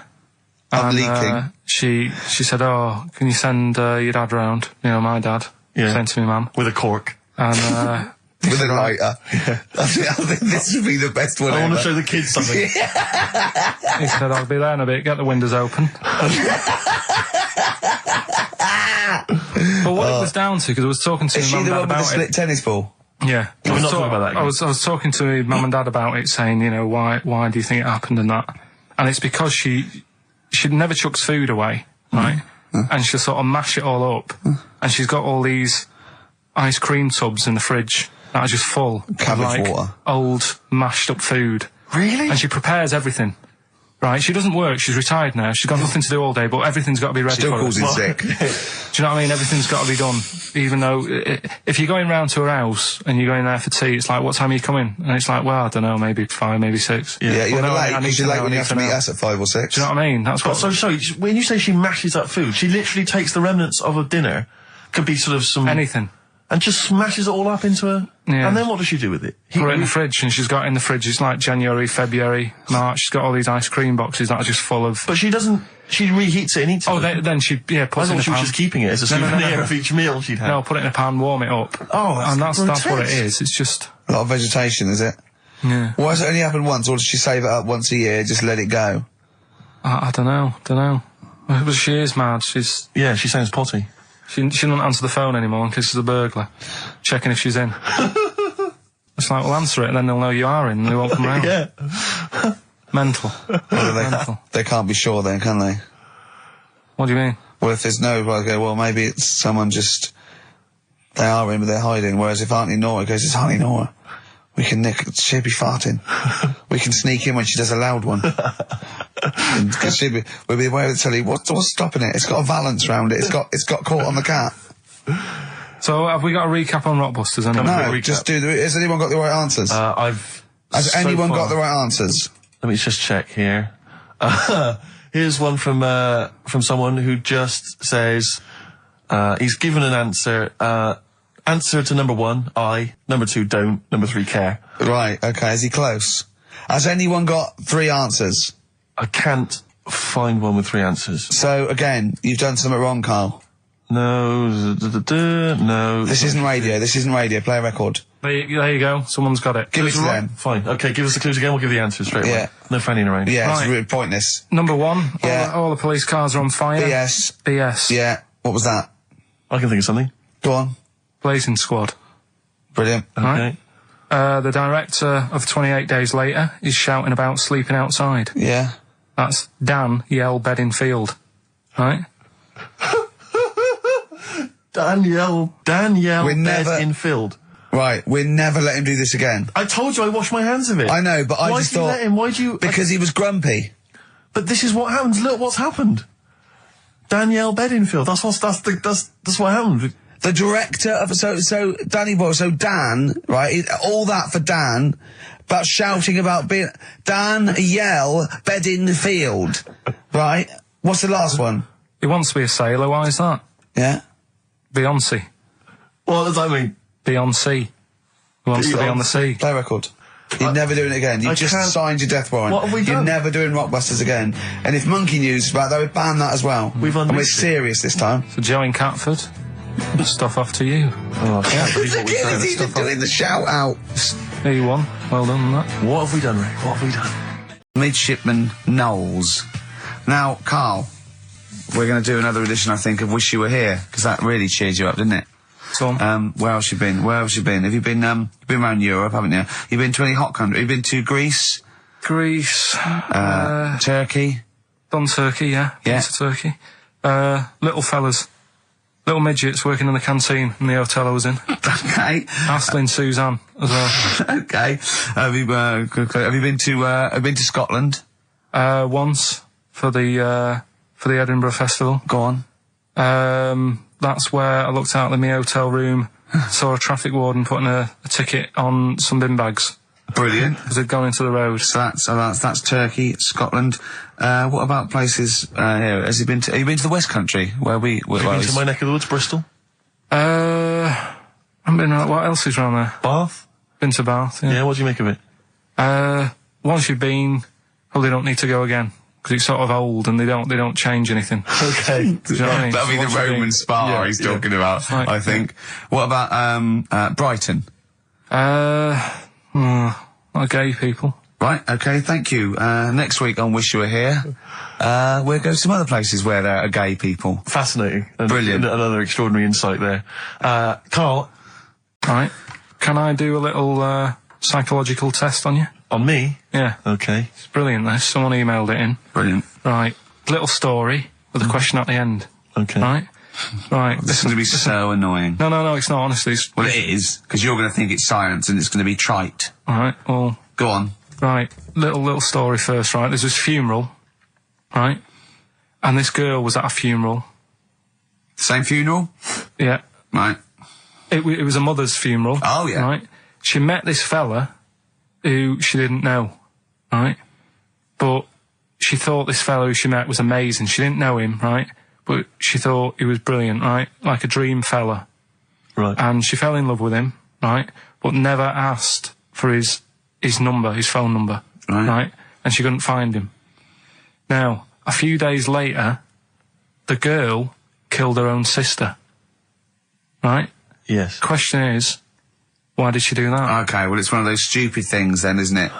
So it's not logic, it's what am I thinking? No, it's not. Seriously, it's a proper mental logic. test.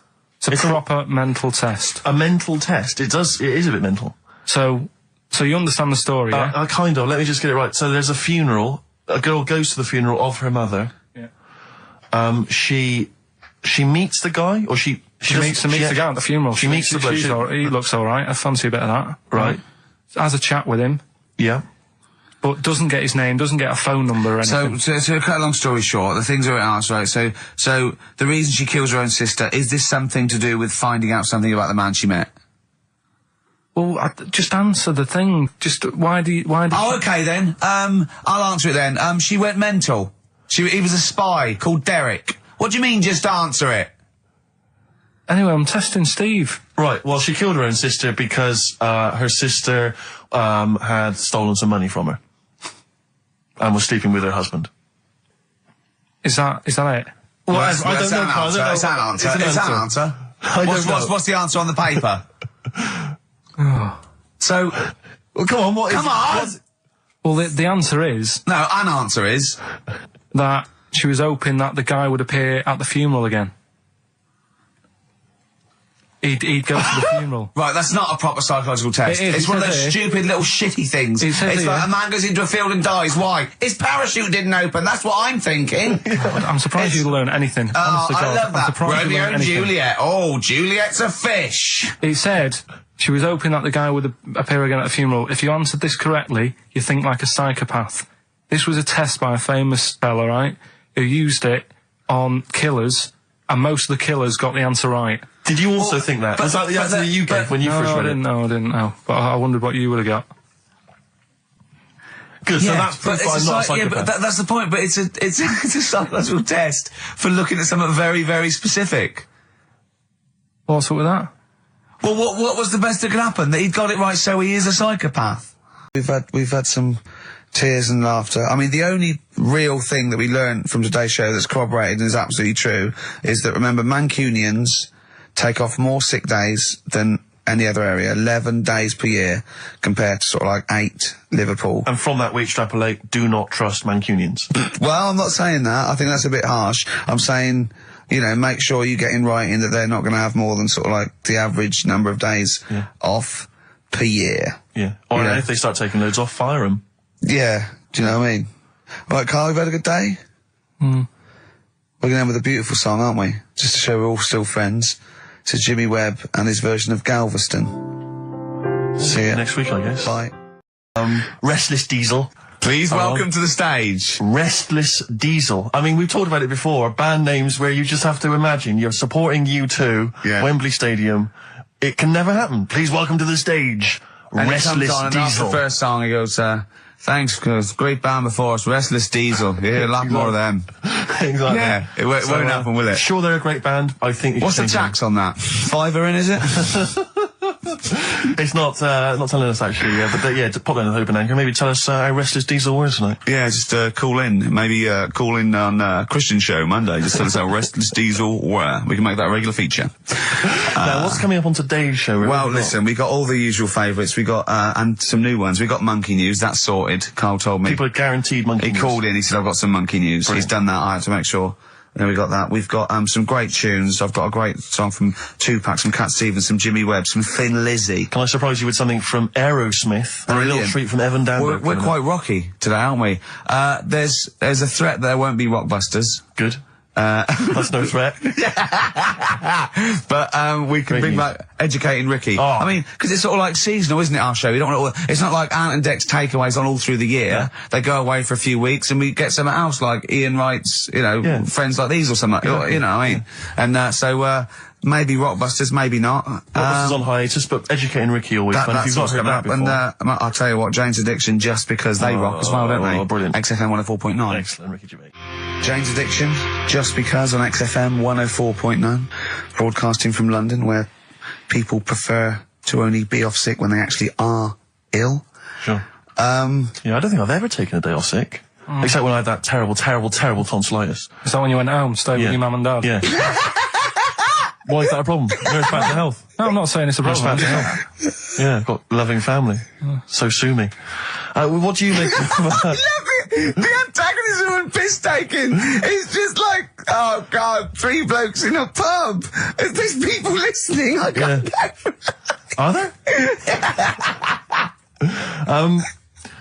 Carl, what do you make of London? Because you often say you'd much rather be up north. Well, he wouldn't, or he'd go. Well, this is why he constantly says you've chosen to live here. You've lived here for years. You've got a flat here. No. No. I chose to come here because I was offered a job that was good money. Yeah. I wouldn't have come here if there was no job. So you prefer to be somewhere where there's a good job, so you've chosen to live here? I don't like being here, though. Well, no, but you can leave. To what? Well, exactly! So you've chosen to stay somewhere that's better for you. It's not better for me. Well, it's making me ill. I'm not sleeping. Well, so you say you're ill, I think you call in ill, but I don't think you are. But I mean... Are there any stats to prove that? Well, yeah, because, you know, of the 11 days that he calls in sick, I reckon probably 7 of them are genuine. I'd love it if I dropped down dead tonight. Honestly, I'd love it. If you drop down dead tonight, you know it. Why aren't you sleeping? What, you're feeling ill now, are you? That's funny, you weren't feeling ill earlier, but you read that, and you're suddenly ill. I'm run down. Well, you should take a holiday. Oh, yeah, you just had about 8 in the last 6 months. Oh, God! Why are you run down? Why are you run down? Yeah, what have you done? You sit in a little air-conditioned office. I haven't got time to tell you. Let's move on. Let's get on with stuff. What have we got anyway? Because we didn't have a chance to meet up this week. Me and Ricky could have done, but you said you were busy, Steve. Yeah, so that's probably why you don't get run down. But finishing work at about 4 o'clock. No, so I could have had the meeting, but we gave you a time and you suddenly decided with very little notice that you couldn't make it. So make it meetings and that. Oh. So what have we got? What have we got? It's 1:20. What have we got? We're on till 3. Well, we've been talking. We've been doing well. We've been playing some great rock and roll. We've been playing some lovely songs. We've told them. We've explained a survey just for employees. Be careful. Yeah. We've put that out there. We put a shout out there. People know. Would you say it was probably safest if you are an employer to never employ Mancunians? Well, I wouldn't go that far. I wouldn't go that far because you see that's only an average. So I imagine some Mancunians, like Londoners, are nice, reliable people. It's probably just a few bad eggs that throw the stats up a little bit. People that would go, I'm not coming in today. I'll put on some wet trousers. Sure. All right, stay in bed. Yeah. Stay in bed. Yeah. You still got them on? Yeah. Well, pop them off. Yeah. Put them on the radiator and go to bed with a little duvet. That'd be the best thing to do. Yeah. So, all right, Carl? Right. What's your attitude? Is it because you're tired? Yeah. Well, why are you tired, though? You weren't staying out watching those Channel 5 films again, were you? I'll tell you what, me and Steve were having a little meeting yesterday over lunch about, planning stuff for the show. And, Gary Kemp came up to me, started having a little chat about old times, and, I went, oh yeah. As he went away, Steve said, right, think of this. He said, Rick, don't take this the wrong way. Remember that sentence, don't take this the wrong way. So there's a right way and a wrong way. I could have taken this comment. He nodded to sort of Gary Kemp and went, he's aged better than you. I went, well, how could I take that the wrong way? Yeah, it's not offensive. No. Well, the point is this. He didn't know me 20 years ago, so he's actually saying, Rick, don't take this the wrong way. He looks better than you do. Yeah, well, he does. But why say that, Carl? What? Did you really say that? Yeah, although, can I just backtracking for a second? I love the fact you said you bumped into Gary Kemp and you reminisced about old times. What old times did you share with Gary Kemp? He came up and said, did we drop the pops together? I went, no, I did Razzmatazz. I said, oh, we did Razzmatazz. I think he was thinking, had he ever met me before? But he hadn't, because we hadn't. That's what I meant. Yeah. And, but if you had to make an objective analysis... I wouldn't. I think that's out of order. Sure. I mean, you're always slagging me off, but apparently you can't make a value judgment on something else. No. I wouldn't do that. Well, because you're morally all over the place. You don't know where you're coming and going. Believe it. Sure, you should hear what I say about you behind your back. So, would you say you're better looking now than you were? Or... Than I'm what? Would you say you're better looking now than you were? Than I was when? Well, have you aged well? Yes. You've aged well? Yeah, I've kept my looks. Bit of Dando? Bit Evan Dando, this would be lovely, yeah. Evan Dando on a track called All My Life. That's beautiful. Yeah. I can't get enough of that. That's brilliant. Great stuff. Adverts? XFM. Radiohead. Go to sleep. I'll ease you in with something fairly easy, a music-based question. Kylie Minogue versus Dido as Queen of the Brits. What's your view there? Go and have a wash. It doesn't really matter, does it? It doesn't really matter. What does it really matter? With the Brits. I was watching it the other night, and I think Kylie will be a good-looking old woman. Do you ever do that sort of stuff? Steve, I want to celebrate with you. Every time he opens his mouth, says something like that, I want us to open a bottle of champagne. I know what you mean. Do you know what I mean? It's sort of like we did that. Yes. No, do you ever do that though? Look at people and another person who springs to mind, Jenny Powell. I don't think she's that good looking now. Who's Jenny Powell? Is she that girl that used to be the assistant on Wheel of Fortune? Yeah, yeah, I think she's a bit over the top for a young woman. But when she gets older, I think she'll be a bit of a stunner. Okay. So for you, Kylie, whereas you don't feel that about Dido, is that right? She's alright, she's normal. I prefer Kylie's sister to Kylie. She looks, I can imagine her being hard work to live with. And who, Kylie? Not being washing up and that. Right, sure. Being a bit fussy. Okay. And what do you make of taxes rising in the next budget to pay for NHS improvements? Well, my dad went to hospital to have an operation once. Yeah. So I feel like it's worth paying it, because I've got something. Because people might have to go to hospital. Yeah. Yeah. But it makes a change when it's someone in your family, doesn't it? Yeah. Because you sort of realise... Yeah, a change is as good as a rest. And the weird thing is, if it weren't for me dad, I wouldn't be here doing this show, because when he was in hospital... Well, no, I'll stop you there. Yeah. To be honest, that's all you need to know. You wouldn't be here, true, but no, but... Well, no, because this was after I was born. So, I would be here. But his more direct involvement was what? Yeah, because when my mum was seeing me dad in the hospital, I got a bit bored, went for a wander, found the hospital radio station... Yeah. And got a gig. Really? So, in a real sense, if it wasn't for Carl's dad, Carl wouldn't be here. And did your dad, like, while he was listening to you, did he, like, sort of tap the nurse and go, can you get that twat off the air? Who's put him in that? Yeah. Oh, go on. Okay, what do you make of the real-life Mowgli who's surviving in a Transylvanian countryside? Apparently, I don't know much about this story. I don't know. You know Mowgli, he's the guy from the Jungle Book. Yeah. The little kid that grew up with bears and animals and stuff. Apparently there's a real-life one in Transylvania. What were the things in Gremlins? What were the what? Like, in Gremlins they were... Wait. Okay, this is an example. This is what your girlfriend said. Think. What were the things in Gremlins called?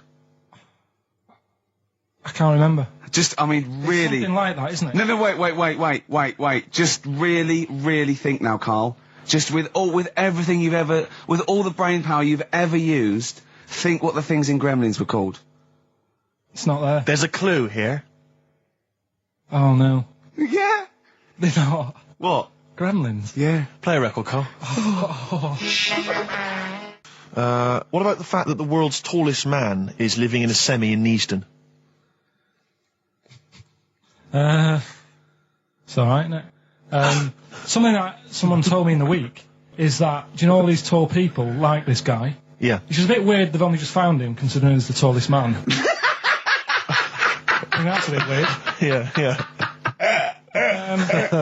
Someone told me that, do you know the guy who was in James Bond, the big bloke? Yes.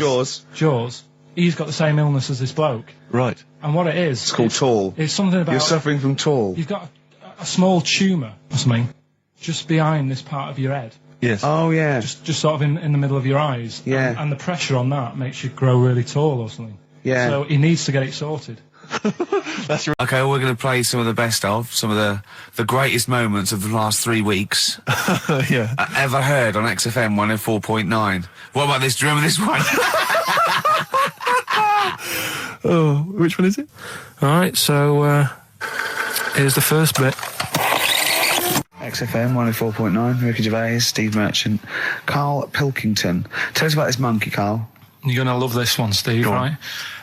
So last week we were talking about how, like, a lad left his family because there was problems at home and that. He went and lived in the wood. He got airy. Right? Yes. No, leave it there, Rick. We haven't got time to go into it. Right, so... That's what happened. And that's what happened. He lived with the monkeys. He went airy. That's what happened. Looked into some other stuff about, like, airy kids and all that.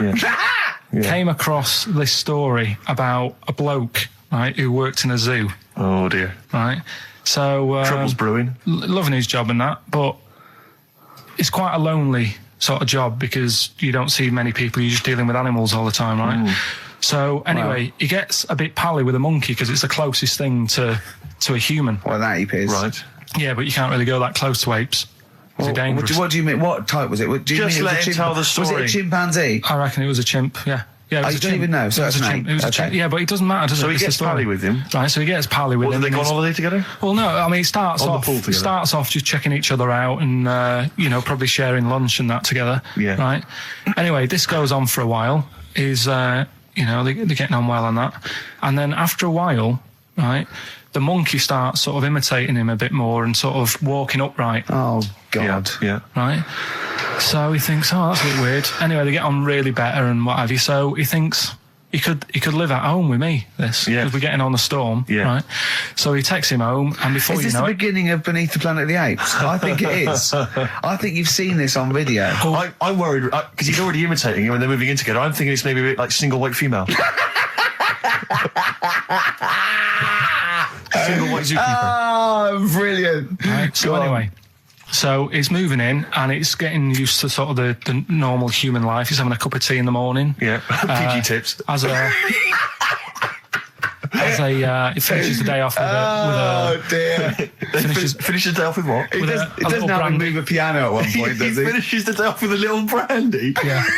He pours himself one. Is he wearing a smoking jacket? Yeah, I'll tell you what, Carl. You're a maniac, mate. No, this is why it attracted me. It's amazing, right? So he's having his brandy and that, loving his life. Next thing you know, he sort of, I don't know if he loses it or he gets shaved, but the top half of his body is hairless. Right? Apart from his head. Right, so he's got a nice so it's the opposite of the kid. Well, yeah. This is what I'm saying. That would happen.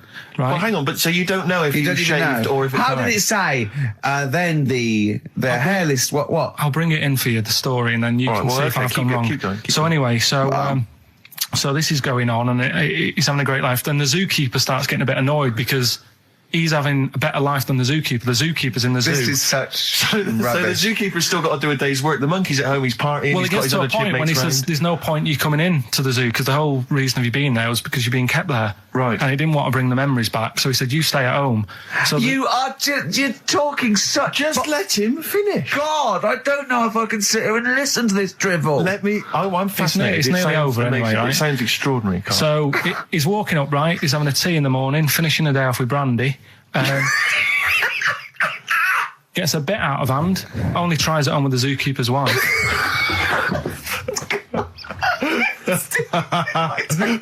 Make him go away, Steve. How does he do that? Well, because he's around humans a lot, he becomes a bit of a charmer. But what is it that he could do to seduce her? Pick fleas out of her? He didn't say. He was built. Yeah, it's well done. So what about that? What do you mean, what about it, Carl? It's obviously not true. I don't understand how... I love the fact he becomes a charmer. He's got better taste in brandy. Exactly. And what was it that he was doing that seduced her? I don't know. Maybe because he was at home more than the zookeeper was. But what would he be doing, Carl? He's not going to be talking with her. They're not going to be playing Trivial Pursuit. Maybe she liked the silent type. He didn't go into that. He just said that's when the trouble started. Carl, play a record. Right. I'm really glad. Stroke, he, she. Yeah, I'm really glad that the pop idols, Cliff Richard, Westlife, made it to number one. Bo Selector. I went on holiday after Christmas, yeah. And so did our mutual friend, Phil Balker. Yeah, good man. He was in Lanzarote and he told me one of the funny... I don't know if I can tell this on the radio. I'll have to say the C word. I'll just go... It's in a sentence, so I just go you see when it comes, and you'll know that he's saying the terrible word.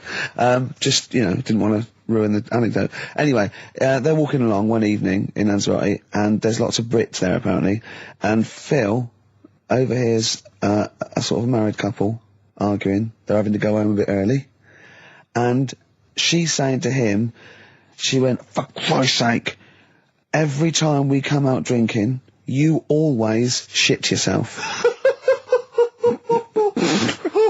Right? Wow. Always, not once. So he's going, I've told you, he said, it's not the drink, it's the weather. She went, the weather. You'll be blaming the food next, you see. I don't think they should have got married. Wow. Or mate, when did you think the shitting yourself started? Must have been after the marriage, because if you're courting, and you go, went out with Derek again, did you last night? Yeah, how was it? The evening was lovely, the meals must be, he shook himself. Again. That's 5 dates, 5 different heaps of shit. But I think I can change him. I think I can change him, yeah. It must have happened after the marrying. Or he just might have think, oh God, or he's got to that age where I think, look, I'll just empty it when I get home. Yeah. I'm not going to keep going up and going to the toilet, you know. It's the ice that does it. Yeah, Carl is right, I think. It is the ice. What do you mean? People forget, they say, oh, don't drink the water when you're on holiday, and they don't. They drink, they buy Evian and stuff. Oh, I see. They forget about the ice. The ice cubes, you're right, in a bar. Made from tap water. And that could do it, can it? Yeah. But she said every time you're drinking, didn't she? I assume that she wasn't drinking ice then. Yeah. What, I mean, why is it just happened to him? Let's be honest, everyone that goes on holiday doesn't end up crapping themselves. Yeah, they usually make it to a toilet. He does it every time he drinks, doesn't he? Yeah, well, apparently. Just don't let him carry the baguettes. He's good, isn't he? Oh, Carl comes out with He does now and again, High doesn't five, he? Carl. That was sweet, man. Yeah, nice one. Yeah, respect you. Ladies and gentlemen, will you please welcome to the stage, The Scaffold. Oh, The Scaffold. Do you remember The Scaffold, Carl? You picked the lead singer looks a bit like him. But you know whose brother that is in The Scaffold, don't you? Mike McGear. Do you know whose brother that is? What? Do you remember The The Scaffold? They did, Scaffold. we'll drink, to Lily the Pink, And didn't they do that with the Roses human advert? Yeah, thank you very much for the entry, Ian. Do you know whose brother that is? Whose brother? The lead singer? No, the Mike McGear in it. Sort of one of the main men in it. He's one of the songwriters in No, The I don't. Scaffold. Paul McCartney. Is he? Yeah, I didn't realise that. yeah, that's Paul McCartney's brother. Think of that when they go home for Christmas.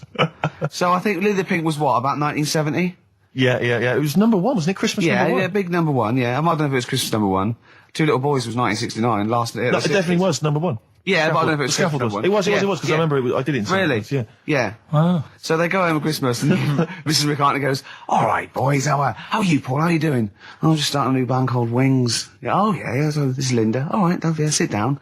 Mike, what are you doing? Just had a number 1. Brilliant, round of applause. How many number 1s do you have, Paul? 19. Still. We know what we like, don't we? We'll drink, the human race. Paul goes, wow, if you want to. The long and winding... Boring. We'll drink, Linda, do you want to be in The Scaffold? We're probably going to go on tour and stuff. I know you love it. Well, I quite like it. Yeah, we'll drink. You're not going to be in Wings if you're going to play with him. Well, I got, make a tricky decision. I mean, that's a great song. Everyone's loving it. It's Christmas number 1. What are you doing eating his bacon? Well, I love it. You don't eat bacon? Yeah, but I love the music. He's a great guy. Stop it. What are you doing? Well, I just, I love the music. We'll drink, No. No, you don't. Yesterday, all my troubles seem so... Thank you very much for that. Aintree Iron. Imagine that, because imagine that him going, well, you've had 19 number 1s. I mean, it can be around time. Yeah, if things stay like this with The Scaffold, I'm going to rule the 70s. Yeah, if things that carry on going like they're going now, The Scaffold, ladies and gentlemen, please welcome to the stage, Beck. Oh, nice one. Well, I tell you, I'm going to have to use kind of euphemisms here to tell this story, but when I was at school, I learned, the stronger version, it's not the same word, but it's very similar with one letter changed. I'm going to use twit. Yeah. You know the word I'm thinking of? Yeah. But I'm going to use the word twit to replace it, right? And I went round... Do you think that's twat? Yeah. All right. That's what I'm thinking of. And, so can I say it? Am I allowed to say it? No, it's weird though, because some people from Cornwall use that like saying twit. So, if people listen in Cornwall... Do you know what a twit is? A pregnant goldfish. Well... Well, I learned the stronger version of twit. Yeah. Twat. For those that aren't sure. I learned this in school when I was like 10 or whatever, and I didn't know what it meant. I thought it was just a stronger version of twit. Yeah. I thought it was just if you were really annoyed with someone because they were a real twit. Because I is worse than I. Exactly, apparently. So, Carl would be a twit. And so I started using this at home because I didn't realise what it meant. I started using this at home. Oh, you twit, you're a twit. And saying it to my dad, you're a twit, but not saying twit. Yeah. And my dad didn't know what it meant either. That's great. I can believe. So he started using it as well, right? So then we'd be driving in the car. He'd be saying to my mum, "You stupid twit." Say this to my mum, "You don't pull over. You're going to bum it, you twat." Saying this. Then I learned at school from Mark Johnson what it really meant. Yeah. Stopped using it. Obviously, finding out it was quite an offensive word. Yeah. I didn't want to bring it up to my dad. I didn't want to sit my dad down and say, "Dad, you know that word we've been saying? Yeah. You know what it means?" So now, to this day, I've never brought it up with him. So we'll be driving. I go home for Christmas, we'll be driving around. He'll be calling my mum that word. Left, right and centre. I think she knows. I think she's just embarrassed. Or she's just upset and she knows what it means. She goes, "Why does he keep calling me this terrible word?"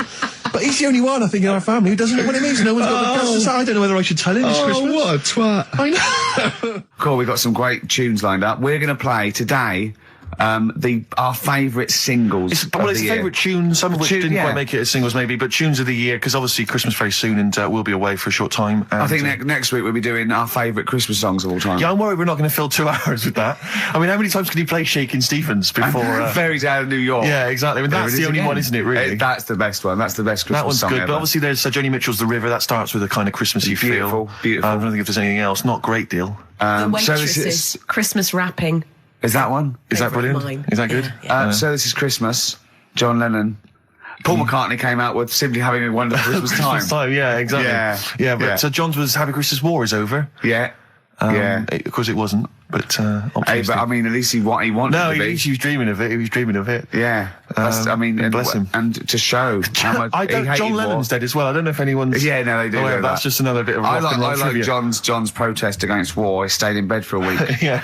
I've been doing that. I've been protesting against war for ages. Yeah. I'm eating hamburgers absolutely. against war. Absolutely. I just go into Burger King on the way here. I went into the counter. But of course, that's not product placement there. And there's a number of other burger joints that people may wish to go to if I they often go to choose. McDonald's. Yeah, I often go to McDonald's. But I went into Burger King because it's close. It's convenient, but then often McDonald's will be convenient. McDonald's is just convenient. Depends where you are. Just as convenient depending where you are. And I said, could I have a cheeseburger and small fries? Take away, please. And he recognised me. He went, I've seen you on telly enough, won't you? He went, there's your meal. So I went, thanks. He winked and went, I'll put large fries in.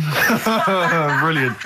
So that's so it's paying off. At last, true genius is being rewarded by the burger joints. Because I mean, there's been a couple of times where I've been with you and we've gone to a restaurant and someone's given you a free meal or whatever. And it's the way that it's like you don't ask for it. It's just kind of offered. But I don't know what they're expecting in return. Nothing. I mean, do they think that you'll go away and you'll always think fondly of Chad who works in Burger King? I just think they think, I don't know. They make. I'm going to give him a little treat. Yeah. I know, I don't like it, but then I'm always grateful, and I never... Yeah. But the thing is, I'm slightly embarrassed. Did anyone around you hear what had happened?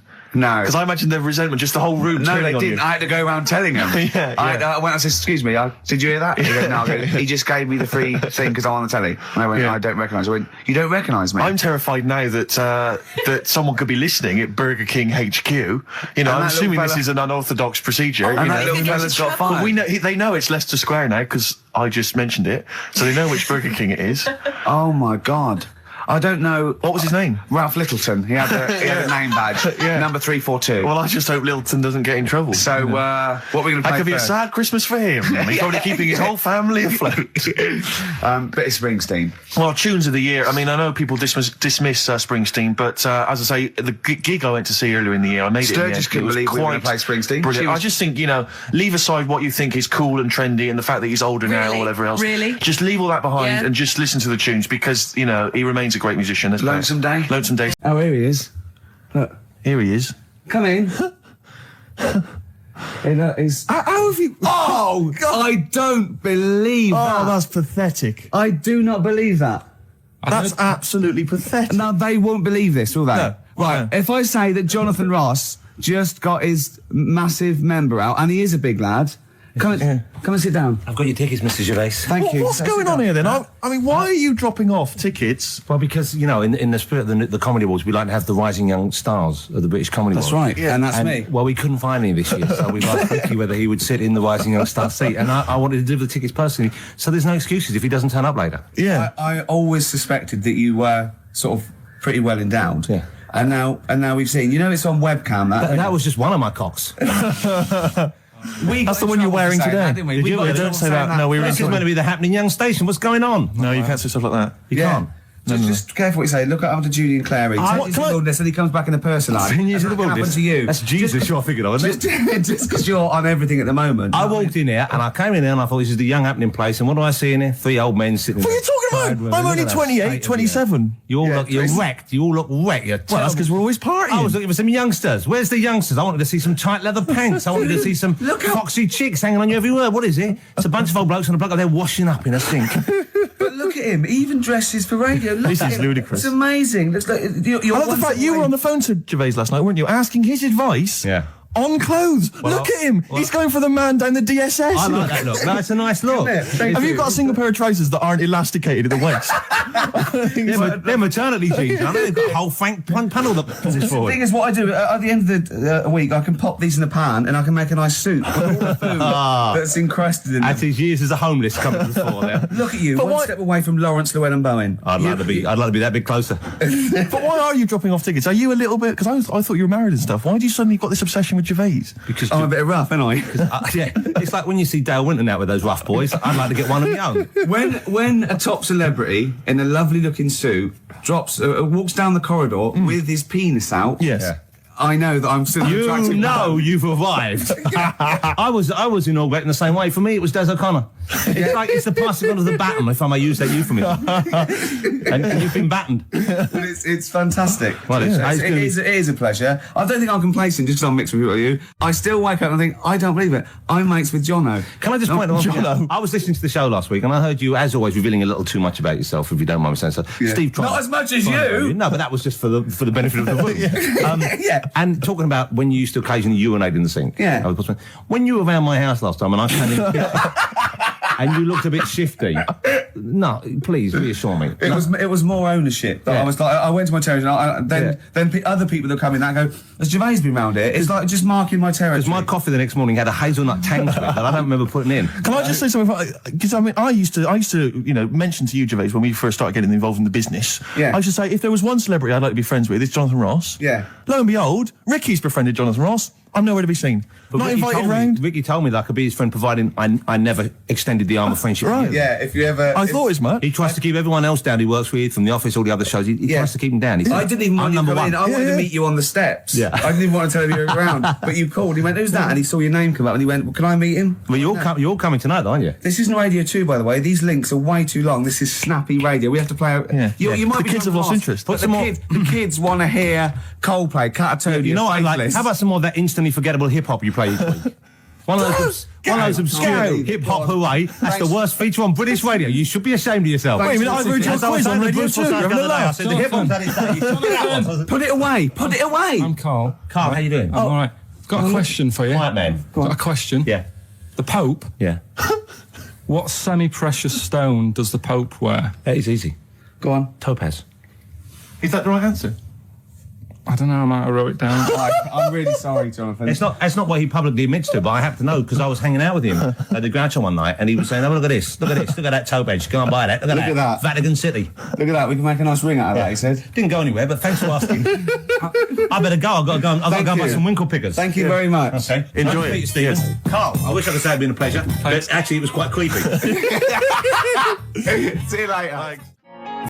Now, Steve, you know how Carl won't do anything outside his jurisdiction. He moans about stuff. He's got one job. We're doing about 5 things in the week. Always plate spinning. We just turn up and he's always available. He moans about it. He goes, oh, lucky you caught me, right? He's chatting. He's one of those people that whinges enough and people think he's overworked. So he got Mondays off, right? He's just a whinger. Yeah. I haven't got Mondays off though, have I? Yeah, well, anyway, 2 hours on a Saturday.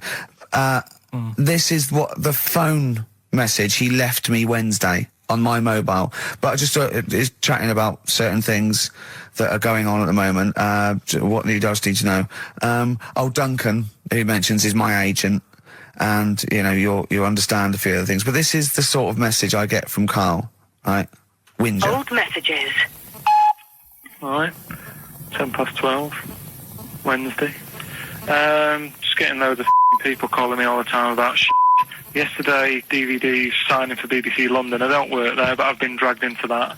I've got a woman on leaving a message from Talk PR going on about, do you want to go and see Pop Idol again? Right? They're just saying you and some listeners can go. So I'm sure you'll love that. I've got Jim Benner wanting you to introduce the tin buckets at the Astoria. So can you just let Duncan know that I'm doing his job whilst he's sat on his arse with his thumb firmly up his arse? Can you let him know that I'm running around like a here sorting shit out for you? Alright, see you later. Message So, 12. Do you know what I mean? I know, but that's the kind of phone message he's leaving. Do you remember who he was before you... But he's even annoyed that he gets a phone call. I remember he got a phone call for you to do a voiceover and didn't pass it on. You missed a voiceover. That was thousands of pounds. No, I did pass it on, though. I told you. You said someone had phoned. Yeah. That's not good enough. But who's that? Well, she didn't say, and I didn't ask. But of course she said. She didn't say. Rubbish. So you didn't take the number down? Just when she went, oh, could you tell Steve to call me? And you went, yeah. Yeah, well, I just thought you'd know her already. I should have known. It was a woman, so I should have known. He's having a go, you see?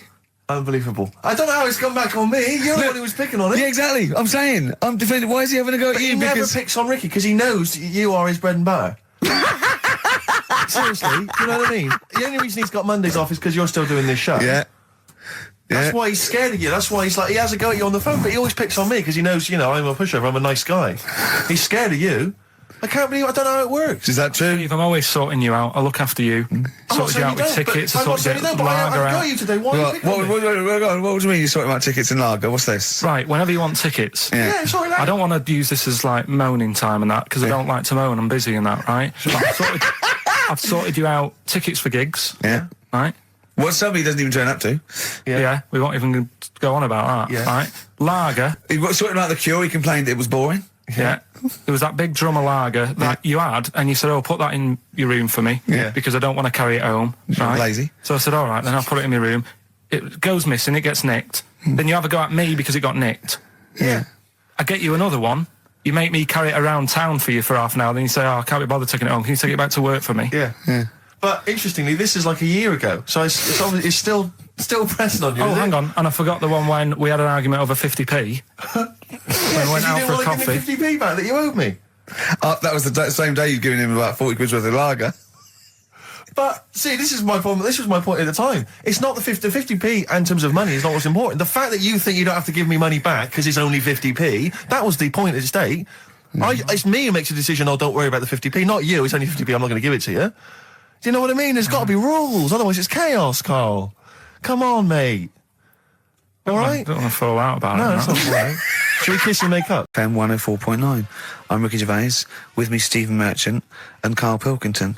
Now, Steve, you know how Karl won't do anything outside his jurisdiction. He moans about stuff. He's got one job. We're doing about 5 things in the week. Always plates spinning. We just turn up and he's always available. He moans about it. He goes, oh, lucky you caught me, right? He's chatting. He just He's one of those people that, whinges enough and people think he's overworked. So he got Mondays off, right? He's just a whinger. Yeah. I haven't got Mondays off, though, have I? Yeah, well, anyway, 2 hours on a Saturday.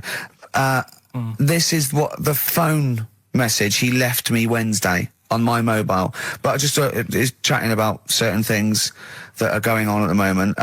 What he does need to know. Duncan, who mentions, is my agent. And, you know, you'll understand a few other things. But this is the sort of message I get from Karl, right? Whinger. Old messages. All right. 12, Wednesday. Just getting loads of people calling me all the time about Yesterday, DVD's signing for BBC London. I don't work there, but I've been dragged into that. I've got a woman on leaving a message from Talk PR going on about do you want to go and see Pop Idol again? Right? They're just saying you and some listeners can go. So I'm sure you'll love that. I've got Jim Benner wanting you to introduce the tin buckets at the Astoria. So can you just let Duncan know that I'm doing his job whilst he's sat on his arse with his thumb firmly up his arse? Can you let him know that I'm running around like a here sorting shit out for you? All right, see you later. Message letter. Do you know what I mean? I know, but that's the kind of phone message he's leaving. Do you remember who he was before you... But he's even annoyed that he gets a phone call. I remember he got a phone call for you to do a voiceover and didn't pass it on. You missed a voiceover. That was thousands of pounds. No, I did pass it on, though. I told you. You said someone had phoned. Yeah. That's not good enough. But who's that? Well, she didn't say, and I didn't ask. But of course she said. She didn't say. Rubbish. So you didn't take the number down? Just when she went, oh, could you tell Steve to call me? And you went, yeah. Yeah, well, I just thought you'd know her already. I should have known. It was a woman, so I should have known. He's having a go, you see? Unbelievable. I don't know how it's come back on me. You're the one who was picking on it. Yeah, exactly. I'm saying. I'm defending. Why is he having a go at you? He never picks on Ricky because he knows you are his bread and butter. Seriously, do you know what I mean? The only reason he's got Mondays off is because you're still doing this show. Yeah. That's why he's scared of you. That's why he's like, he has a go at you on the phone, but he always picks on me because he knows, I'm a pushover, I'm a nice guy. He's scared of you. I can't believe I don't know how it works. Is that true? Steve, I'm always sorting you out. I look after you. Sort you out with tickets. I sort you out with lager out. I got you today. Why are you picking on me? What do you mean you're sorting out tickets and lager? What's this? Right, whenever you want tickets. Yeah, sorry, lad. I don't want to use this as, like, moaning time and that, because I don't like to moan. I'm busy and that, right? I've sorted you out tickets for gigs. Yeah. Right? What somebody doesn't even turn up to.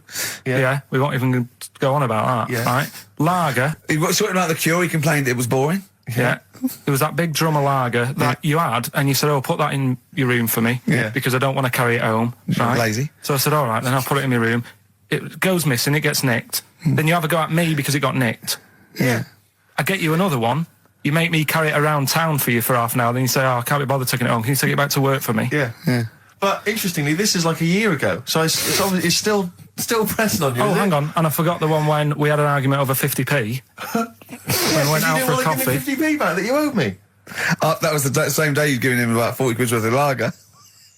But, see, this is my problem. This was my point at the time. It's not the 50p in terms of money is not what's important. The fact that you think you don't have to give me money back because it's only 50p, that was the point at stake. It's me who makes a decision, don't worry about the 50p, not you. It's only 50p, I'm not going to give it to you. Do you know what I mean? There's got to be rules, otherwise it's chaos, Carl. Come on, mate. All right? Don't want to fall out about it. No, it's not all right. Should we kiss and make up? Do you want that? Do you want to do it's that? all right. Yeah. Well, should we play a little record and come back to this? Because I can't believe it started with you slagging him off, Rick, and I've ended... Georgie Part 1 and 2, remember? About the gay bloke. Georgie Boy was gay, I guess. His favourite song. Carl's favourite song, right? And I was going, I remember that, yeah. I said about, and I said, did not intend to take his life. He just pushed it when he gets mugged and killed. Do you know what he said? I was sitting outside, I was singing, he went, well, as I said, they go out too late. They go out too late? He meant gay people go out too late. He went, no, they do. I went, what do you mean? He said, well, they're always out, they go out when people are coming home. He said, if he'd have been in bed by 10, he'd still be alive today. That's a sobering lesson. And he went, there's one that works here and he's shattered every Monday. Oh, if you're gay and you're listening, just be in bed earlier. Go out when sensible people go out. Yeah. You're right, we're not on the continent, Carl. If you're gay and you're not in bed by 10, go home. Yeah. I don't get it. Now, right, okay, it's the film review. Carl, you just tell it from the heart. Tell us what you thought about the film, what you thought the... Can I just ask, is this the first time you'd seen Gladiator? You'd never seen it before? No. Okay. And what were your thoughts? Okay. The film review. Gladiator. It's alright. Nothing great. It's like an old, sort of an old version of Rocky done in the olden days, really. Right. A bloke fighting other people. Sure. How sort of well known is the story? Do you reckon people know the basics? Well, just very quickly, just do the plot. Quickly. There's a guy called Max. Maximus, yeah. Yeah. There's Caesar, and there's Caesar's kid, and Max goes to war, sort of wins it, comes back. Caesar says, you're good at what you do. I wish my son was as good as you. So I want you to be in charge when I die. His kid finds out, a bit annoyed about it, kills his dad, because he don't want anyone to hear that he said that he wants him to be in charge. Yeah. So his kid gets in charge and thinks, I'll show you. You're not going to be king, I am. You're going to be a slave or something. And then, next thing you see is... Sorry, can I just stop there? My only thought is the film's 3 hours long, so maybe we shouldn't go through the whole plot, right? We've done the first 10 minutes, but go on. So, yeah, he's a slave and then... Yeah, but then, that was an interesting bit that I thought, right? I mean, I was watching this with a girlfriend, she was already annoyed because she wanted to watch Friends on E4. Okay. Yeah. It was a good episode as well this week. Was it? Yeah. Don't tell her that. Okay. Right, so she was annoyed and she said, come on then, put it on. And I got it wrong straight away because it says on the back 149, so I thought that was an hour and 49 minutes. It turned out it was 149. No, I thought it was 1 hour 49. Yeah. But it was 149 minutes. Sure. So it overran anyway. By 40 minutes. Yeah. So anyway, the interesting bit was where he was going across the desert on a horse. And I think to show you how long he'd been going across the desert on his horse, he's showing you a shot of the horse's knees and they were bleeding. And I just wondered whether that's what horses do if they run for a long time. Do you know? I don't. Good. Right, so anyway, so he goes on, he keeps going on like this. He's a slave, and then he has a fight at the end with the Caesar's kid, and he kills him. And that's how it ended. Okay, good. What did you think of it? Just generally, what bits... What do you think was wrong with it? Right, well, I've read up on it, and there's already a fact that is wrong. Right. Caesar's kid, he didn't actually kill his dad. His dad died of a natural death. Right, in real life, you mean? Yeah. Okay. And, what's Caesar's kid's name? Comedian or something?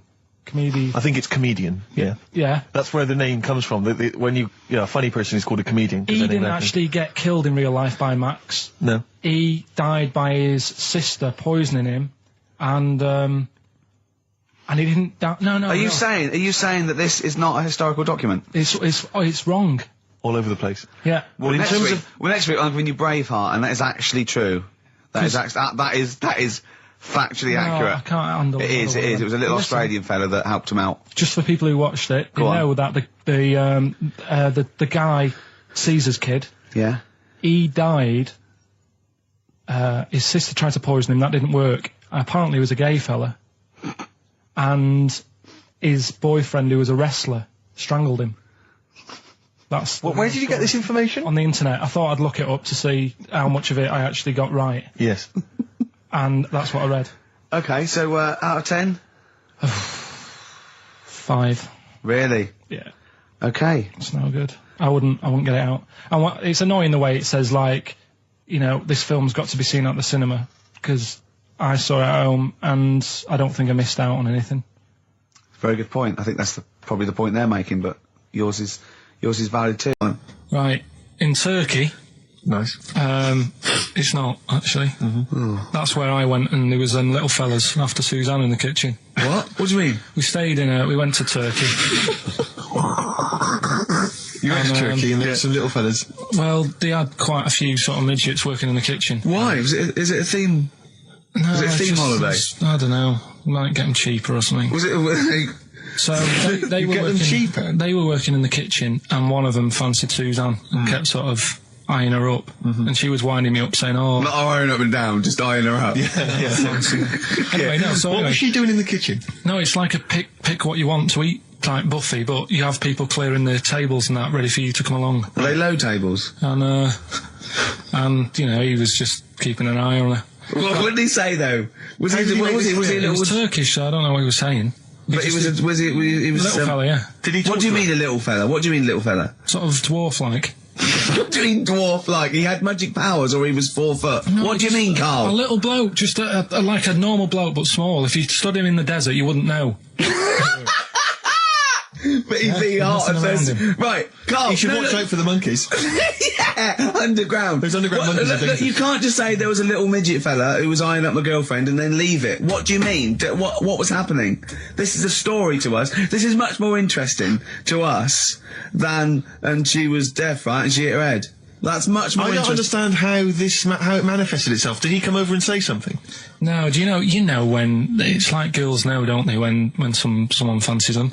What do you mean there was lots of them as well? Do they? That's worth knowing. Listen, right, come on, right, so you went to this holiday, yeah? Yeah. And you went into the dining room or something? Yeah, downstairs. And you looked over. You thought, this is odd, there's no one serving. Yeah, and they go, wait a minute. Hold on, you looked down and there was a little waiter. There was loads of them running around busy.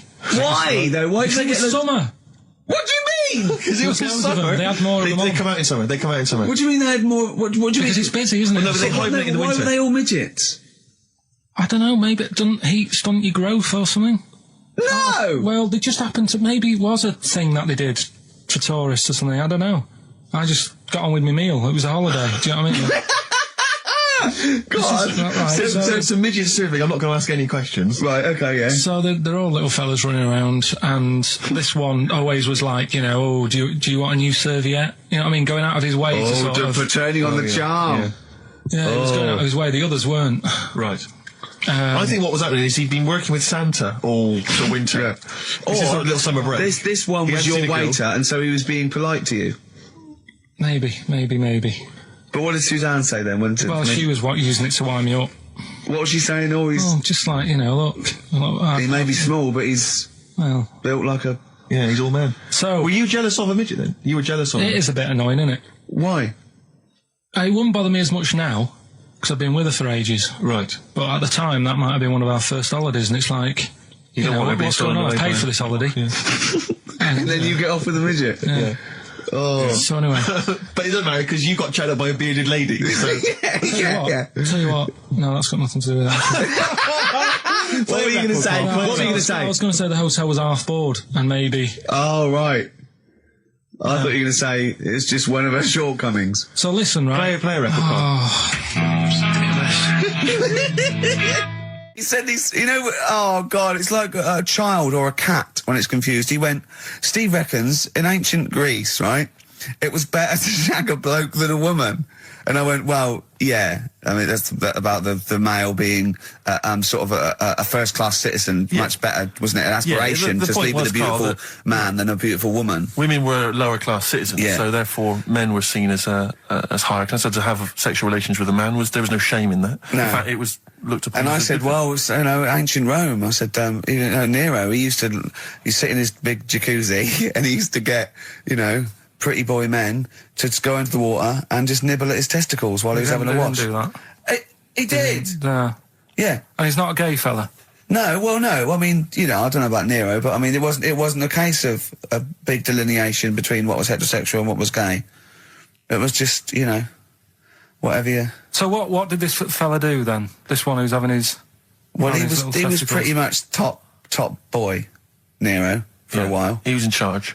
And, you know, and you did what you're told. If Caesar or... But why were people going round there? Why didn't they go, oh... No, they weren't dropping in. It wasn't like the door was opening. I was going to see what Nero's doing. You'd have probably been like a delivery boy or a stable boy or something, you know, and you'd have popped round there and you'd have gone, there right, Nero, there's the tablets of stone you wanted. And you go, Pilkington, why you are here? Pop under... I don't know why he's French. What is that? I don't know why he's French. Just pop under the water and nibble at my testicles, and you'd have done it. Because he was Nero. I wouldn't. You would have. Well, there's no way I would have done. Well, you would have. What have I done? I've dropped a pizza off. Yeah, you've got around to Nero's place in the pizza. I've dropped a pizza. Right, I'd say I've done my job. Right. Yeah. That's not the sort of tip I wanted. No, he'd have said, get the little baldy chap to nibble at my testicles, and you'd have done the water. I wouldn't have done it. No, well, you might have put me head on the wall. I wouldn't have done it. Can I just say this, Steve? Not only would you be nibbling his testicles, you'd have been going mad. You'd have been noshing him just for extra. You'd have been doing everything he wanted. You'd have been going, he'd have gone, I didn't ask you to do that. You'd have been going mental. They'd have been chewing, slurping. It was all right. Yeah. He went, wait till you get out. You see Piccadilly, it's better than Euston. Right. It was. You know, it was nicer. I went outside and there was a ridiculous queue, and sort of one cab. Right. Yeah. So, horse-drawn. Yeah. And so I walked, and it was okay. It was only down the road. It was a bit dark. It was wet and raining. Obviously, it's the north. I know, yeah. The hotel was very nice, but no minibar. I've never seen that before. I've travelled all over the world to see them in a hotel without a minibar. No, so I don't know what's going on then. I don't know what's going on there. And then I did this corporate gig in Old Trafford. Pitch was up, don't know what they were doing, but, you know, very impressive. Big impressive. I think they're the richest football club, aren't they, Carl? Yeah. You did a gig at where? Old Trafford. It was in a function room. Oh, well, I thought it was the stadium. No, I'm not that big yet. Yeah. No. But I mean, you know, I can't really comment on Manchester. I do know that Liverpool was voted most important music city via poll. True enough. So, Carl, you're making noises while I'm talking. Yeah, but you do this all the time trying to wind me up. And I'm not saying Manchester's the best place in the world, but what I'm saying is, there's bits of it that I really miss. Yeah. Like last Sunday, right? When I'd met up with Ricky, we had spaghetti bolognese, which was all right. And then I said to him, I need some soil. Damn, I wish you'd invited me. It sounds amazing. So I need some soil. What do you think? You need some what? Soil? Soil, yeah. I need to repot a plant, right? Yeah. So you need to repot a plant? Yeah. Fair enough. So I'm like, where you can't see these shops in London. Do you know what I mean? There's nothing around. I took him straight to one in my street. Yeah, but near your street, and that's probably the only one in London Well, you say that, Carl. No, it does annoy me. Round my way, it's like, you know... You can't move for soil shots. You can't. There's earth. You can just pick up handfuls walking down the street. Yeah, incredible. People just lean over into someone's front garden. No, you can take the plants as well. No, but what I'm saying is, Manchester, there's loads of decent hardware shops. Yeah. Here, you know, if you want a panini and a latte or whatever, you can't move from. But for soil, I had to go virtually how many miles away from me to carry that soil home and stuff.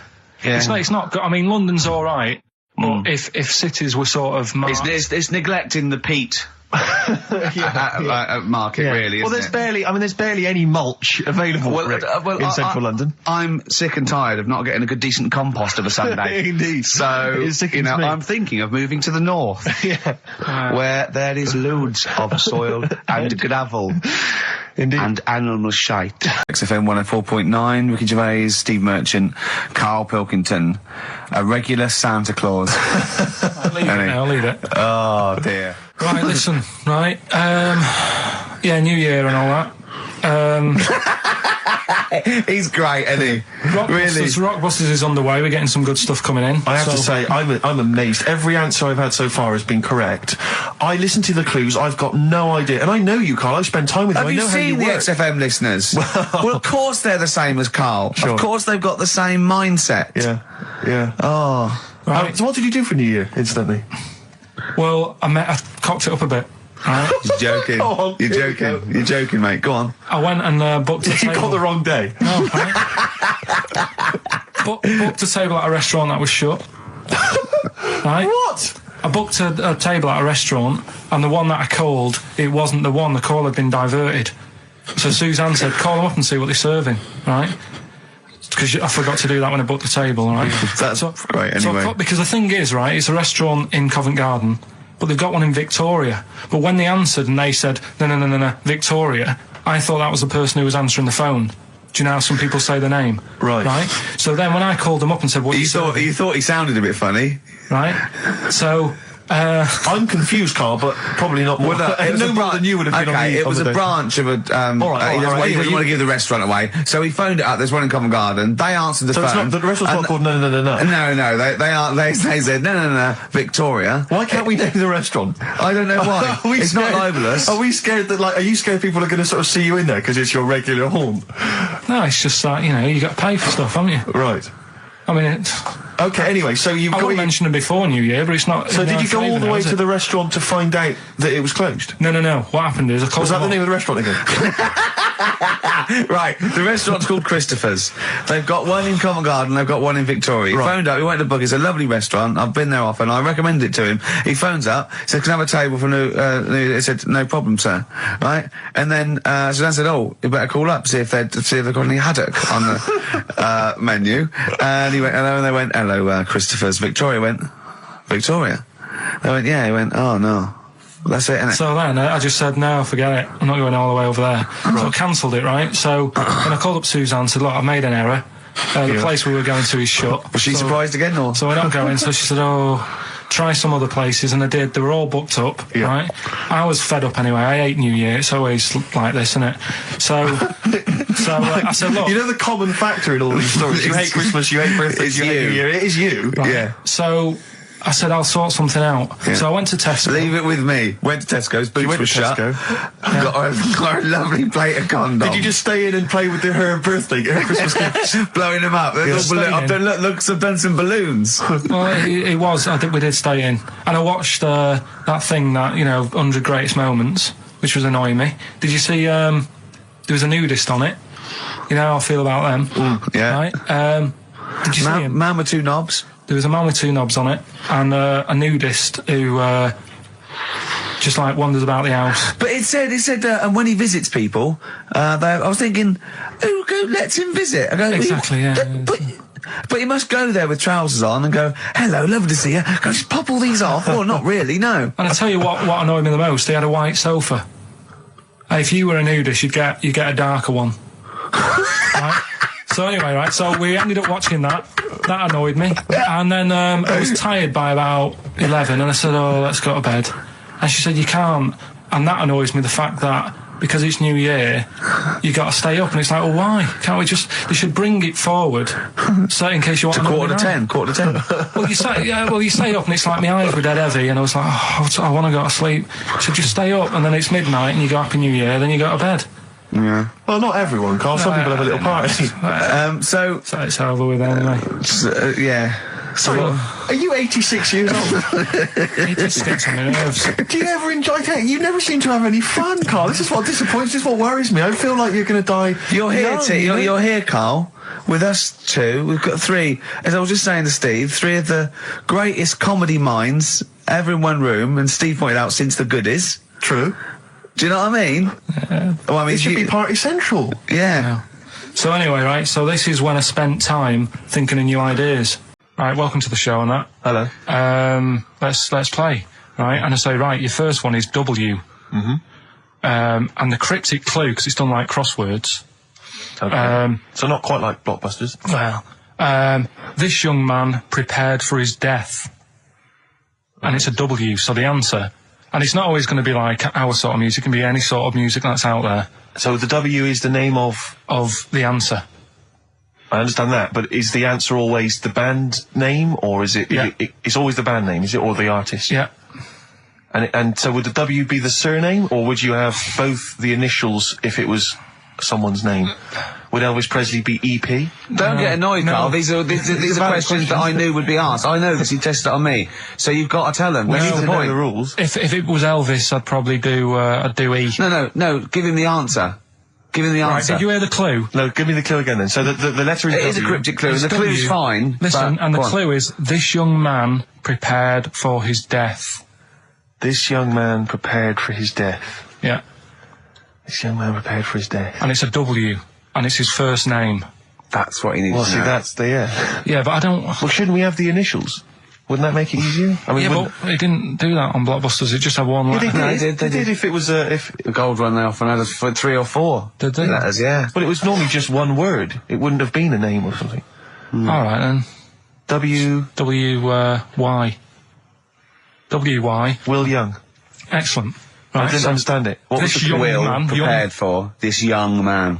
So he's sort of mixed, sort of cryptic. Yeah. But I mean, you know, that's a good effort. That's better than usual. No, that is better than usual. It's not bad, is it? So do you want to play? Let's play Rockbusters. Yeah, Rockbusters. How many of these have you got? No, because let's just clarify a couple of rules here, Carl. Let's just make sure we thought everything through, because I'm pretty certain when they get these things on TV, they at least have a go at them in the office first before they put them straight on there. I'm sure that's how it works. I'm sure Bob Honest just didn't turn up the first day, and he goes, "Don't worry, we'll wing it. It'll be fine. Bring the students in. Let's have a go." I'm sure they did a bit of preparation. So let's just check. We've got every base covered. Yeah. Firstly, how many questions have they got? I'll tell you right? what. Let's do this off air then. Should we play a great tune? Well, yeah. Well, people need to call in, don't they? Because we're doing it, aren't we? Yeah. It'll be all right. And there's good stuff. I've got CDs, right? I've got some compilation stuff and a couple of videos and that. So that's what they're playing for. Call up now. 08700 800 1234. Get them on the air. We'll play the game. Brilliant. Yeah. Yeah. Is that what we're doing? Bit of The Cure. Brilliant. Pulp. Good news and bad news. Bad news is we have got enough callers to play Carl's game. The good news is we don't have to play any more adverts in this show. So, if it doesn't work, sod it. Right, who have you got on the line, Carl? Sam. Now, let's just remind ourselves, what's the game? It's Rockbusters. Okay, now calm down, Carl. I know you're a bit stressed. You've got a lot to do, but don't worry, you've just had a holiday. Throw this desk out. Let's throw it out and start again. Rick, don't get stressed. Go on then. People wouldn't think it was us if this show wasn't, half-baked and ill-formed and generally shoddy. That's what they've grown to love. Okay. All right. Sam? Hello? Is it sounding all right today? It is. It's just about. All right. Cheers. That is worse. Right then. Good. And so we've got Sam on the line. Who else have we got there? So we've got Tim as well, haven't we? Hello. All right, Tim. Tim and Sam. Right, You sound quite similar, lads. Could one of you affect an accent or something? Which one's Tim? Yeah, it's me. Okay, which one's Sam?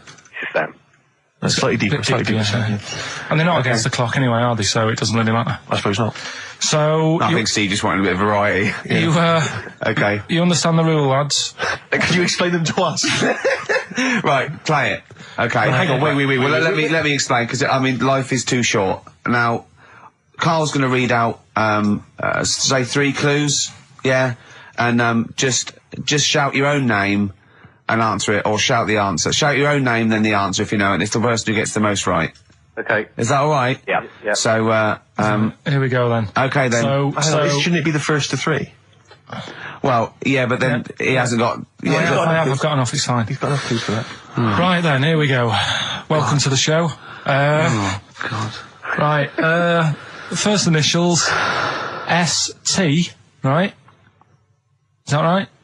ST. Well, I don't know. We don't know, do we? How do we know? Here we go, ST, and the cryptic clue is better than the average homeless person. Okay?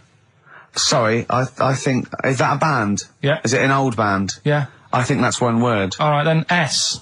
So it's an old 70s band. Better than the average homeless person. Tim? Go on. Supertramp. Supertramp it is. Yeah. Well done, 1 point to you, I have no Tim. idea why that's right, by the way. You don't understand why it's right? He's a super tramp.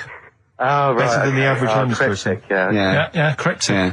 Okay, second one. Come on, Sam, you got That's actually quite good for Carl. Trust me, Tim. Take that as a good clue. Because, yeah, okay. We won't do this again.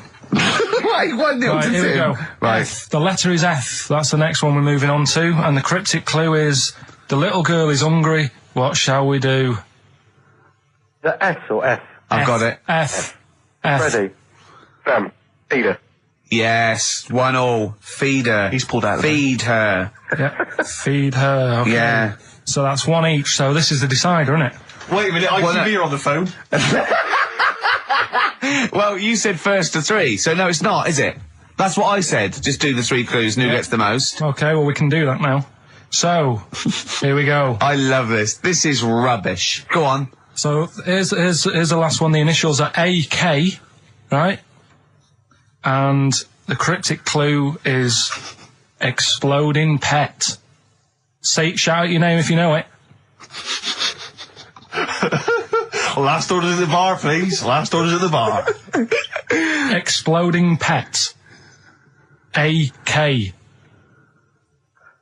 You're tuned to XFM 104.9, Karl Pilkington's quiz, Rockbusters. The format is still available. The highest bidder, please give us a call, or you can email ricky.gervais@xfm.co.uk. Is it a band or a singer? I'll give you a bit more of a clue. It's a pop band. Okay, we wouldn't... No, Tommy Kissem. Yes! Hey. Oh, this is amazing radio. So who was that won? That was Sam who won. So it's 2-1 to Sam, so he wins... What does he win, Carl? He wins some CDs and some videos. No, he's got obviously now, Sam, if you're ready, take the spot, you're going to do the gold run. Away you go, Carl. I haven't got any more. You're a fool. Right, stay on the line, we're giving both some presents. Play a record for... Rick, I'm going to shoot off. I can't. Feeder. Come back around. He's getting all stressed again. You know, we've only done an hour. I know. I'll tell you what. This seems there's like another 3. hour to go. I know. I don't know what it seems like to the listeners. I'll tell you this. I'm not trying to be disrespectful, Carl, but I think maybe someone else should come in and press the buttons. Because I'm not sure you're across it. I don't think you can concentrate on talking and working at the same time. I'm not sure you can... Walking Yeah, for you, it seems as a bit like... don't say that. Look, he's gutted. No, there's a lot of gone wrong here. I say throw this desk out and get a real one. Seriously. Well, I think there's a Fisher Price one you can buy in Argos that might be worth getting. We got there, but we were stunned because it was second hand, this one. But this is like the Mir space station. I mean, it really is falling apart. Get a new one in. Let's not, I can't believe it. Look at that. Look at the library. Look at the gaps in the library. Let's not go on about this, because this isn't good. What? Whereas that quiz was. Whereas that was good radio. You can join in and stuff. But the problem is, Carl, why'd you rush to do it? I told you before we should practice these things. Although, to be fair, Steve, I haven't got time to do anything, so at least Carl's coming up with stuff. But I don't mind, running through with it while you're having a kip outside. Really? What other ideas have you got? Have you got any other ideas, Carl? Because you've got another hour to... Have you got anything at all? No, I wasn't disputing. He's all smug because he's had a phone call. Chance to win that, because if you get today's Rockbusters, you go straight into the hat for the big draw, so you've still got a chance to win all those top prizes. Play a record. Bit of Monkeys. Yeah. Monkeys. Pleasant Valley Sunday. Alright, do you like that, Carl? It's alright, yeah. What's it about? Well, if you heard, it was a sort of description of, typical suburbia, isn't it? Here in status symbol land. It's a sly dig. When the monkeys get a bee in their bonnet about something, you better not. You do not want to be on the receiving end of that. Yeah. We've got a good song with a story later. Go on, what we got? Don't want to tell you yet. All right. Now, is it as pitiful as last week's, where you somehow misheard that Eric Clapton song? What was the Eric Clapton song? Well, Wonderful Tonight, and he was convinced it was about a bloke in a wheelchair for no reason, no evidence at all, other than she's walking around with me. Yeah. Well, yeah, walking around with me. No. I walk into a room and everyone's head turns to look at her, which you didn't seem to helps him to bed. Is he drunk? He's had a few. Never mind. Yeah, well, you're totally wrong. Big day, Carl, though, isn't it? Because there's lots going on, and I know Carl's it's very, very important for him that he champions Live 8. I don't know what's going on. I don't know what. I am sick of it, to be honest. Sick of what? Just sick of reading about it. Sick of this Live 8 thing. Sick of it all. Brilliant. Fed up with it. What annoys you particularly? It's not only that today, though, is it? On the way in today, right, saw a gay fella on a bike. Weird? On a bike, rushing. What time did the gay march start? What time did they have to be? Why are you looking at me? I don't know. No, but he was rushing, left it late, so he'd had a late night again. So my point's right about him. What was your point about? Just to people who've just tuned in. Well, the fact that they go out late, so they sort of have a nice night out from about 11:30. They're riding in the jeans at like 10:30. In their jeans. They're leather trousers. But anyway, right? So they're cutting the back out of their leather trousers about 10:30 at night. I'm on the way in, right, and I see one stressed out, rushing, right, on a racer, wearing high heels. Oh, I love you. He's 50's dad, isn't he? He's angry. He's just angry. If you're a gay fella and you're proud to be gay, but you also want to make poverty history, you don't know what to do today, do you? You're all racing all over the place. Must be murder. It seems a bit unfortunate that they've put them on the same day. Yeah. Well, you can get little leather studded wristbands that say make poverty history. Yeah. So you can join in on both parts. You can kill two birds at one stone. Yeah. But why is Live 8 stressing you out? It's for a good cause. You must have, I know we've discussed this in the past, and you don't really know what you're talking about. But I mean, maybe that's the problem. I'm just, I don't know. I mean, I could have told them ages ago that there was no way that they were going to pay it back. I knew that was going to happen. Doctors have removed a 4-pound baby boy from the stomach of his 7-year-old twin brother. Yeah. Alan Jan Niamatilev was born with the freak fetus growing inside him. For 7 years, it lived like a parasite until a school doctor became alarmed about Alan Jan's bulging tummy and took him to hospital. Surgeons who gave him a scan operated immediately, unaware that the baby was attached to the boy's blood vessels and still alive. They saved Alan Jan from certain death, but knew the 8-inch fetus was doomed. So there we are. Boy pregnant with his own twin brother by Barbara Davis. That was in the Mirror, apparently. So I've read on, and all the facts are right. They took him to school. The parents didn't realise. And that isn't even this week's Freak of the Week. I mean, that's you got that for free. You got that. You can have that. That's the free Freak of the Week. Free Freak. That's giveaway. That's like 13.5% extra. Yeah. You know what I mean? That you might get with hairspray or something. So that, I mean, if that's just the throwaway Freak of the Week, there are 2 Freaks of the Weeks there. If those 2 figure, I can't wait to see what the actual Freak of the Week is that people are paying for. Is it incredible, Carl? I'll tell you what, something else you can have for free. Go on. Another sort of freaky thing, right? I was watching this programme in the week. Right? What? I don't know what it was. But it was about, I just saw this little fella on it, right? What do you mean, little fella? He was doing this history thing. Oh. Right? Yeah, I know what you mean. So, is this he's found out that a Viking was a bit like him? Yeah, that's it, yeah. He was boneless or something, or he's... Well, that's the weird thing. What do you think of that, Steve? He's what? He's boneless? No, he was called Harry the Boneless or something. Yeah, but you know what you're going to get there, don't you? That's what I mean. Always have a name, Elephant Man, you know. Harry the Boneless. Where is he? You know what I mean? I'm meeting someone, waiter, what's his name? He's called Harry the Boneless. He's over there flapping around. Yeah. He's over there in the bucket, having noodles. That's what I mean. But, do you reckon you could do that? Do you reckon you could have your bones taken out? I love talking to him! He's brilliant. It's like, talking to a 5-year-old. I was asking Suzanne when she was watching it, and she was like, ask me later. Yeah, brilliant. She wanted to know about, What did you said? You watching this programme about history, right? About Vikings. Like you turned to your girlfriend and said, do you reckon you could have your bones taken out? Yeah. I love that. That is why you are my favourite. What do you mean you think you can have your bones taken out? Firstly, why would you have your bones taken out? If you've only got a small flat or something, and there isn't much room. Yeah. Right? And what I mean is, would all your organs still do the stuff? No, they wouldn't. You'd just be mush. Listen, I'll teach you something now, right? The skeleton, right? Spam. Yeah? Support, movement, anchorage. No, support, protection, anchorage, movement. Spam. That's what the bones do. Yeah? You couldn't stand up. You wouldn't be protected because they protect his rib cage, skull, of course. Anchorage, everything holds onto it. Every muscle is tethered to pull against something, like a crane, a pulley system, so you wouldn't be able to move at all. Do you know what I mean? So you'd be in a bucket. There'd be nothing. Well, you'd die immediately, obviously. No, you can't have your bones taken out, Carl. I mean, why do you need to ask that question?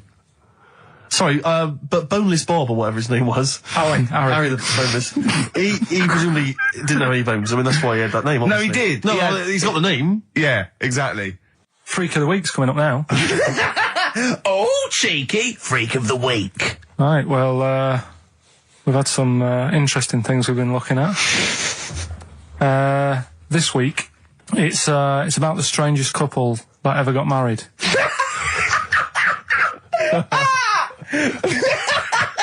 and we've had 2 sets of chimps, so it's stranger than that. Oh, it's not Dale Winton and Nell McAndrew, is it? It's not your parents, is it? Well, we're going back again to about, I think this is about 19... something like that. 1940. Yeah, whatever. Yeah, whatever. Yeah. Strangest couple, a fella, right? He had skin of a lizard. He had the skin of a lizard, okay. And the woman who he married... he used as a condom. The woman who he married. Yeah. Airiest woman ever. Right. And that was their act. They used to tour the world, and they'd say, it's like, couple who've met, they're having a great life. Let's get them out on stage, here they are. And they'd what do you mean he had the skin of a lizard, first of all? That's what it said. He had some sort of some illness. So he was called Lizard Man, and you liked that because it was good description. I thought that's good. I'm here. Hello. We booked a table for 2. Who are you meeting? I'm meeting Lizard Man. Oh, he's over there. Yeah. You know he is, right? Yeah. I'm meeting the hairiest woman in the world. She's over there. Yeah. Yeah. So what did they do for their act? Now, bear in mind that we had some Siamese twins last week, and their act was having a bath.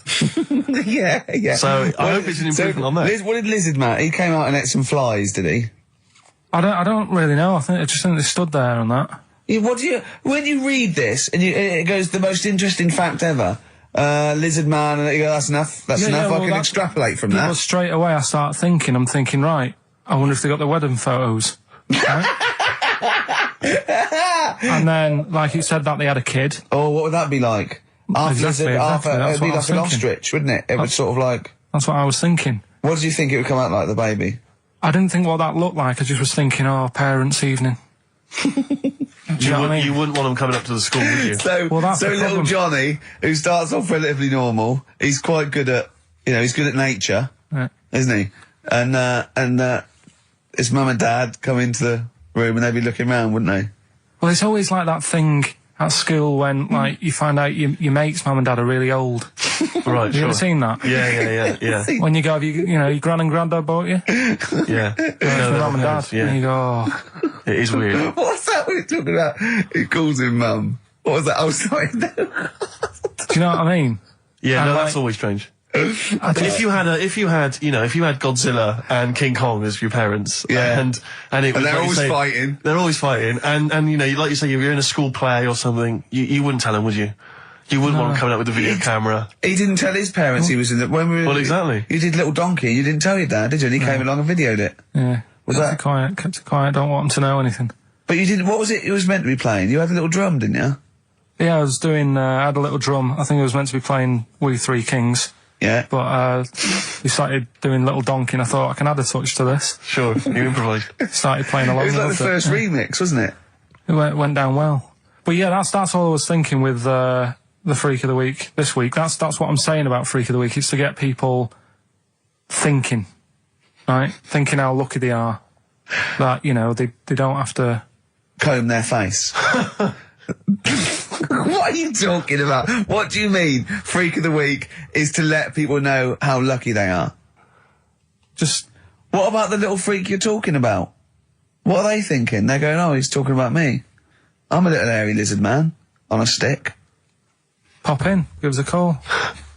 I thought, you know, that's what I'd like to do on a TV programme. That's what I want to do. I want to go and, like, meet these people and say, right, let's just go shopping. Let's, you know, we'll film what your normal day's like. Yeah. Let's pop out. Nip into Sainsbury's or whatever. Yeah. You know, buy a comb. Park right up close to it. You know what I mean? Yeah, yeah. So what you're saying is you just want to get a little message out there, which is that there's always someone worse off than you. Well, there's proof of that in this room. You know what I mean? Oh, Carl, when's your train? In a minute, I'm going to get going now. I'll see you later. Thanks, Carl. Brilliant. What are you playing? You can play a song? Kirsty McCall. Yeah. I'll see you later. Cheers. Here's a bit of science for you. Go on. Right. Read the other day. Yeah. If you dug a big hole, right? Oh, God. Started digging, say in, wherever, Trafalgar Square, right? Yeah. You dig a big hole and you keep digging. Yeah. And you go right through the earth. Right. Out to the other side. Yeah. So you're somewhere in Australia or something, right? Yeah. And then you come back to London. Right. Stand next to the hole, jump in it. Apparently, you can jump through the world in 42 minutes. It's interesting.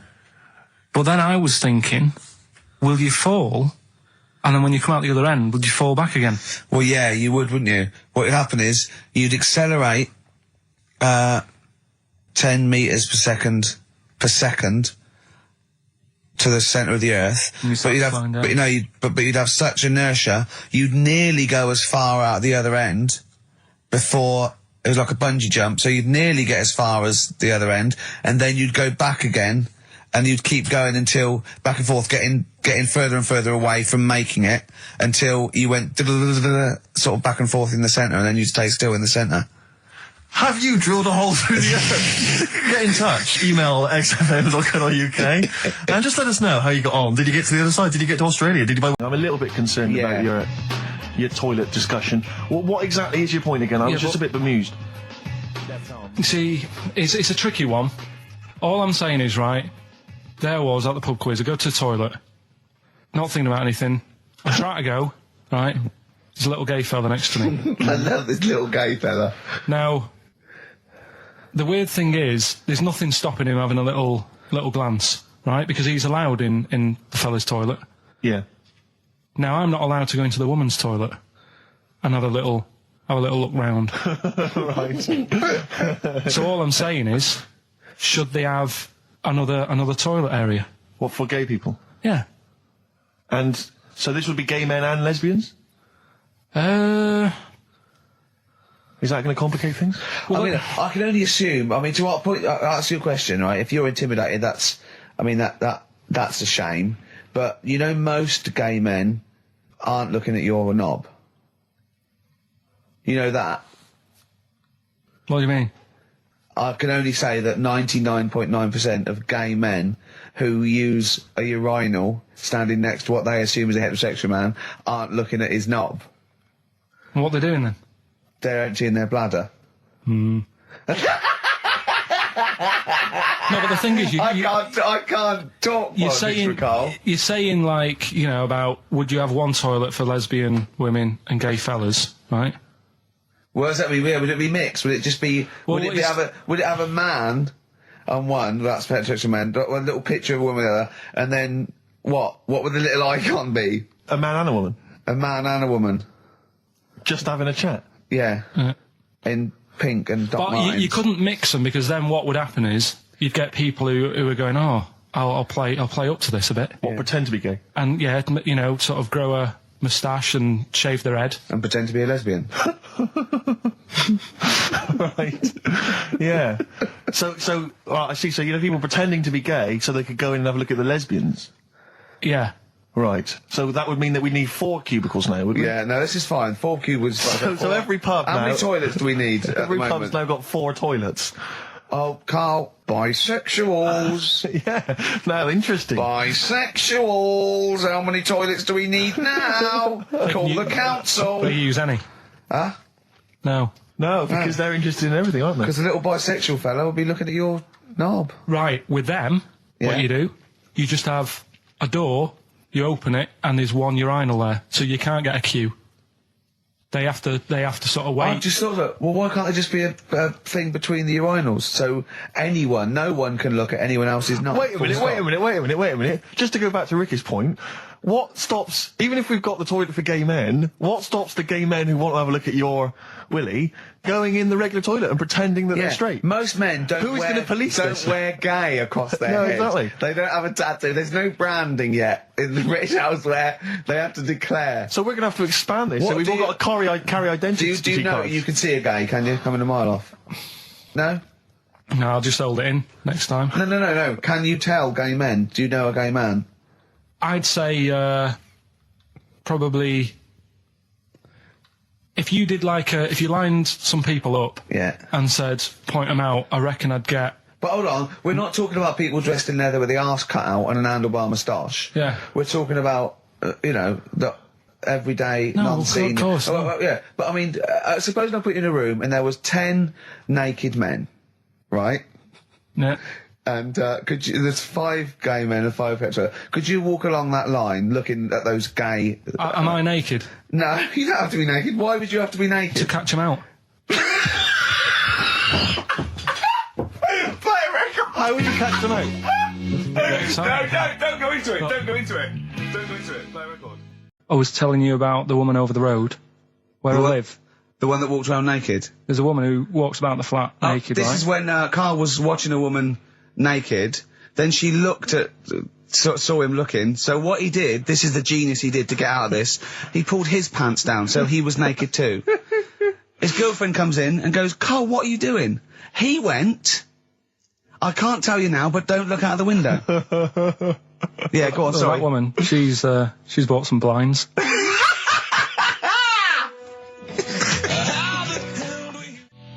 Nickelback, Someday on XFM 104.9. How old's the bloke from Nickelback? He looks about 40. It reminds me of, you know when a kid's made up a fate to look like a lion? Yeah. Do you know what I mean? It's like the Wizard of Oz lion. Yeah. But, good tune. I'll be controversial. I think rock rules the world again, Steve. Well, I would hope so, mate. Do you know what I mean? Are we going to hear some rock later in the show? We're going to hear lots of rock. In fact, I might even play a little bit of Rainbow. Blimey. Just to, rewind. We've got the darkness, but I want to remind them where it all came from. Yeah. You've heard the Liz. Yeah. You're going to hear the bow. Cheers, mate. Thanks for that. No, just high five. Yeah. So, Carl. Yeah, keep it real. Here we are then. Oh, listen, before we carry on, I just thought, it's weird, I was reading some of the fan emails and stuff we've got, and one of the things a lot of people like, it divides the listeners, is your laugh. It's interesting. Some people love it, they find it infectious, they find it adorable. I mean, close up in a small space, like a kitchen or something, it's annoying. Like, Carl was annoyed, because I squeaked in his ear earlier, didn't I? Sure. Why did I laugh? You on the toilet? I think I squeezed his head again, didn't I? And he said, no, it's not 1 o'clock He doesn't like the squozing. The squozing head. But it's the squozing one. The funny thing is, right, we were out a few weeks ago with a mate of mine, right, and he went to squeeze me head, right, give it a squoze. Sure. And I was like, don't do that. You know I don't like it, right? And Ricky said to me, mate, yeah, he doesn't like having his head squoze. As if it's like Marmite. As if some people love it. Yeah. And some people hate it. Sure. Yeah, okay. Well, anyway, there was a little taster of the laugh. That was more the kind of deep, throaty laugh, the belly laugh, but there's that kind of high-pitched squeak that you do. When I've got to get air out quickly. Because I'm going to burst. Sometimes I laugh so much that my liver and all, they try and get out to it. So I have to get it out really fast, like a siren. Right. Do you know what I mean? Is that how you explain the fact that you're quite fat? Yeah, that's just laughter waiting to come out. Every time you laugh, you become a svelte young thing, like Brett Anderson. Oh, dear. Well, anyway, it reminded me of the game that you and I used to play in our very early days of XFM, when it was literally Make Ricky Gervais Laugh. Make Ricky Gervais Laugh, which was a great game, I think. I remember the first one. It was that fella drinking a pint of beer. Yeah. I remember the very first time. I tell you what, it's not great. great. Though? Ant and Dec do it now. They actually, it's very similar to Make Ricky Laugh. It's called Make Ant Laugh. Interesting. So many of our great ideas have been stolen. Yeah. Or stoled. Stoled, yeah. And anyway, I was looking through the paper in the week, and there was a picture which which I think might be a Ricky Gervais, Make Ricky Gervais Laugh. I don't know. Again, obviously it doesn't really work for the listeners at home, but I'll try and do my best to describe it. Can we stop saying my name, because it's like a Dave Gorman project? Can we just stop? Let's say a word often enough, it doesn't mean anything. Yeah. Let's stop saying Ricky Gervais. Well, what we're going to refer to you as. Alright, well, Make Patty Laugh is a new game. I'm trying to get one of those squeaks of a laugh. I'm concerned because I know. I'm not a monkey. I'm not sure, you're not a performing monkey. No, okay. I know that. Right. But anyway, let me just briefly summarise the story for those at home. Okay. The headline was Mum 48, a mother of 48, seduced boy of 14. Well, that's not funny. Not her own boy, obviously, but still a neighbourhood child. I don't think it's a funny story so far. He said Grand Lana Allen, 48, led him upstairs and undressed to her waist, then took his trousers off. Okay, bear that in mind. This is a quote from him, right? Bear in mind, he's a 14-year-old boy, he's quite excited about this. He says, then we had sex, it was every boy's fantasy. Alright? You're going to show me the picture of her now, aren't you? So it's a picture of her. Oh, this is not... Bear in mind... This is... Okay. In his own words, Rick. Right. In his own words, this was every boy's fantasy. Okay. Here's the picture. It's a silent laugh. He's collapsed on the floor. I wasn't expecting that. I was thinking it looked like a fat man. I was not expecting that. Oh my god. Oh god. She looks like the drummer of Iron Maiden. She looks a bit like Lemmy. But I tell you, she looks like reminds me of most. Did you see those? They've got one with a fag on as well. No, I know. That's her with them out of makeup though. Carl, have you seen Every Boy's Fantasy? You should see. Oh god. Oh. Have a look, Carl. Oh god. How old is she? 48. Oh god. Oh, 48. That's lovely. Nothing wrong with that. I'll tell you, if you weren't lucky enough to see the picture, she looks just like the oldest man in the world. His photos in newspapers and on the web for a while. He was about 135 or something. Carl. Look. It's, Carl's got a theory that Chinese people don't age well. This man was a Chinaman, right? And he was 120 or something. Yeah. Did you see a picture of him? Yeah, he's still alive. No, he's not. No, He's dead. is he not? No, He's died at 120, so... He said 120 or something, but makes you wonder. What makes you wonder? Well, because they don't age well. I think he's using that. He's probably about 37. Oh god! Honestly, we walk down the street, right, and we see an elderly Chinese person, right, and Carla go, oh, I'm just thinking he is, like it's not. I don't understand this notion that Chinese people don't age well. I don't know where this has come about. No, I mean I'm not having a go. No, right? I never want anyone to think I'm like having a go at them, but they are really good looking and they're healthy and that. Till they're about. I've never seen one, right? Can you tell me if you've seen a Chinese person who's about 30? It's either 20 or 50. There's no middle ground. This is what I came back for. This is 2 hours of absolute drivel from the brain of Karl Pilkington. Let me just check something. So the Chinese gentleman who died recently was 130. Your theory is that he's maybe in his late 30s, early 40s. Yeah. This is an elaborate conspiracy on his part, because obviously whenever they talk about the oldest people in the world, it is always a Chinese person. Yeah. Invariably. They do, yeah. I mean, they seem to win that every year. Go on. So your theory is that in those small backwater villages in China... Ross McWhirter comes to a little village. they go, the Guinness guy's on the way. He goes, well, until recently, the oldest person in the world, how old are you? And they're so embarrassed, because they think they look about 120, they go, 120, they go, really? Yeah, can I have his birth certificate? No. In fact, I think this Chinese bloke it wasn't verified by the conspiracy because he didn't have his paper. I said, listen, I used to run the desk in the old days when I was like, I used to press the buttons and run the desk and everything. And now I said, listen, I've been on the telly, I do not press my own buttons. And Karl said, well, I don't really work weekends. And they went, well, you do if you want to keep your job. Absolutely. And we were lumbered with him. And then we discovered that he's not just a little dork, a little manky sort of idiot. Sure. He's got nice shirt. He's got, you know what I mean? He's got something else. Absolutely. He's got a certain, brings another dimension, yeah. Yeah. And, he started having a little chat and we discovered that he had quite a lot to say. Well, I think you're absolutely right, and I think, I was wondering we should maybe play another tune, but after that, I just think we should re-familiarise our radio audience with Karl, and any new listeners, just somehow gonna let them get to know the real Karl again. Well, if you are new, you'll find that we like some old songs, some new songs, some chitter-chat. We get serious sometimes, there's some tears and some laughter. Yeah. We kicked off with Oasis' new one, Little by Little. We're gonna go back in time now to Iggy Pop and his Stooges with I'm Bored. Coldplay and In My Place on XFM 104.9. I'm Ricky Gervais. With me, Steve Merchant. Hello Steve, there. how's it going? Lovely to be here. Yeah. Karl Pilkington there, pressing the buttons. Great to be here. Yeah. How long can you maintain it? I'm bored already. Yeah, already bored of doing that. Bored already. Every week you start it the same way. Yeah. That was not bad though. You actually grammatically made sense, which is really impressive. Yeah. Thanks very much. A rare treat indeed from Ricky Gervais. Some of the listeners have already worked out. Got nothing to say at all. Sure. Haven't prepared again. No. We did come in half hour early to prepare, but instead me and Karl were playing.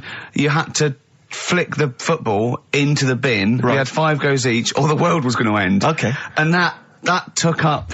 That took up a good 25 minutes. Yeah, I liked it when we came back, and then we started just trying to beat each other in the corridor, and I beat him. I scored a goal. He was gutted because he thought he fancied himself at football, and I beat him. And I was knackered and sweating. Yeah. As I walked back to you about 5 minutes ago, you were looking through the records.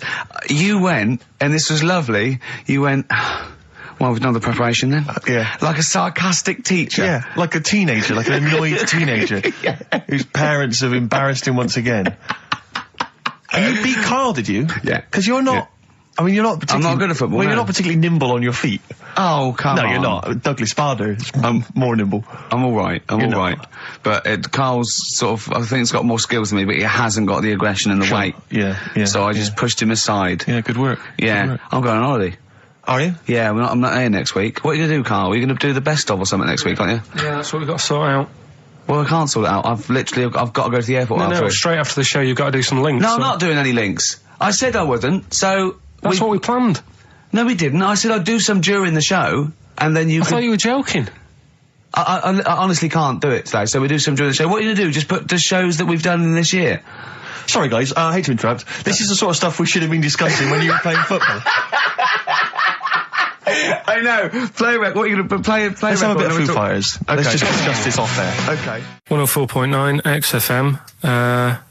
You alright? This is Karl, producer of Ricky Gervais and Steve Merchant. They're not about today. Ricky's on holiday.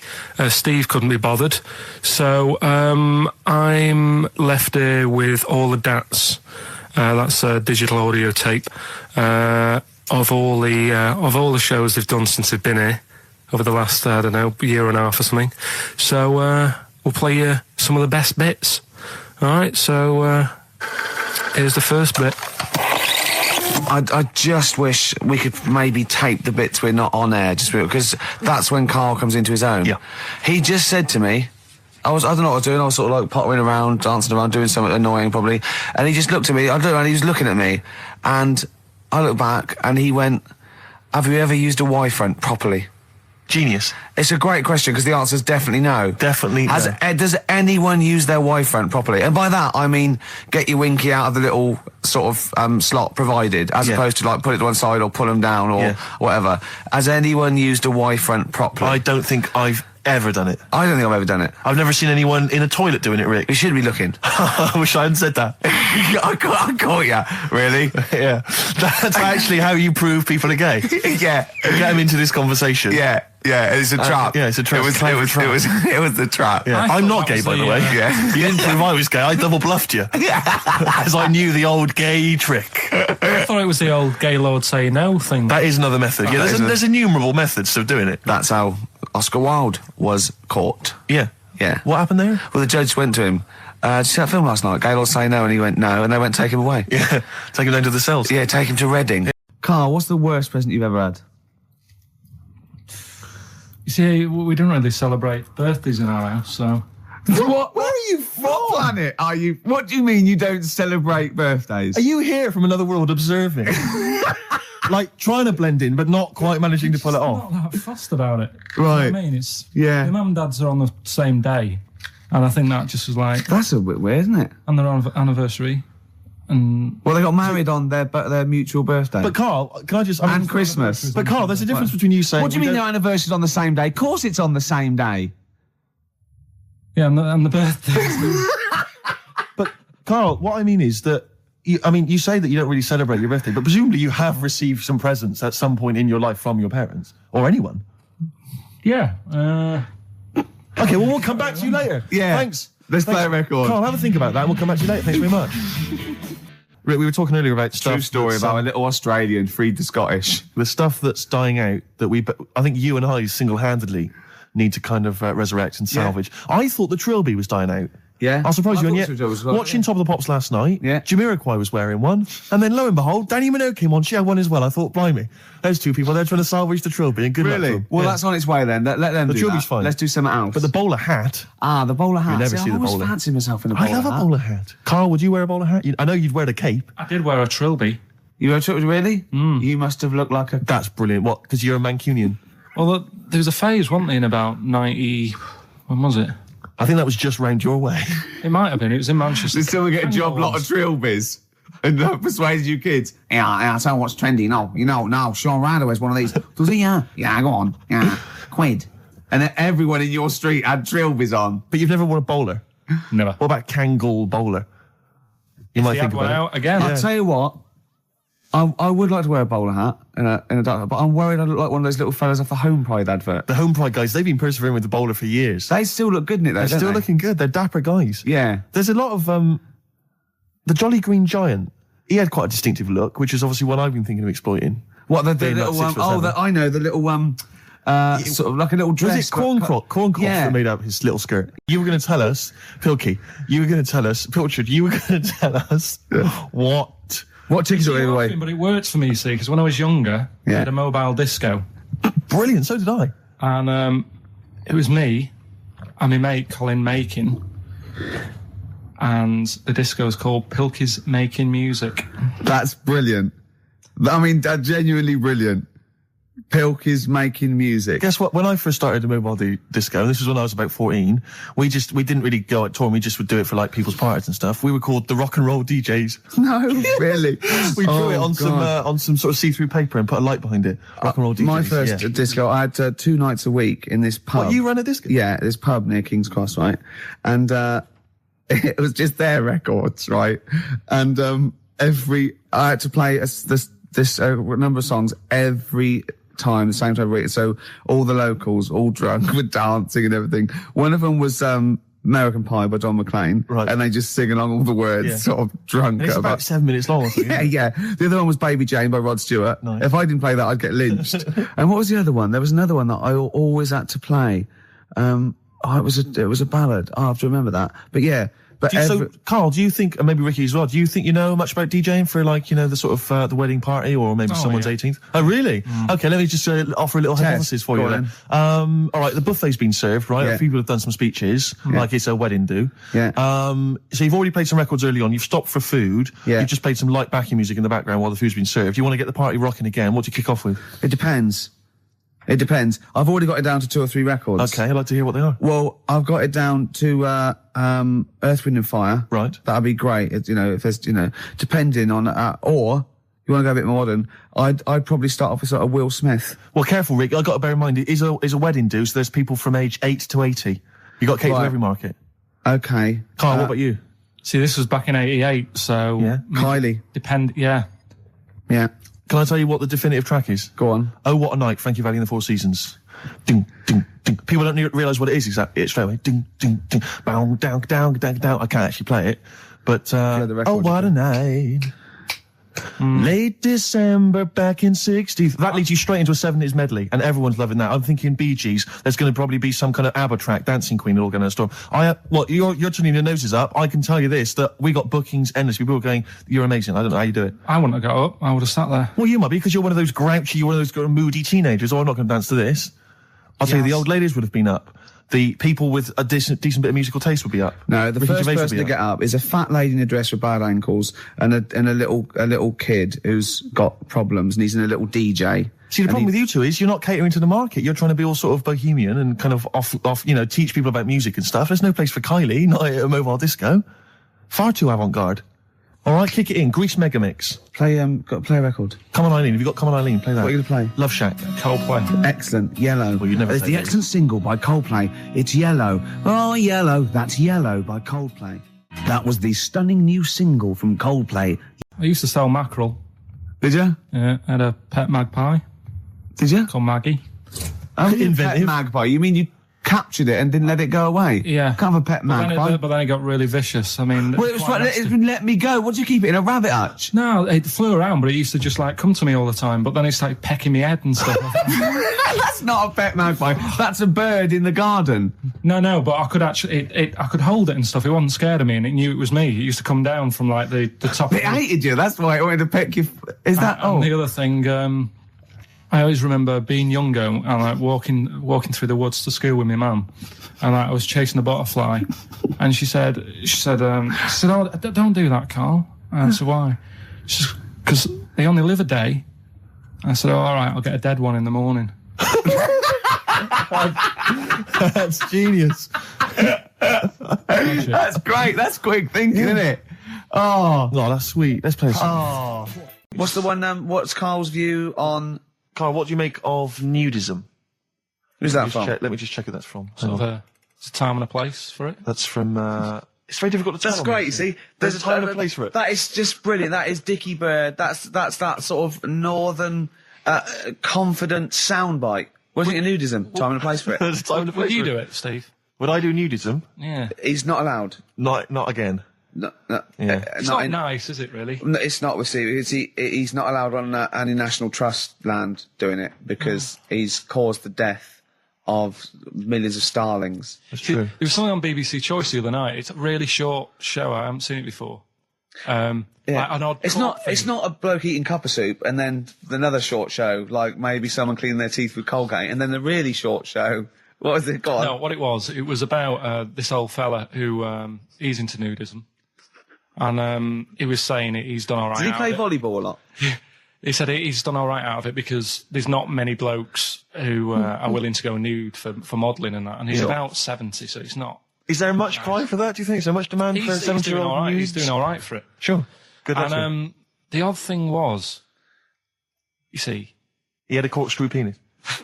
He was just walking around on a main road in a seaside town. And right. and cars would... See, that's not nudism, is it? That's mental illness. Yeah, he's just a bit div. Yeah. So, I tell you, one of your favourite programmes, is it one of your favourite ones, just that one with the hot air balloon? And it's adventures. It just goes, it's in Sydney, sometimes then it's at a carnival. His favourite programme when he was little, he used to watch it for hours, was that Little Girl by a Blackboard with two toys. Yeah. He used to love that, didn't you? You enjoyed that, didn't you? You weren't raised as an experiment and you've escaped from a laboratory. You had regular upbringing in Manchester and that. Yeah, I didn't go to school much because my mum and dad had a caravan. Right. No need, is there? No need when you've got that sort of fun at home. Yeah. I used to just go away for weeks. Really? Yeah. Is that true? Yeah, honestly. Where'd you used to go? Portmaddock. But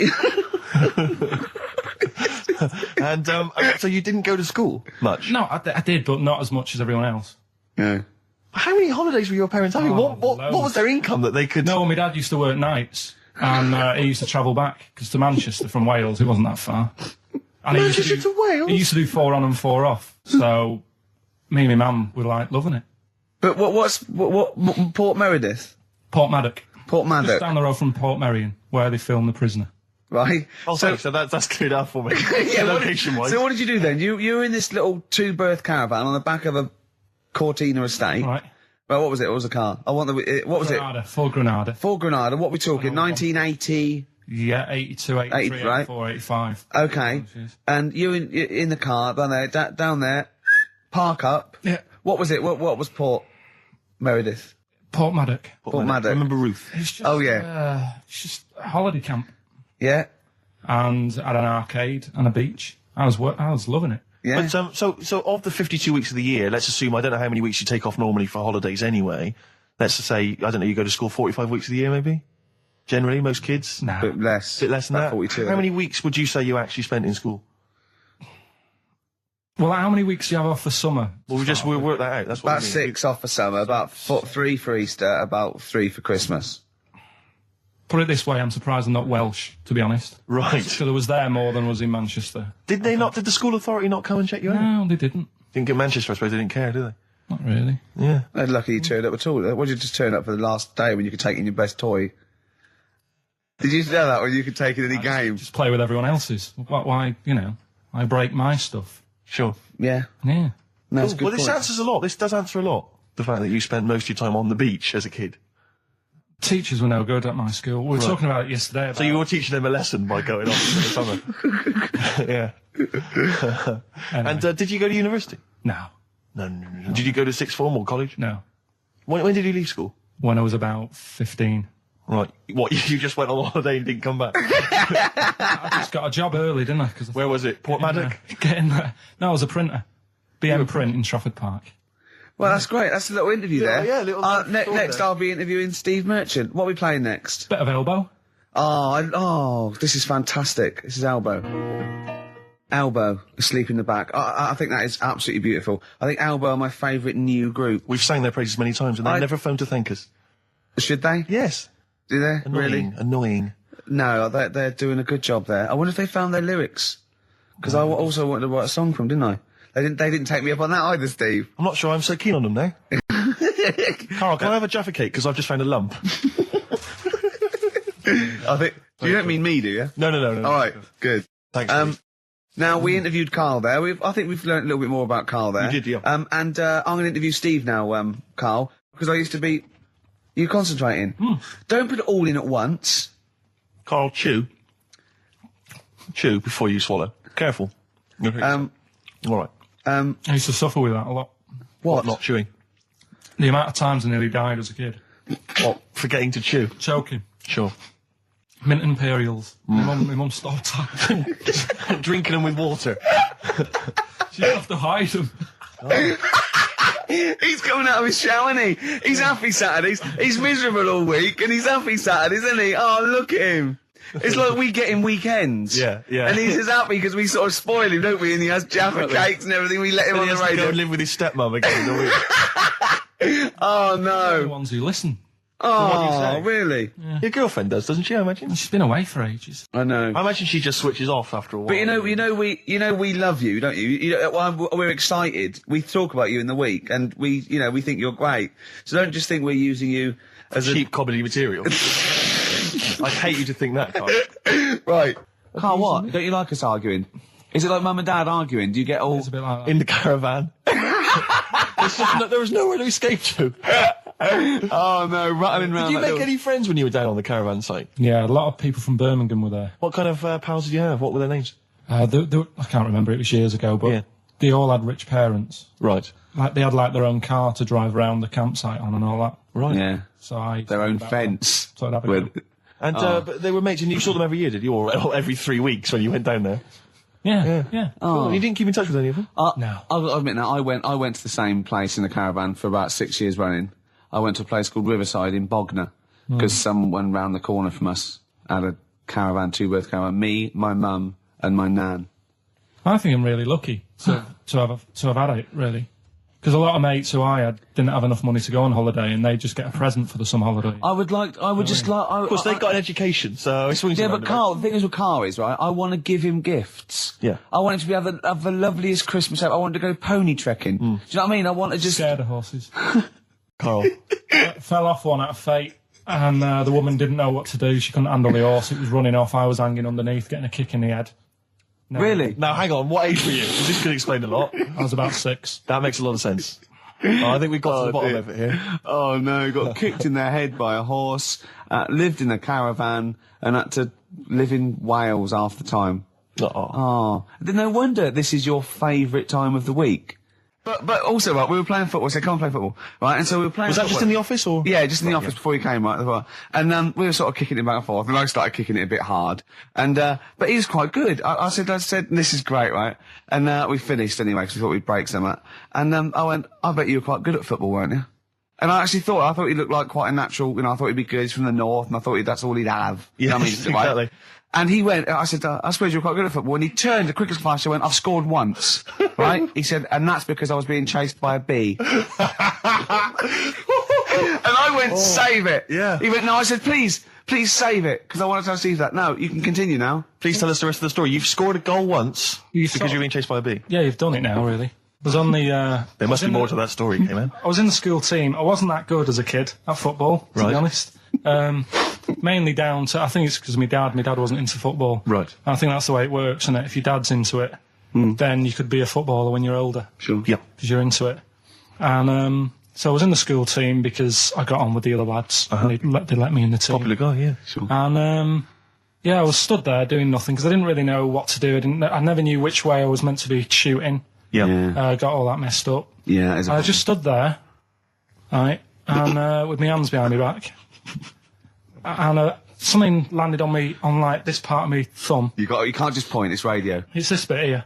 Right. Yeah. The fleshy bit. The fleshy bit of the thumb. Yeah. And I thought, oh, what's that? And I looked down, and it was a bee. Thumb. Oh, it was a bee. It was a bee on me. So I start running. Yeah. Try to get away from it, and bees. Actually, something interesting about bees. More chance of getting stung by a bee in windy weather than any other sort of weather. That's incredible. Anyway, so I'm running away. And he said there was no more. Extraordinary. I've already learned many things. You're being chased by the bees. So windy. I'm running. It's on your thumb. Is it still on your thumb now? It's sort of gripping onto me like a stag beetle. Clever. Like a stag beetle. I love it. Oh, or a bee. Yeah. So I'm running. I'm running towards like the goal. Yeah. Oh God! And the ball comes to me. Yes. Wallop, get it in. Brilliant. What happened to the bee? Did it sting you? They die, don't they? I mean, ultimately it died, sure, but did that particular moment did it sting you? This was probably about 20 years ago, so I imagine. No. Once a bee stings you. So did it sting you? Yeah, but did it sting you? Yeah. Right, that was the question. When did it sting you? When I was playing football. No. Carl, do you want me asking? You say you're on the school football team. Was there just 11 boys at your school?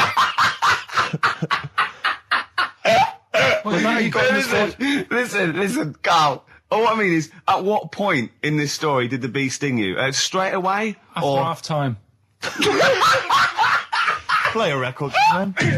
Same thing happened when I was at school and I had to play drums in Little Donkey. I didn't tell my parents, right? But my dad turned up anyway. And what happened? He, How old were you, Carl? Well, it was the school that I used to go to. Oh, yeah. Like, You went, you used to go to the school you used to go to? No, but what I mean is, I didn't go to secondary, did I? So I missed a lot of that. Sure. But primary, I liked. Oh, it was all colouring in and stuff. Yep. And, it was a Christmas play, and I managed to get a part in it. And, did you audition? No. Got a part in it, and I should have been playing the drums to, the one about Kings. We Three Kings. Yeah. I was meant to be doing that. But Little Donkey came on, and it was one of the. What do you mean came on? That was like next up on the next song. Right. And it's one of them songs that you can't help sort of tapping along to. Yeah. Do you know like if I was to go yeah, you'd have to finish it with. Yeah. Do you know that they actually send that into space? Do they? And what? Hoping that aliens will respond with that. Yeah. They do that because apparently it is one of them things that you can't help. What, even if you're an alien life form? Yeah. They know that, do they? Yeah. But anyway. What, because they watch Star Trek or something? Hello. Knock, knock. Yeah. No, seriously. Is it true, like, if you send out knock, knock into space, yeah, they have to say Oggy, oggy. Oh, that is great. Seriously. Oh, hold on, what's something out there? Was a little green fellow? That is great. Yeah, so anyway, that is Little Donkey is like one of them tunes that you can't, and I was there and I had the drumstick and I thought, oh God. The drumstick! I could feel myself, and anyway. Just wanted to do it, yeah. I started going along and playing Little Donkey, which I wasn't meant to do, but it went down such a storm. What, were there people like parents and that dozing off, and then suddenly they heard your version of Little Donkey, and they thought, wait a minute, now it's really picking up. What do you mean? I'm glad we paid £1.50 for this. What do you mean it went down such a storm? I'm going, hold on, was it like when people have lighters in the air? You know, when Ringo joined the Beatles, now going, boo, Pete Best, but he went, yeah, they went, whoa! Oh, God. No, but the teacher just said, oh, it went down really well, you can do that again tonight. Right. When you're in it again. But anyway, so my dad was there, And you hadn't told him about this performance, so he just turned up off his own back. I never took the letters home and stuff to show my mum and dad because it just put me off. So anyway, he turned up. Don't know why. He must have heard from someone else's dad. Yeah. He turned up and he swore about me, which did he? I don't. Could you use a word that's allowed to be said? The word. Of course it is. Right. If you got a kid in the car or anything, you can turn it down now. Right. But he said, there was a guy stood next to him with a camera, big video camera, filming it, and he said, "Yeah, film it, but try and avoid getting the twat in the hat in the shot, because I had one of those porters, you know, the little round pork pie hats on." Right. This is so sad. What was this a nativity play? It was about Jesus and stuff. Yeah, well, there was a porter there helping him with his bags. Of course there was, I forgot. I mean, Mary and Joseph, they got there. Yeah, because it was the hope, because the inn was full, but I think the porter doubled up with the inn and the stable. Right, that was nice. So he carry bags over, Yeah, You're right, though, I don't know why I was wearing one of them, but I was. And your father said that, and how did you know your father said that? Did you hear it? About it later. Oh, he told you about it later? Yeah, I was talking about stuff I'd done at school, and he said, "Oh, God, remember that," and I spoke to him the other day about it. Right. And, oh, God. So that was the end of your sort of drumming career, really? Because it could have been, I mean, you know, the audience loved it the night before. Yeah. You could have, like, been on, who knows, a whole new world for you. Yeah. Have you done any stuff? I've never drummed. I wish I had, man. That's a movie story, but... Is that, and that's why you don't tell, your mum and dad don't know you on the radio, do they? I think when they were down the other weekend, they had to come in here, I just said, I'll just go in and press the buttons. Because they could listen on Sky Digital, couldn't they? They could do. But you wouldn't want that, would you? I don't want that. No. Play a record, and I want to talk to you again a little bit about this later. Carl, look, you almost let it slip then as you were talking about your filling out that application form. There's some big news that everyone needs to know, which we were stunned by in the week, although the more we sort of talk to you, the more it starts to fall into place. Yeah. But Carl, what's the story?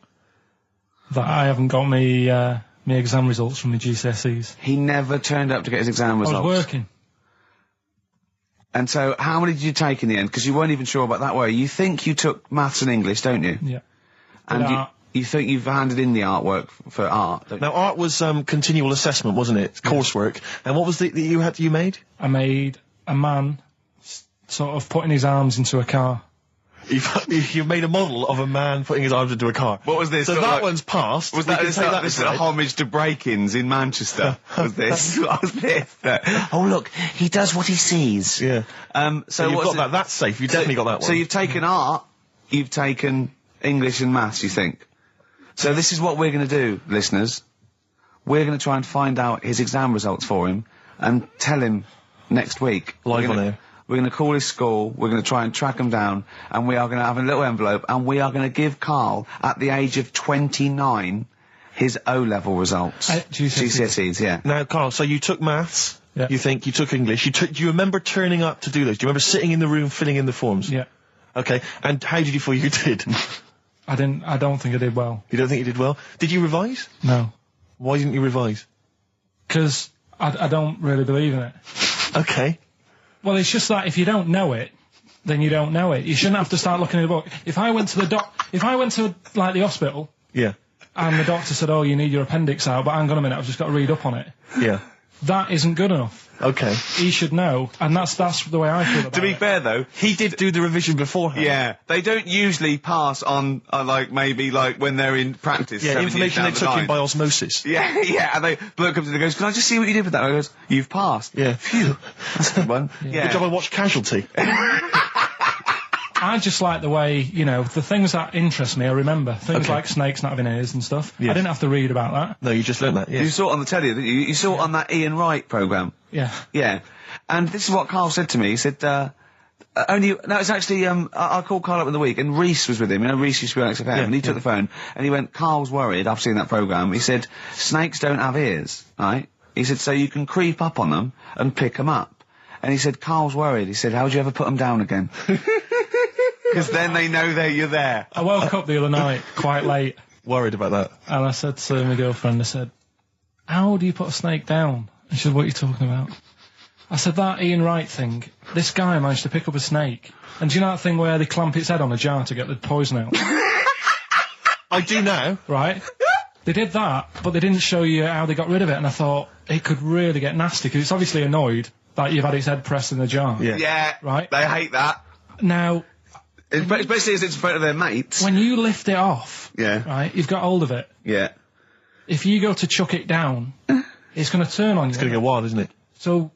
I just wondered. Well, what you do is you never put it down, Carl. Yeah, that's why that bloke has got about, 11 or 12 just carrying him. Exactly. Yeah, you never put it down. You sling it. Who cares? You just throw it, don't you, really far. That's not, that I don't think you should throw snakes. But Carl, listen, don't worry, we're not asking you to get involved with snakes, we're just asking you now, you've done maths, you think? Yeah. Did no revision for that? No. Okay. English, do you remember what it was? Did they ask you about Shakespeare? Did they ask you about books? I remember, but I must have done it because I thought that was... It was English language, not English literature, wasn't it? So it was like... spelling and all that? So was it like a comprehension, you read a passage and had to ask questions on it? Was it, did you have to write a short essay? I don't know, I can't remember any of that. Okay. I did a science. Okay, physics or chemistry? Physics. Alright, well done. And this is all you think? You actually took that? You actually took physics GCSE, you think? You're obliged to do a language, I think. Did you do French? I did French for a bit. But I don't think you are. I don't think you have to do a language. I think you have a GCSE, I think you've got to. Well, English quite good. I think that's his language he did. So you don't know about language? History? Geography? Just what you will find out, won't we? Okay. But you just can't remember. I can't believe you can't remember turning up for these things, because it's quite a big moment in people's lives.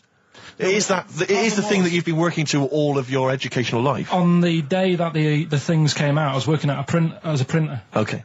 And it was a really busy day. A lot of spelling mistakes that day. It was a really busy busy day, so you're bound to forget. Yeah, yeah. No, but I had to use gold ink that day. Oh. And it's, I mean, you're not a printer, so you don't know. No, that's the biggie, innit? But it's tough, you've got to really get your rollers clean. Carl, play a record, mate, and good luck with the exam results. Hopefully we'll have them for you by next week. Black Rebel Motorcycle Club, spread your love. It's time to give Carl... You're actually nervous, aren't you? I'm a little bit nervous. Just to recap, Carl is 30 this year. He never went to get his results of his GCSEs. So myself and Steve took it upon ourselves to phone his school, track them down, and we actually got your results. What did you think you took? Did English. Right. Maths. Yeah. Art. Right. And I think I did physics. Okay. Well, you didn't do any of them. Eh? You didn't do any of them. You didn't register. You registered for one exam and took one exam and got results for one exam. So I don't know what you thought you were turning up to, or you weren't registered, or you didn't... You're familiar with the notion of registering for an exam. You have to kind of officially register in order to be eligible. What do you mean, register? I turned up for a couple. Yeah, you can't just show up. You have to register for them. You have to pay this because it costs the school money, so they have had to have paid for you if they thought you were going to pass. You can't just turn up on the day and ask some paper at the front. I never got a letter telling me that. Well, that's because you were never at school. But you did somehow register or registered for one exam. You registered for history. It's a topic that you've always been interested in. I was saying to Ricky before, World War II, I loved it. Not the actual event. No, the study of it. All the stuff like, about the Anderson shelters and stuff like that. Yeah. And the bombs and that. Mm-hmm. And then when I took it, it had nothing to do with that. It was more about the Tudors. So the Second World War didn't come up? You mean there were no questions about the Anderson shelters? Nothing. That's devastating. So what are you expecting the result to be?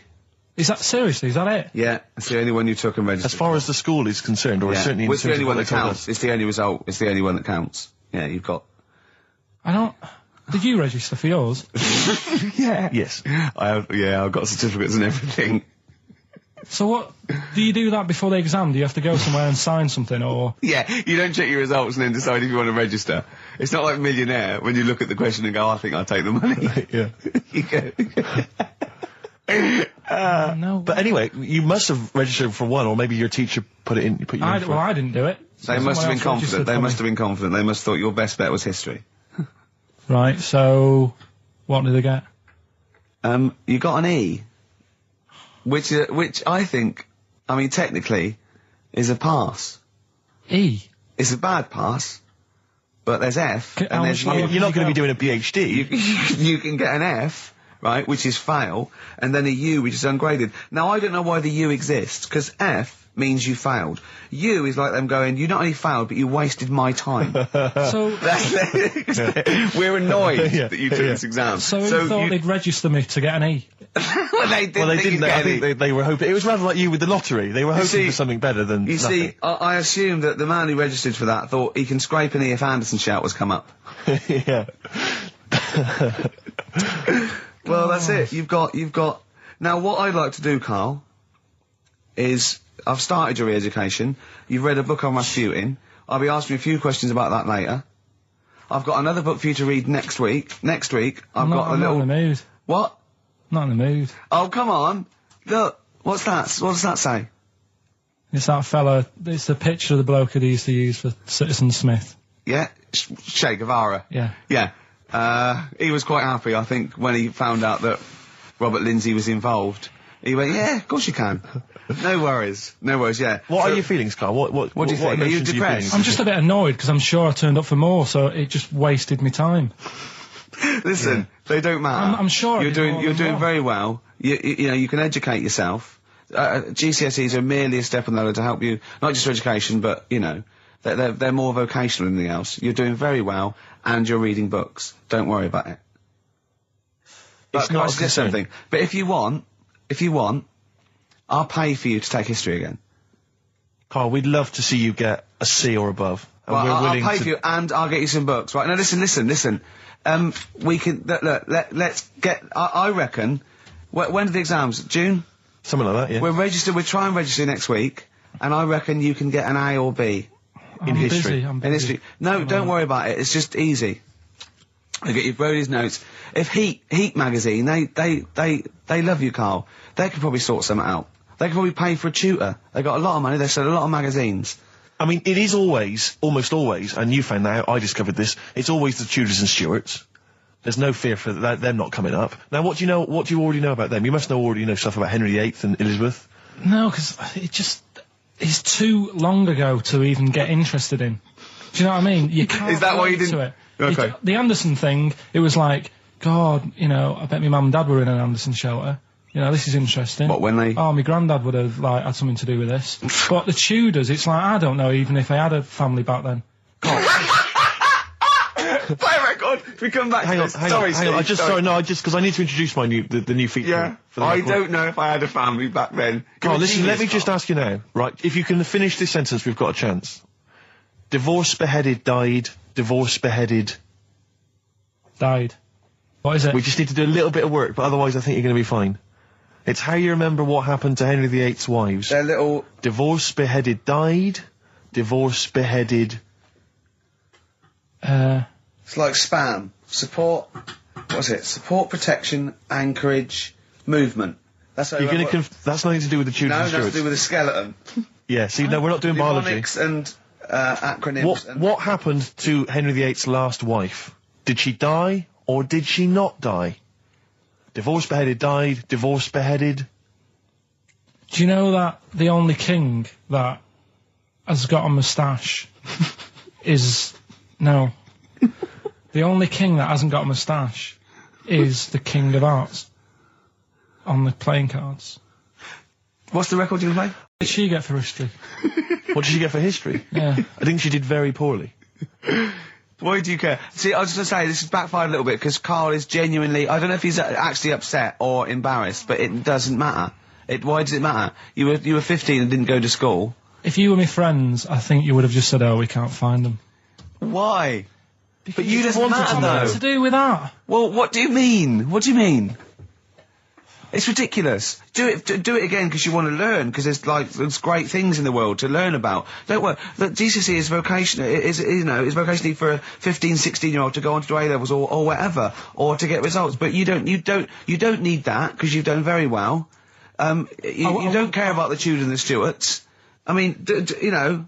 I mean, I've had a couple of jobs, not this one, because you don't need qualifications to get a job. Obviously. Yeah. In the radio. Yeah, obviously. Absolutely right. But the ones that I have got in the past, I did, because I didn't collect them, I had to lie. And I didn't like go mad. I didn't say I had A's and stuff. But I didn't put history down because I didn't even know I did it. So it's a bonus. I kind of treated myself to like a D and a couple of C's and that. So it's like, well, he's not I love the fact that Carl even then was honourable. It's like, I'll at least put down the ones I think I took and lie, but the ones I didn't take, I won't lie about. Yeah, and don't give yourself a B. Exactly. If they're going to find out you lied, give yourself a B next time, Carl. It could backfire, couldn't it? I mean, my brother's a bit mental, and he used to do things like go for jobs and say, oh yeah, I've done this before. Like being a mechanic, and he's never even picked up a spanner. And yet, he'd have the confidence to go and try and fix cars. Well, I'm not that daft, but, God, and he... Who do you blame for this? That's just an easy way out. I have to blame myself. No? Yeah. What was the teacher like? Well, there's loads of different ones. I didn't like... I mean, the history teacher, it is my own fault, because with her, she's a bit mental. And I used to kind of stop the lesson by saying, oh, miss, tell us about your fireplace you've got that is made from a gravestone. Because that's what that would stop any English teacher in their tracks. And she loved telling you about it. Yeah. So it was like, oh, I learned that from a teacher. So that's why I didn't know about divorce, head loss, and all that. Yeah. Dandruff legs. Horse, head loss, dandruff legs. But remember now, divorce, beheaded, died, divorce, beheaded, survived. That's all you got to remember. And what's that? That's what happened to Henry VIII's various wives. In order. What does it spell out? No, it doesn't spell out. It doesn't spell anything. You just got to remember the rhythm. In order in which he married. Yeah, but it helps. It's like when my mum taught me the alphabet. She taught me as like a song. A, B, C, D, E, F, G. Yeah, constant. Yeah. No, not like that. Huh. That's how everyone else could do it, and I couldn't do it that way. Why? What tune did she do it to? It was A, B, C, D, E, F, G, H, I, J, K, L, M, N, O, P, Q, R, S, T, U, V, W, X, Y, Z. Carl, have you ever logged on to Friends Reunited? It was the site that everyone was talking about last year. No. Are you aware of the concept? I've heard about it, but there's no one from school who'd want to see it again, really. So basically, for those that don't know, you have to log on to his website, and then it helps you track down your old schoolmates if they've also logged on and stuff. And we took the liberty, really, of looking on the Friends Reunited site and typing in your school and trying to track down any of your old mates. We didn't get in touch with any of them, don't worry. We didn't do that. We're not going to surprise you with them now. No. But I was just interested to know, like, some of your thoughts on some of the names that I could run past you. I mean, these are people from your year. Just tell me if you recognise the names. Alison Birch? Think I remember her. What's your thoughts on her? Don't be libelous. Don't be like no. No. Posh probably did pretty well in history and that. Sarah Morris? God, yeah. Remember her. Go on. You're grinning. What's the thought? Go on. No, just she was alright. She was a popular one. What does that mean? She was nice. Yeah. Okay. Okay, what about Darren Buckley? He was one of my best mates. Was he really? Yeah. Seriously? Yeah. What do you reckon he's doing now? Do you still keep in touch? When my mum and dad were still in Manchester and they had a butty shop, he used to go in because the bookies was next door. I love the way you paint a picture. If you did this in your history exam, Carl, you will walk it. Go on. So your parents had a butty shop, there was a bookies next door? Yeah, and he liked having a bit of a gamble, so he used to, I think he works for some insurance company. Do you think that his fiancée Beth knows he's got a gambling problem? Or that his 2-year-old son Lewis? No. Yeah, they live in Cheadle Hume. Cheadle Hume. He must be doing well. He's still supporting the Blue Army and frequents the shrine on a fortnightly basis. Funny thing with him is, right, when I used to stay over at his house, and his dad was a copper, and I remember his dad came down and said, right, I want to see you two. I was like, oh God, what's happened? And got us round the table. He said, do you know much about drugs? So we were like, what's all this about? So he goes, you know, they're not good for anyone, you know, the stupid thing to get into. And we're like, yeah, we know. And he went, you know, do you? We said, yeah. He said, what's this then? And he'd found something in his bedroom, and it was a Skittle. What, the sweet? Do you know little sweets with the S on it?